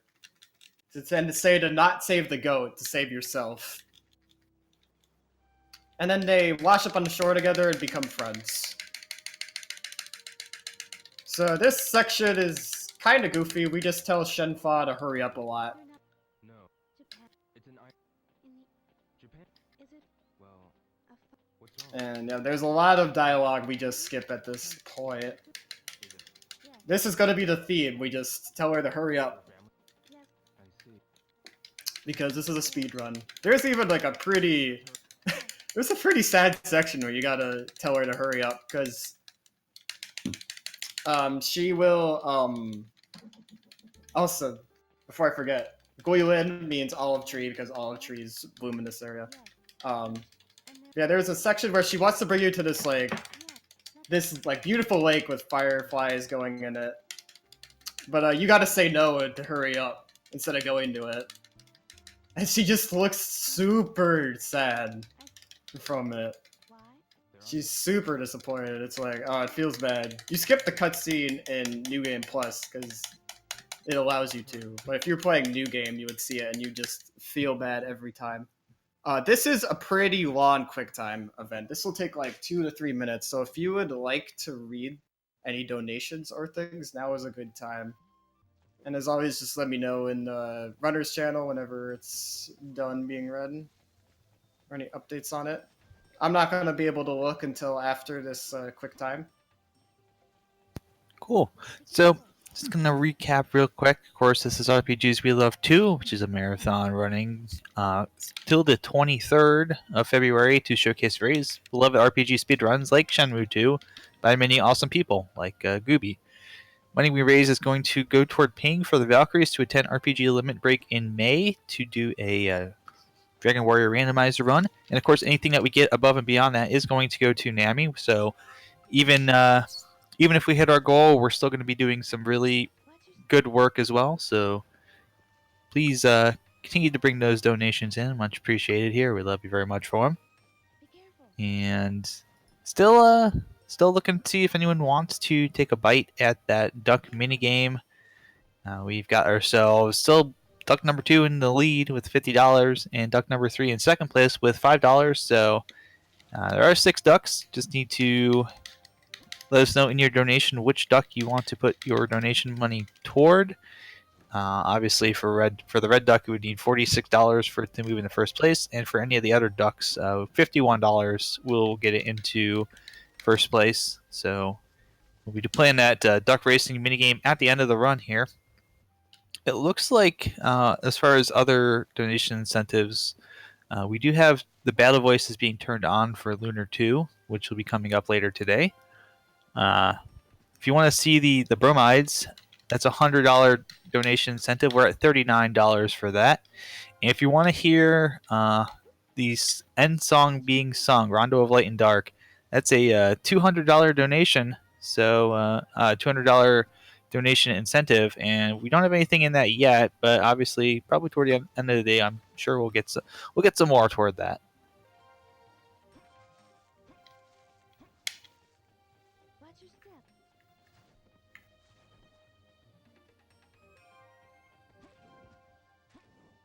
All set. All right.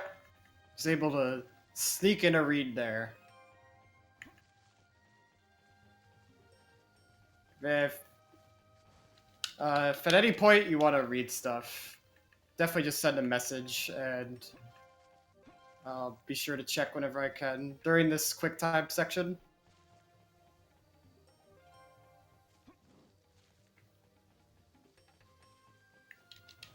Oh, whoops, I pressed the wrong button. I'll be okay, though. You can fail a few and be fine.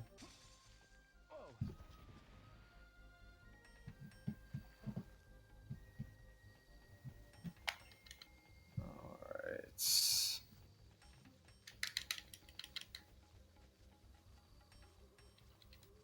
So this is the longest section of QuickTimes, though. But yeah, not super exciting for the run, but it is very chill. You get to see a lot of the artistry in the game, which is nice. This would be a great time if you want to donate. This is probably your best time in the run to do so. So if you'd like to help get some people to Limit Break and Nami, definitely go do that.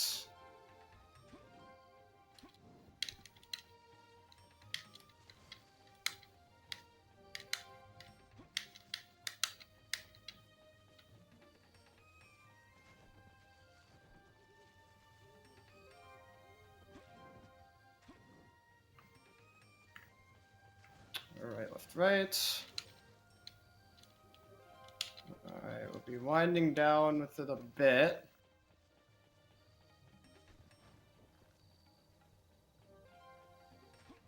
Left, right, up. And yeah, these quick times are always the same. And you can keep pressing them before. like before they happen. So I kind of buffer the inputs. There we go. All right, done with that super long quick time. And now we get to go to what I like to call. No wait, this isn't Monk Ass Cliffs. No, this is the crag. We get to chill for a little bit. Yep, and this is some cliff. This is, bro. Yep. So Shinfa and Ryo decide to go to a cave because it's getting dark outside and wolves can come out in this area. And so you just zoom in on Shenhua here, Shenfa, excuse me, and you can just kind of chill for a little bit. You can see the beautiful waterfalls and things, the really pretty night sky and stuff. And those mountains are called Shangjing, I believe they're called, which just means a mountain with pure beautiful shape, which is what Shenfa tells you a bit later. Now we got to go collect some sticks, because it is also a hobby of Ryo's. Let me just... I'm just reading my notes. Alright. Go back. I want to collect 2 in the same go. I should go back. Okay, I'll do it this way then. Alright. There's some here. I can't hold anymore. And there we go. Here's some firewood. Found them. Good, you found them. Yeah, very chill section, I'll go which get is it. nice. Yes.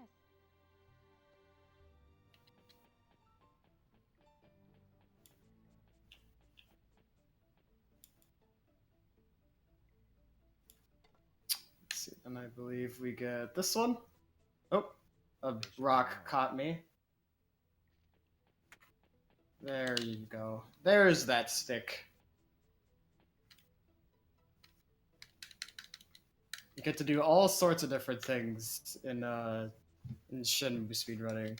Also, I should go back. that stick in particular, for whatever reason, teleports you back to Shenfa, not the others, so it saves like Thank you. a few Come by the seconds. fire to get warm, yo. And then Shenfa wants to know a little bit about us. So we're gonna talk to her about life. Hmm. Talk. How do you? Yeah, you can kind of get the cliff notes from reading this. 6. And you're only gonna talk Do you about Nozomi, who was kind of a love interest in the first one, in the first Shenmue. know And we're not gonna talk about our other friends, despite how much I love Tom. He's the hot dog salesman in Shenmue 1, and he's just always dancing and hilarious. It's getting. I think you should. Yes. Let's see. Were loading times at Shenmue 2 on Dreamcast slower? Yes, they are. Oh, and then those are the wolves. Yeah, the Dreamcast is slower. Xbox is... Whoa. Yeah, Xbox is much faster than that. There is a PC port too. We'll be Oh. PC's load times is faster, but there's some other stuff added that the run comes to like a similar-ish time.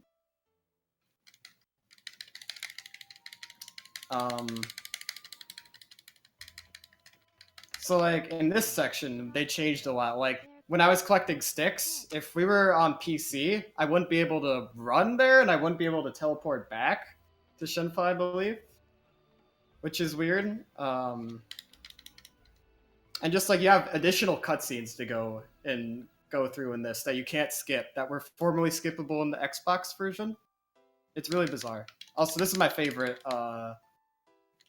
song in the game. I love listening to this. Always a fan of piano music like this. Let's hurry on. Yep, you really do tell yes. Shenfa to hurry up a bunch. And then we're gonna go forward via cross. Alright.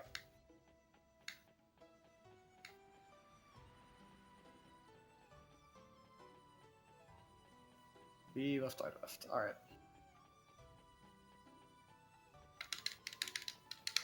we go. So yeah, we just gotta navigate through a forest for a while. Don't sleep on the forest though, because it's easy to miss a turn and just get lost and lose a bunch of time. So it's one of those sections in the run where it's like, I want to look at Twitch chat or something, but you can't. And there's a story of a runner called Purry Purry who was on world record pace in this category, and then he made a wrong turn in the forest and then lost it, which is super unfortunate. That's a super feels bad moment.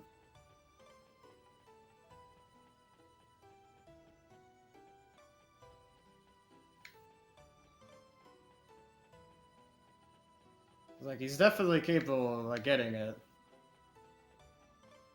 Just kind of the forest trolled him. Which definitely is the thing that happens in Shenmue. The game loves to troll you. As we have seen today. In almost every place it could, it decided to troll me.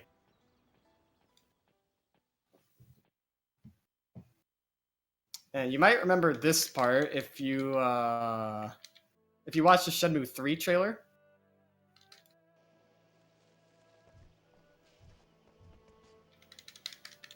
Because they use this same exact section. Which definitely, if you're interested at all in this game, I highly recommend going and checking out Shenmue 3, getting on that pre-order.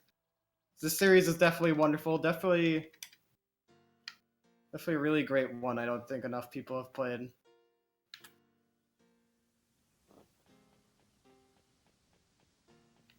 Let's see, so we are going to follow the path here.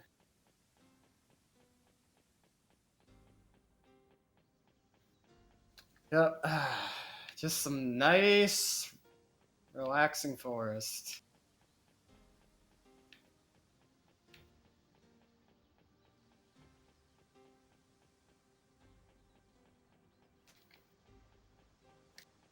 And a few more quick tabs.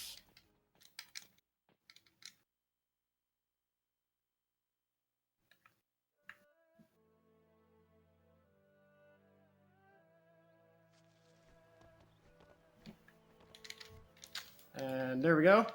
Yo, please be careful. Got some mad hops. Good. You got across safely. Yeah. Let's go. The village is still further ahead. All right. Alright. I also really like this song. Really, all the forest songs are just masterpieces. So we are going to go left at all the turns here, and then remind Shenfa that this is a speed run, and that we want to go fast.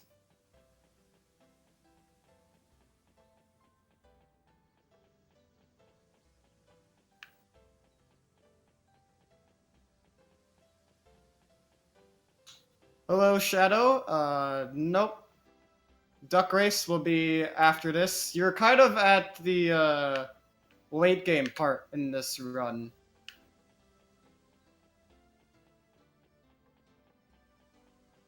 Alright, we're finishing up most of the stuff here. Yes, I'm excited for Duck Race. I'm glad you are too.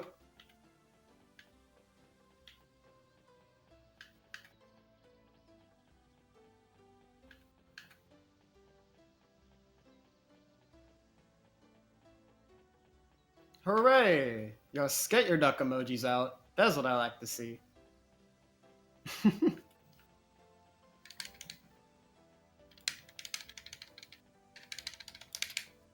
What duck are you betting on, Shadow? Jen, you always. Yes. Let's hurry. I'm glad you hyped it up. Yeah? If I could have a clip of that, I would appreciate that. Because duck racing is amazing. Jen, What is I'm glad it was able to help oh, help with the cause for the marathon. the path. Yes. I am quacking for the duck race. Black duck, nice. Let's hurry. And the duck race is hilarious because it is an RPG Let's hurry. in itself. Donation to read at the next break. Let me check. Yep, that was a perfect time. Go ahead and read if you'd want to, Nyan. Alright, thank you, Goopoo. We have $30 from Not Rinit. So thank you very much, Not Rinit. It's going toward Final Fantasy IV. The naming of our characters here. So let me get this all set up here because it's split. So we gotta get this just right. So name for Kane is Chupon. That's $20 for that, and $10 more toward naming Cecil Ultros. So looks like Ultros now $20 ahead, looking pretty good to be Cecil's name here. And we have a new leader for Kane, which is of course Chupon.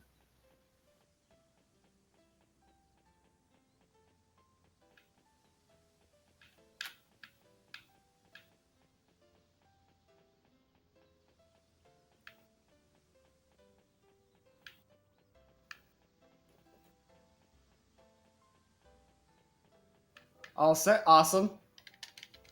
Thank you all so much for donating. Definitely love all of them coming in.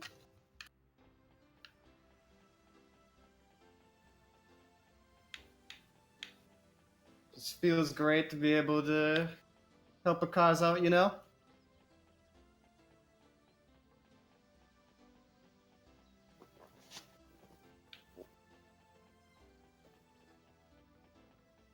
Alright, next up we are going to go to Monka S Cliffs, as I like to call it, because because the quick times are random at this part, and only this part. And if you fall off here, Ryo just dies. Like, that's what happens in the story.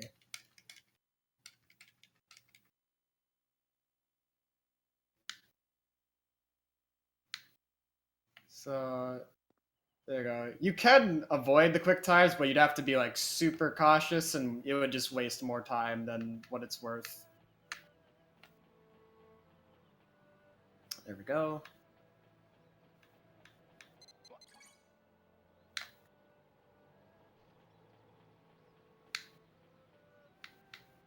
Oops. There we go. One almost got me.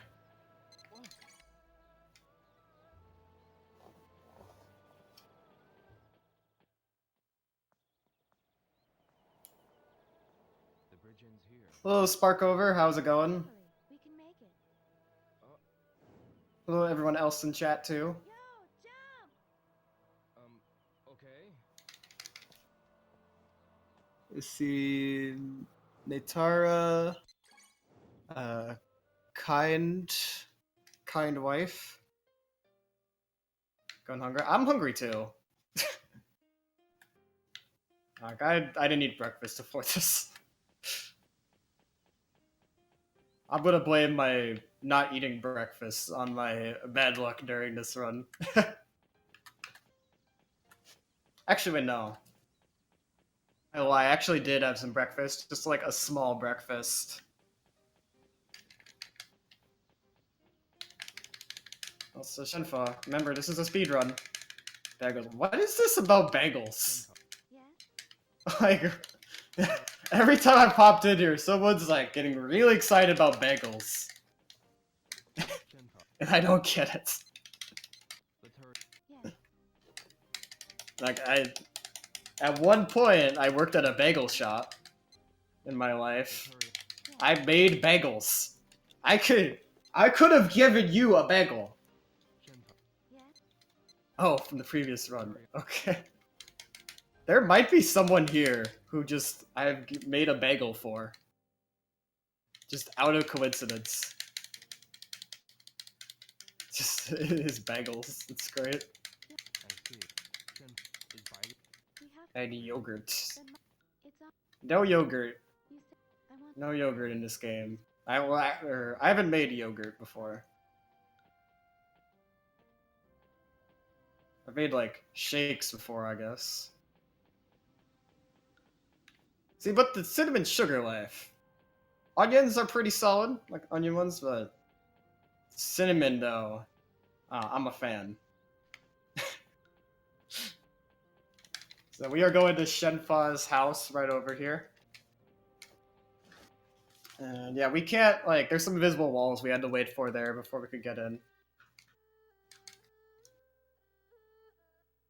Thoughts.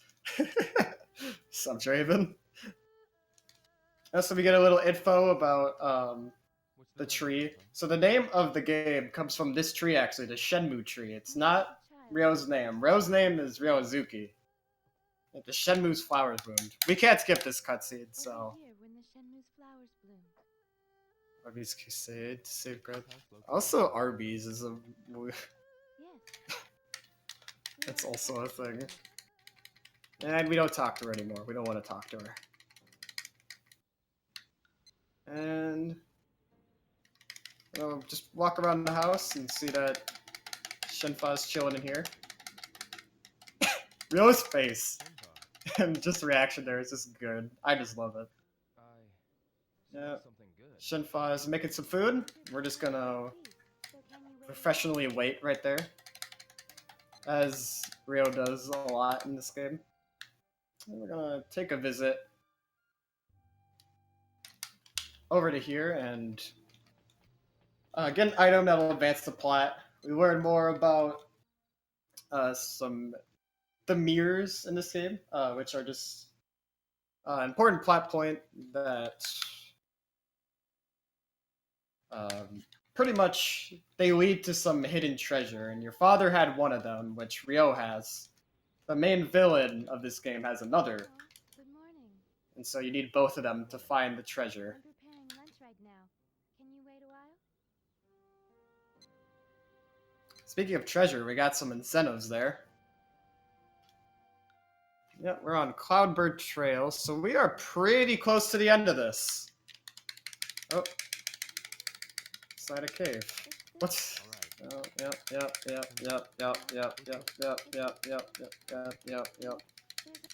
Phantom Riverstone, only found in Gwendolyn, because it's part of the mirror. Yes. Yo, What is it? it's a Yeah. Yeah. Yep. It was. kid. Oh. Alright, there we go. And we just have to wait with her. Whatever. Yeah.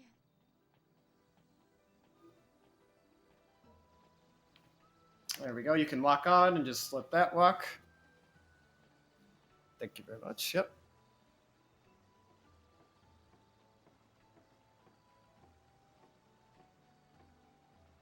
Alright, sounds good, Spark. Thanks for coming by for this. Hope you get some food in a bit.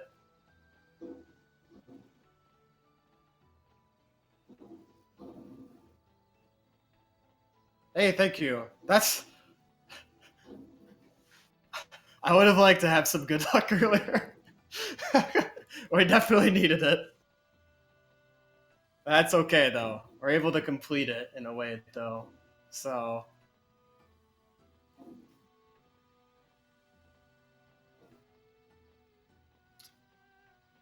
Got trolled.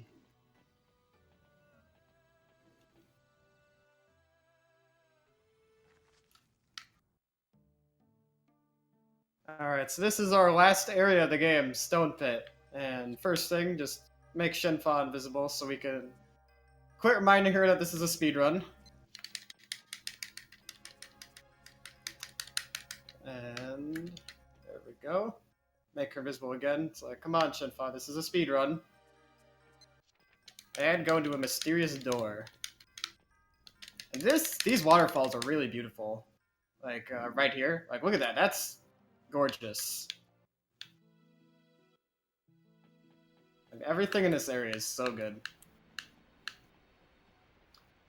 So, Shenmue 2 is known for having one of the biggest cliffhangers in all of gaming, and you're gonna see why. So, spoilers.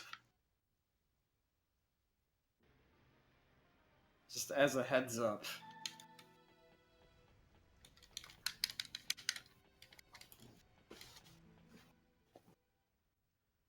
So now we have a sword, which we just found here. It's never referenced any other point.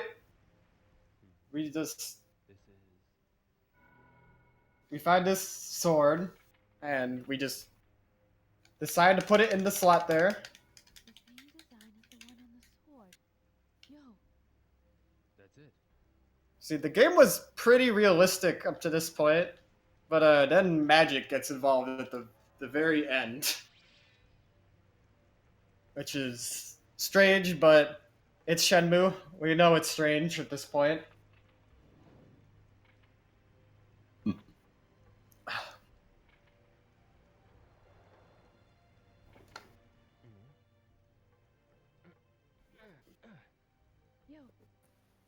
All right.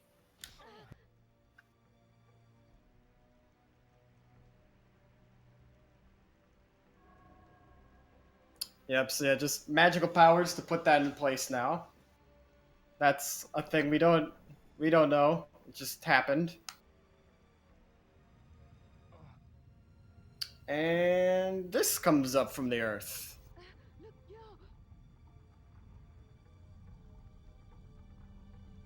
Yeah, so time will be when I do the last input here, when I put the Phoenix Mirror into that slot. And we're gonna make Shenfa turn, or she's just gonna ping me down. That works too, I guess. Yeah, do it quick, Nyan. Okay, so we got $5 here from Set. Really quick. Yeah. From Set Zeroma saying $5 make the couch finish unprecedented crisis with the spear. Make sure he knows I bid for it too.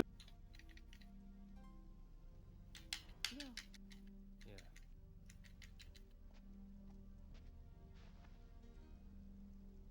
Oh. There we go. I think my mic cut out, but time.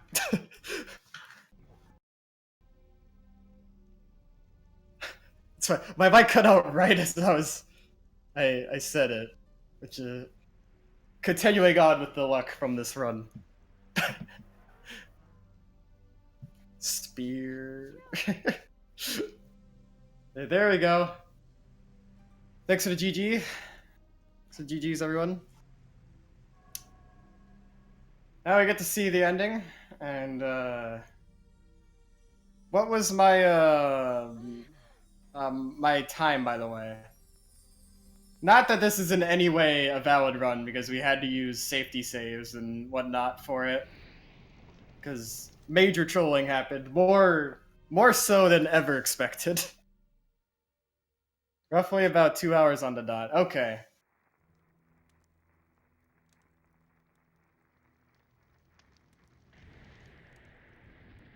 Yeah, I hope you all enjoyed that a lot. This cutscene is like 5 minutes. I can let this play out, or I can just get right to the duck race that I know you've all been waiting for. Whichever you all prefer.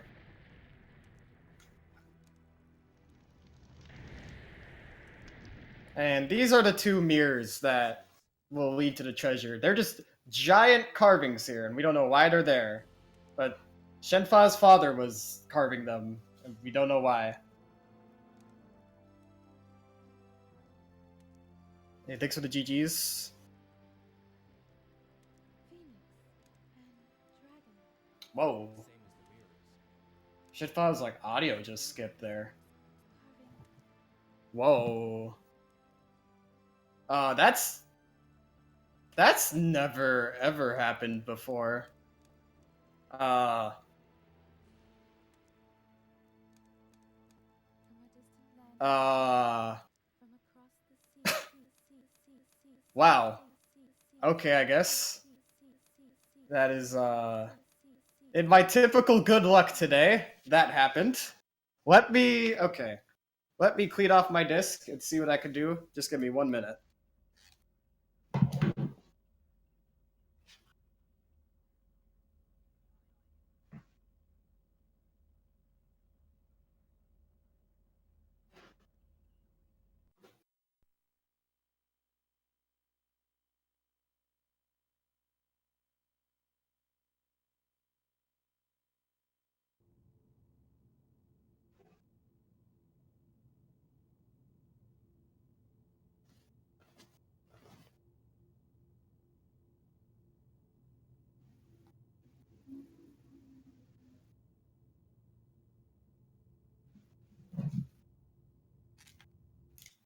Okay. Well, it appears to be loading again. Marathon Distress got to the disc, I guess. Yeah, I guess it did. That has never happened to me before. That,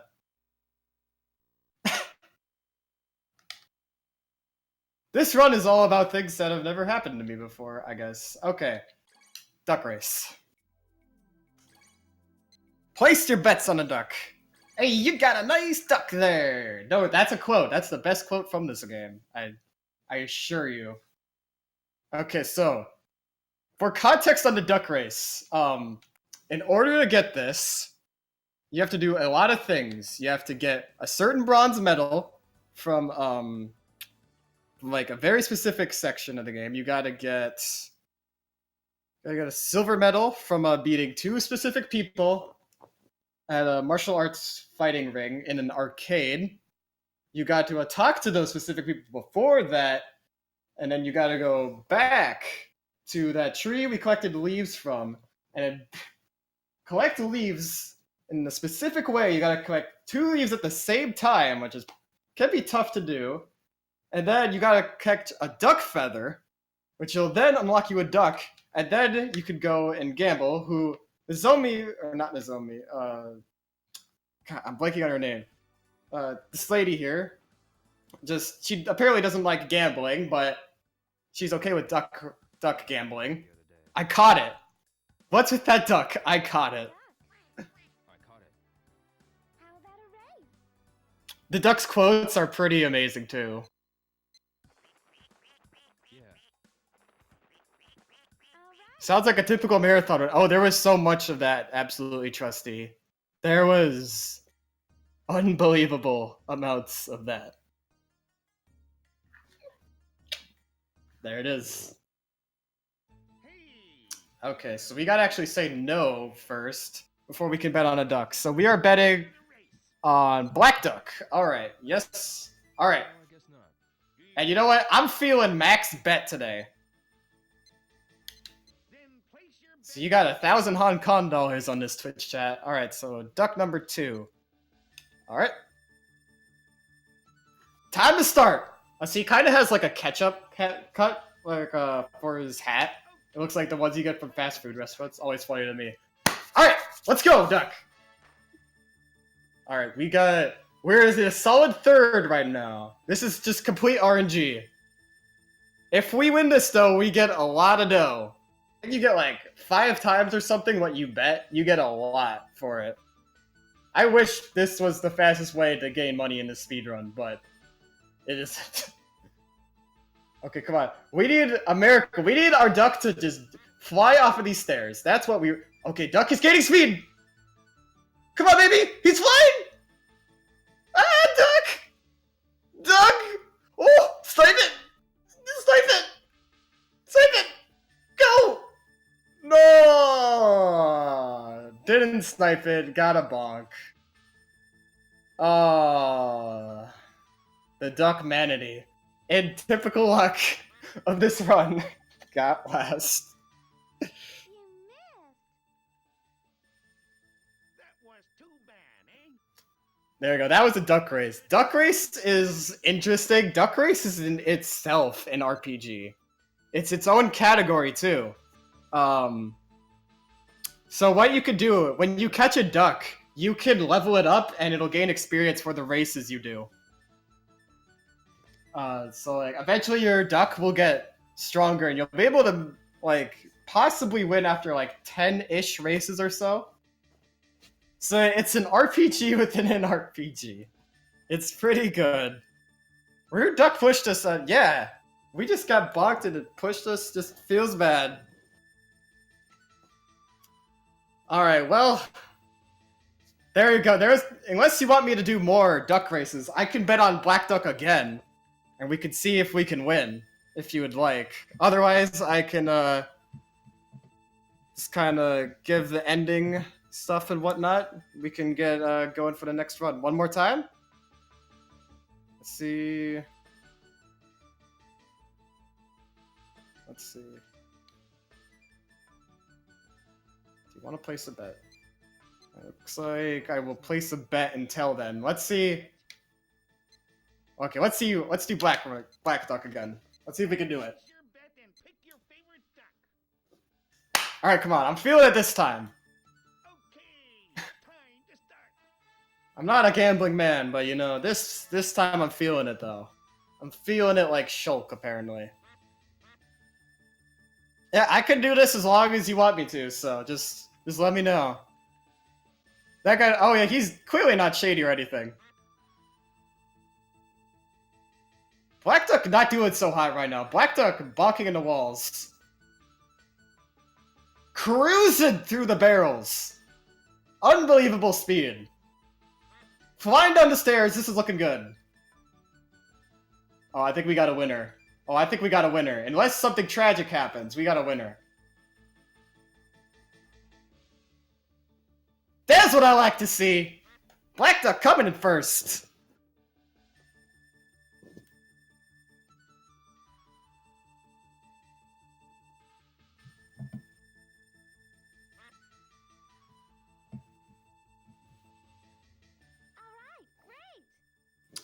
Alright. We finally did it! There you go. Winning the race. Winning the race is pretty rare, too, so... Black Duck, we believe in you. Let's just want to get a heads up.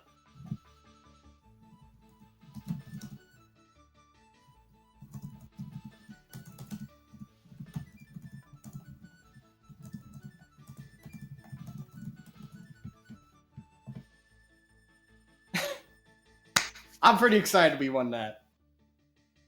We went from... Alright, looks like I could do one more race. Yeah, we got a lot. Oh, wait, whoops. Okay, well, I can show Duck RPG briefly. You can control the duck if you enter like this. You see, I can control now, it has a life bar and whatnot. I'm gonna go back to betting on Black Duck. I have mismenued a little bit. I'm so glad we won one, though. That's amazing. It's super rare to win that. So, you know what? All the bad luck that happened in this run, Duck Race makes up for it.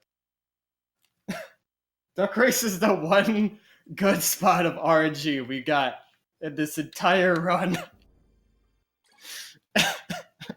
And before that, we didn't even get good luck in the Duck Race. Duck Race makes everything better, confirmed. Oh, wait, Duck RPG is best.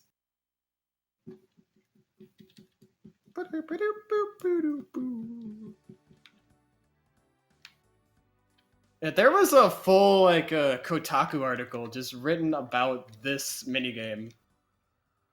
Like, if you look up Shenmue 2 Duck Race, I believe you could find it. Just because they were so surprised, they just didn't believe this was a thing in the game, but it's a real thing. This is actually in the game. Okay, you gotta do quit. Alright, we're gonna place a bet. Max bets. Alright, Black Duck's my favorite. Time to start! Let's go, Black Duck! If we could get 2 firsts in a row, that would super make up for all the bad luck in this run. Oh baby. Oh baby. I'm not gonna say anything. But... Oh no! Oh! No! Don't snipe us, Green Duck! Black Duck, get in there. I believe in you. Don't let Green Duck snipe you like that! Come on. Oh, this is neck and neck. This is neck and neck. This is so close. Black Duck, keeping in front of him. Not letting him pass. Oh, let's go. Keep in the lead. Keep in the lead. That's what I like to see. 2 in a row. Mm. Legendary. Never seen 2 in a row there. World champion Black Duck. That is what I like to see. Black Duck. All right, well, that is all for Duck Race. Thank you, everyone who donated for that. I love the incentive. It's really funny and hilarious. Yeah, I'm glad I could run this. Thanks to Valkyries letting me run this game. I enjoyed it. If you want to learn this game, you could check out the speedrun.com page for it. There's a guide by Purry Purry you can watch if you want to learn it. This is a game I love a lot. I think it's really great. Just helped me out with a lot of different things in life. Just really awesome game. Doesn't get enough runners, so that is all from me. Take it away for the next runs. Enjoy the marathon, and good luck to all the other runners.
All right. Hello, everybody. I am Couch23, and I will be running Final Fantasy IV Unprecedented Crisis.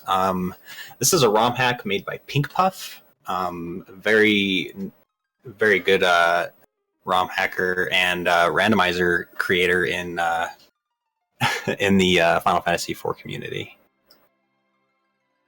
We're gonna get going in 5, 4, 3, 2, 1 now. So, Unprecedented Crisis, it's a fantastic ROM hack. It changes everything post Fabul. Unfortunately, we're not going to see any of that stuff. There's quite a lot that goes on in this run. So this that I just kind of put together as the new hack kind of came out, because duplication was actually patched out. So there's actually 2 ways you can duplicate in Final Fantasy IV. One is by doing it in battle, like you see pretty much in every Final Fantasy IV run.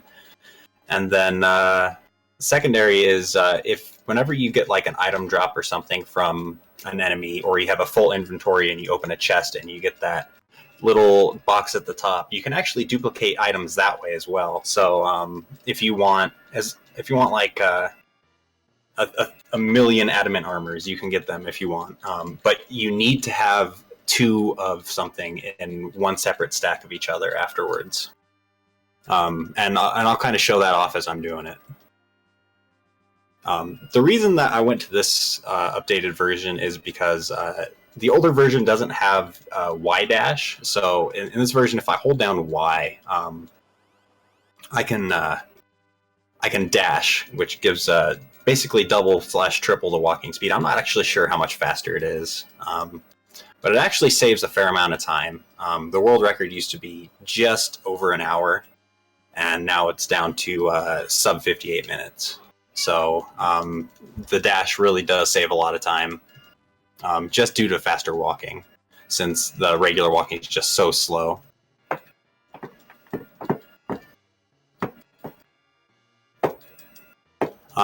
Story is going to be about the same. So what happens in this game is, if you've ever seen a vanilla FF4 speedrun, you'll see somebody do what's called the mist clip. So before we enter, usually you'd enter mist the normal way, activate the cutscene, open the package and everything.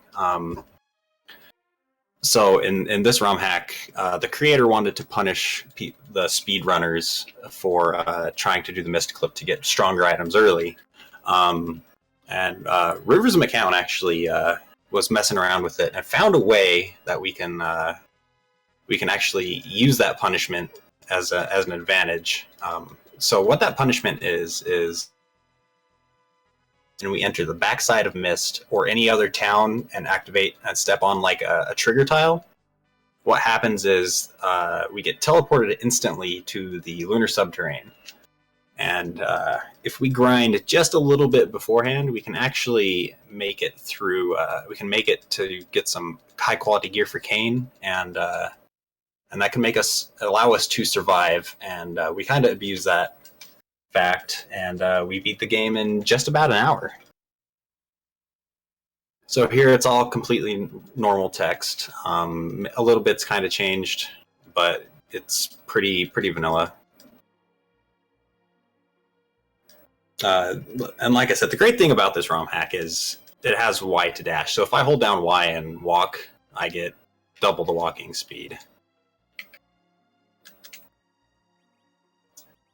So there's actually no tent over here, but we are picking up the firebomb and the lit bolt.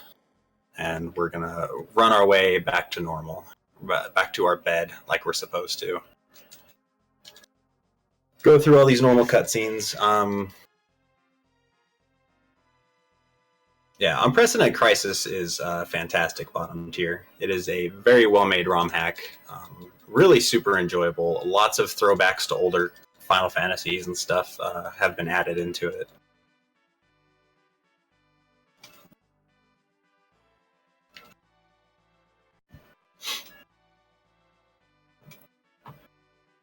Alright. This is not a new FE mod. This is actually an older... This is an older ROM hack made by Pink Puff. So what it is, it's the vanilla game, except for it's been completely changed past Fabul. It does have a very tough difficulty spike at some points. But there's new bosses, there's new weapons, there's the Japanese items, there's oh yeah, it's a fantastic ROM hack. Unfortunately, we won't be seeing any of the new story. Well, we'll see a tiny little bit of the new story, but it'll be more towards the end. Just gonna hop in here for a moment, Couch. Just to let you know, we have a $10 donation from Moonblaze Wolf, who says that duck races are greater than chocobo races. Put $10 toward the Lunar 2 sing-along incentive. That's gonna be that's a nice one to get.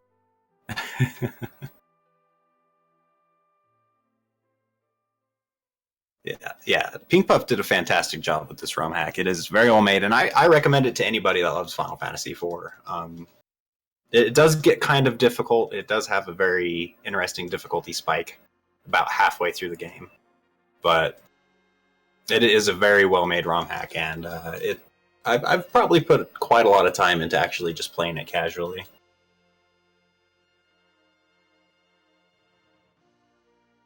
So the great thing about Final Fantasy IV speedruns is you get a free minute and a half break at the very beginning there on. You just get to sit here and watch words scroll. So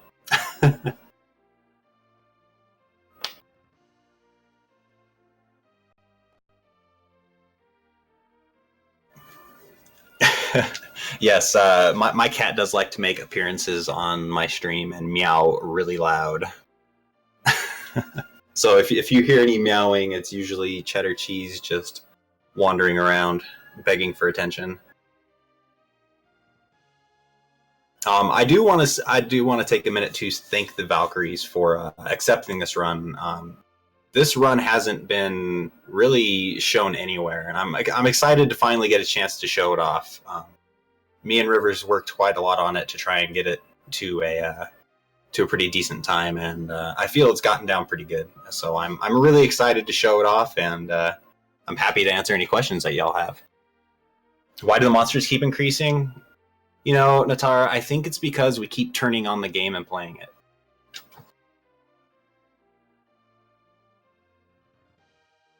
It does, absolutely.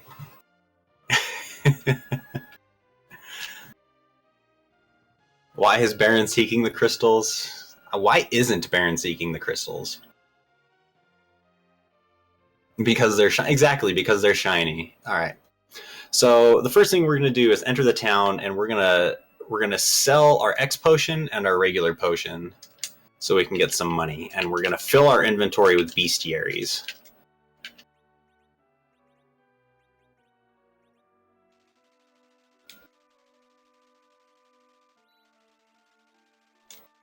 And we're going to sell 2, and we're going to get 2 tents, because we're going to duplicate the tents.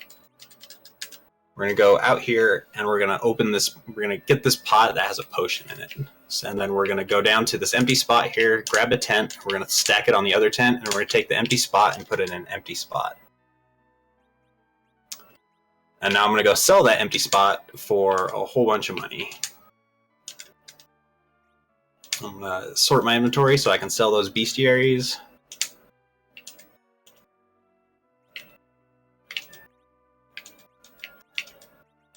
We're going to buy 80 Phoenix Downs and 80 Remedies, and we already have 2 tents. How many of the casual run tricks are needed for a decent time? In this run, not a lot. There's not a lot that of the tricks that you need to know. Besides really Mist Clip and that dupe that I just showed off, there's not really a lot of tricks that you need to know. ROM buffering is super important.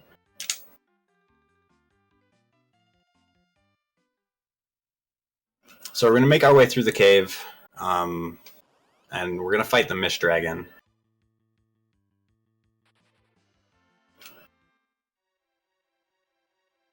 So there's really not much to do in this cave except for run away from stuff.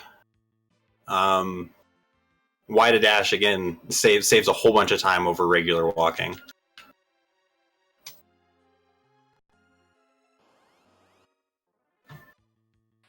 Yeah, bottom tier. This run is actually really short. It's it's not super exciting because you're constantly just in like you're doing like 3 or 4 fights and then the rest is just grinding. But it's fun because you got to make sure that you do all this stuff properly, otherwise you'll kind of be in trouble. No game sound.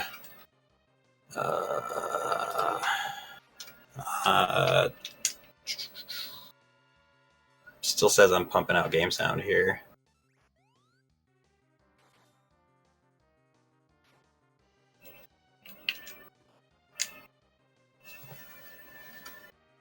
It's there, it's just quiet. Okay. I just want to make sure that we're good on my side.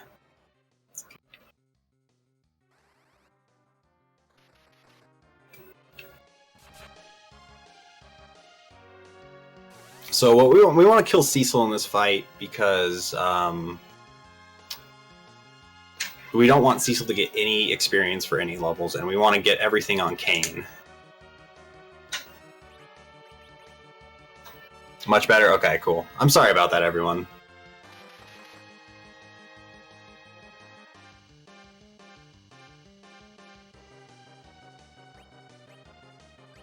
Alright. Boosted.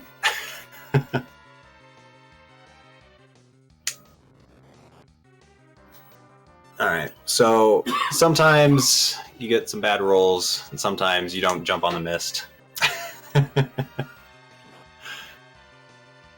This fight's just really, really interesting.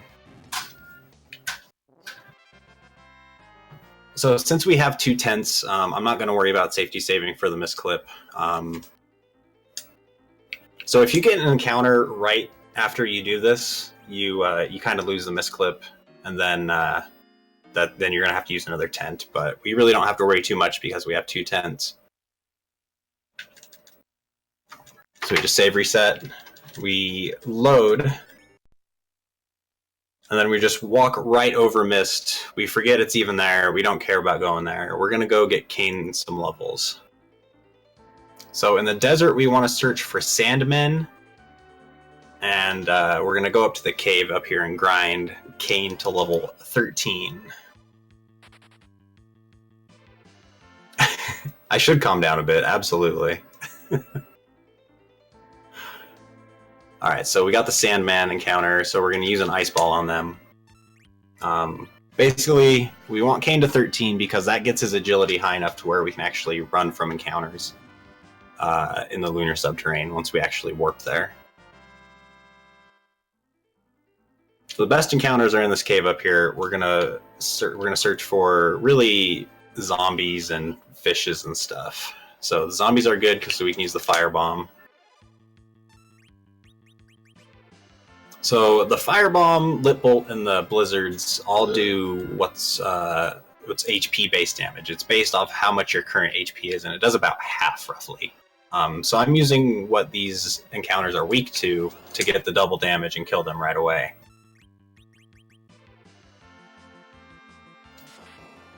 The Evil Shell and Waterbug is probably the best one to find.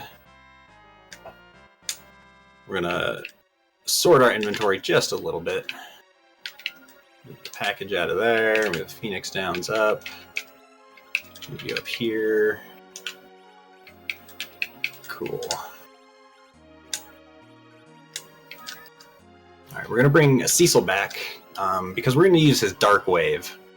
We're not gonna fight the Cave Toads because we can get poisoned, and they're a pain in the butt to fight. The Cave Toads are the only ones that we'll run from.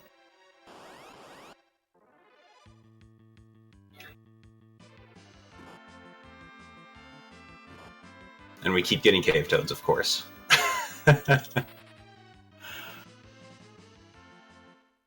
So what I'm going to do here, I'm going to attack Cecil because I want his HP to go down to 50 because his Dark Wave is going to take 25 HP from him. And we just want to make sure that we just want to make sure that Cecil can die from doing the Dark Waves. Cave Toads do love me. They really do. They just wanted some hugs, but unfortunately there's nothing I can do about that. I can't give them hugs yet.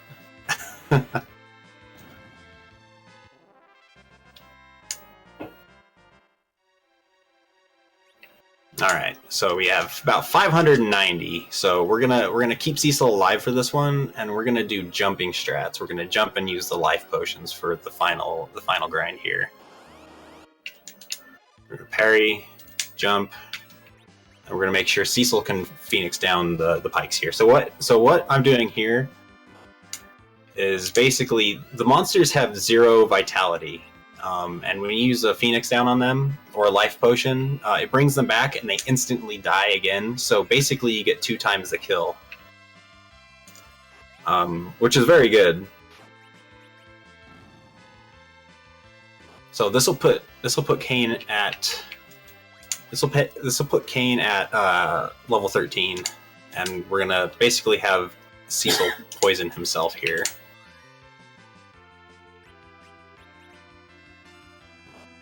Yeah, the life glitching is actually really easy. All you need to do is just make sure you target the enemy while they're dying or beforehand. Alright, so we got level 13. We can go ahead and make our way back to... We're going to go to Kaipo, because it's closer than Mist, and we can still activate the warp to the moon. So if you've never seen it before, get ready for some weirdness, because it's about to happen. Do we have time for a very quick donation here, Couch? Oh, absolutely. Anytime. Anytime. Just go ahead. Okay, sounds good. We have $5 here from Absolutely Trusty saying, "Amusing duck race. Black duck is true. Put this towards singing in Lunar too." And thank you very much for that, Trusty. I really appreciate it. We really appreciate it.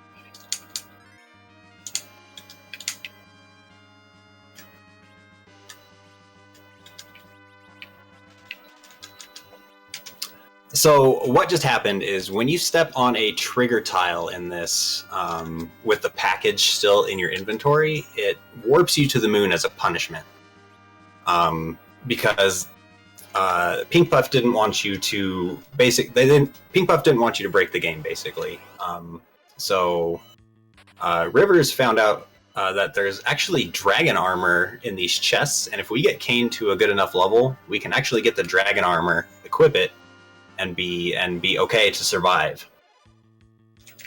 So we're gonna grab the dragon shield right there, and we're gonna come down here, and we're gonna grab the rest of the dragon armor, and then we're gonna find a D-bone, because we want a single D-bone, because we want the experience for an extra level, or extra few levels. When we get extra few levels, I just want it for the HP, because we can get into a blue dragon encounter, which is very dangerous if we don't have enough HP because of the blizzard.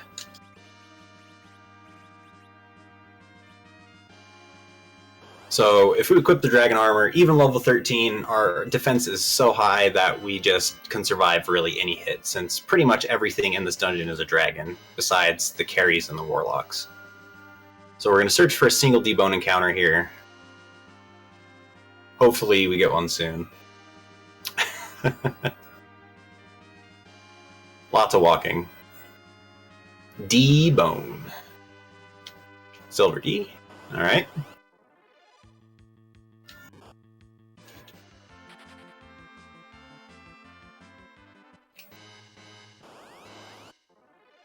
Yeah, this is pretty much just a giant walking simulator, because I'm gonna be looking for a whole bunch of grinding. Why does this look so broken? Because it is broken.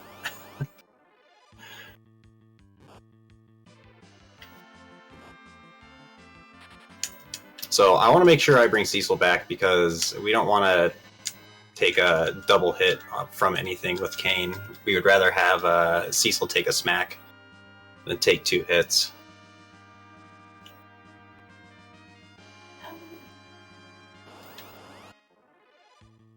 No, you can't actually leave the lunar subterrane in this ROM hack. Once you enter the lunar subterrane, you can't cast exit. You can't do anything. This D-bone is avoiding me. Yeah, once you're in the lunar subterrane, you're actually locked down here until you beat it. So it's a point of no return. Yes, good old encounter seeds are being very kind today. So I'm gonna move some of this stuff out of the way. because we're going to be picking up a little bit. Only if I had a step route exit in, I know, right? So we want Cecil alive for that reason, so we can absorb a hit, so we don't get poisoned right away by this debone.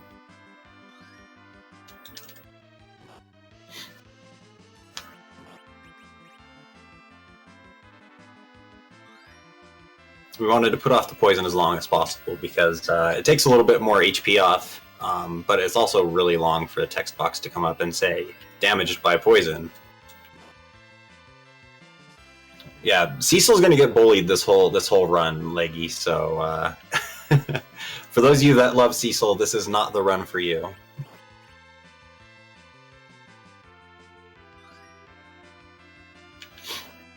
So this takes about seven X potions. They have, I want to say, like 8,000 HP.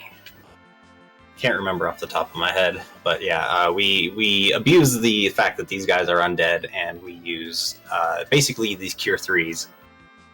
Yeah, he deserves it. No. Yeah, sometimes Cecil deserves it. I agree.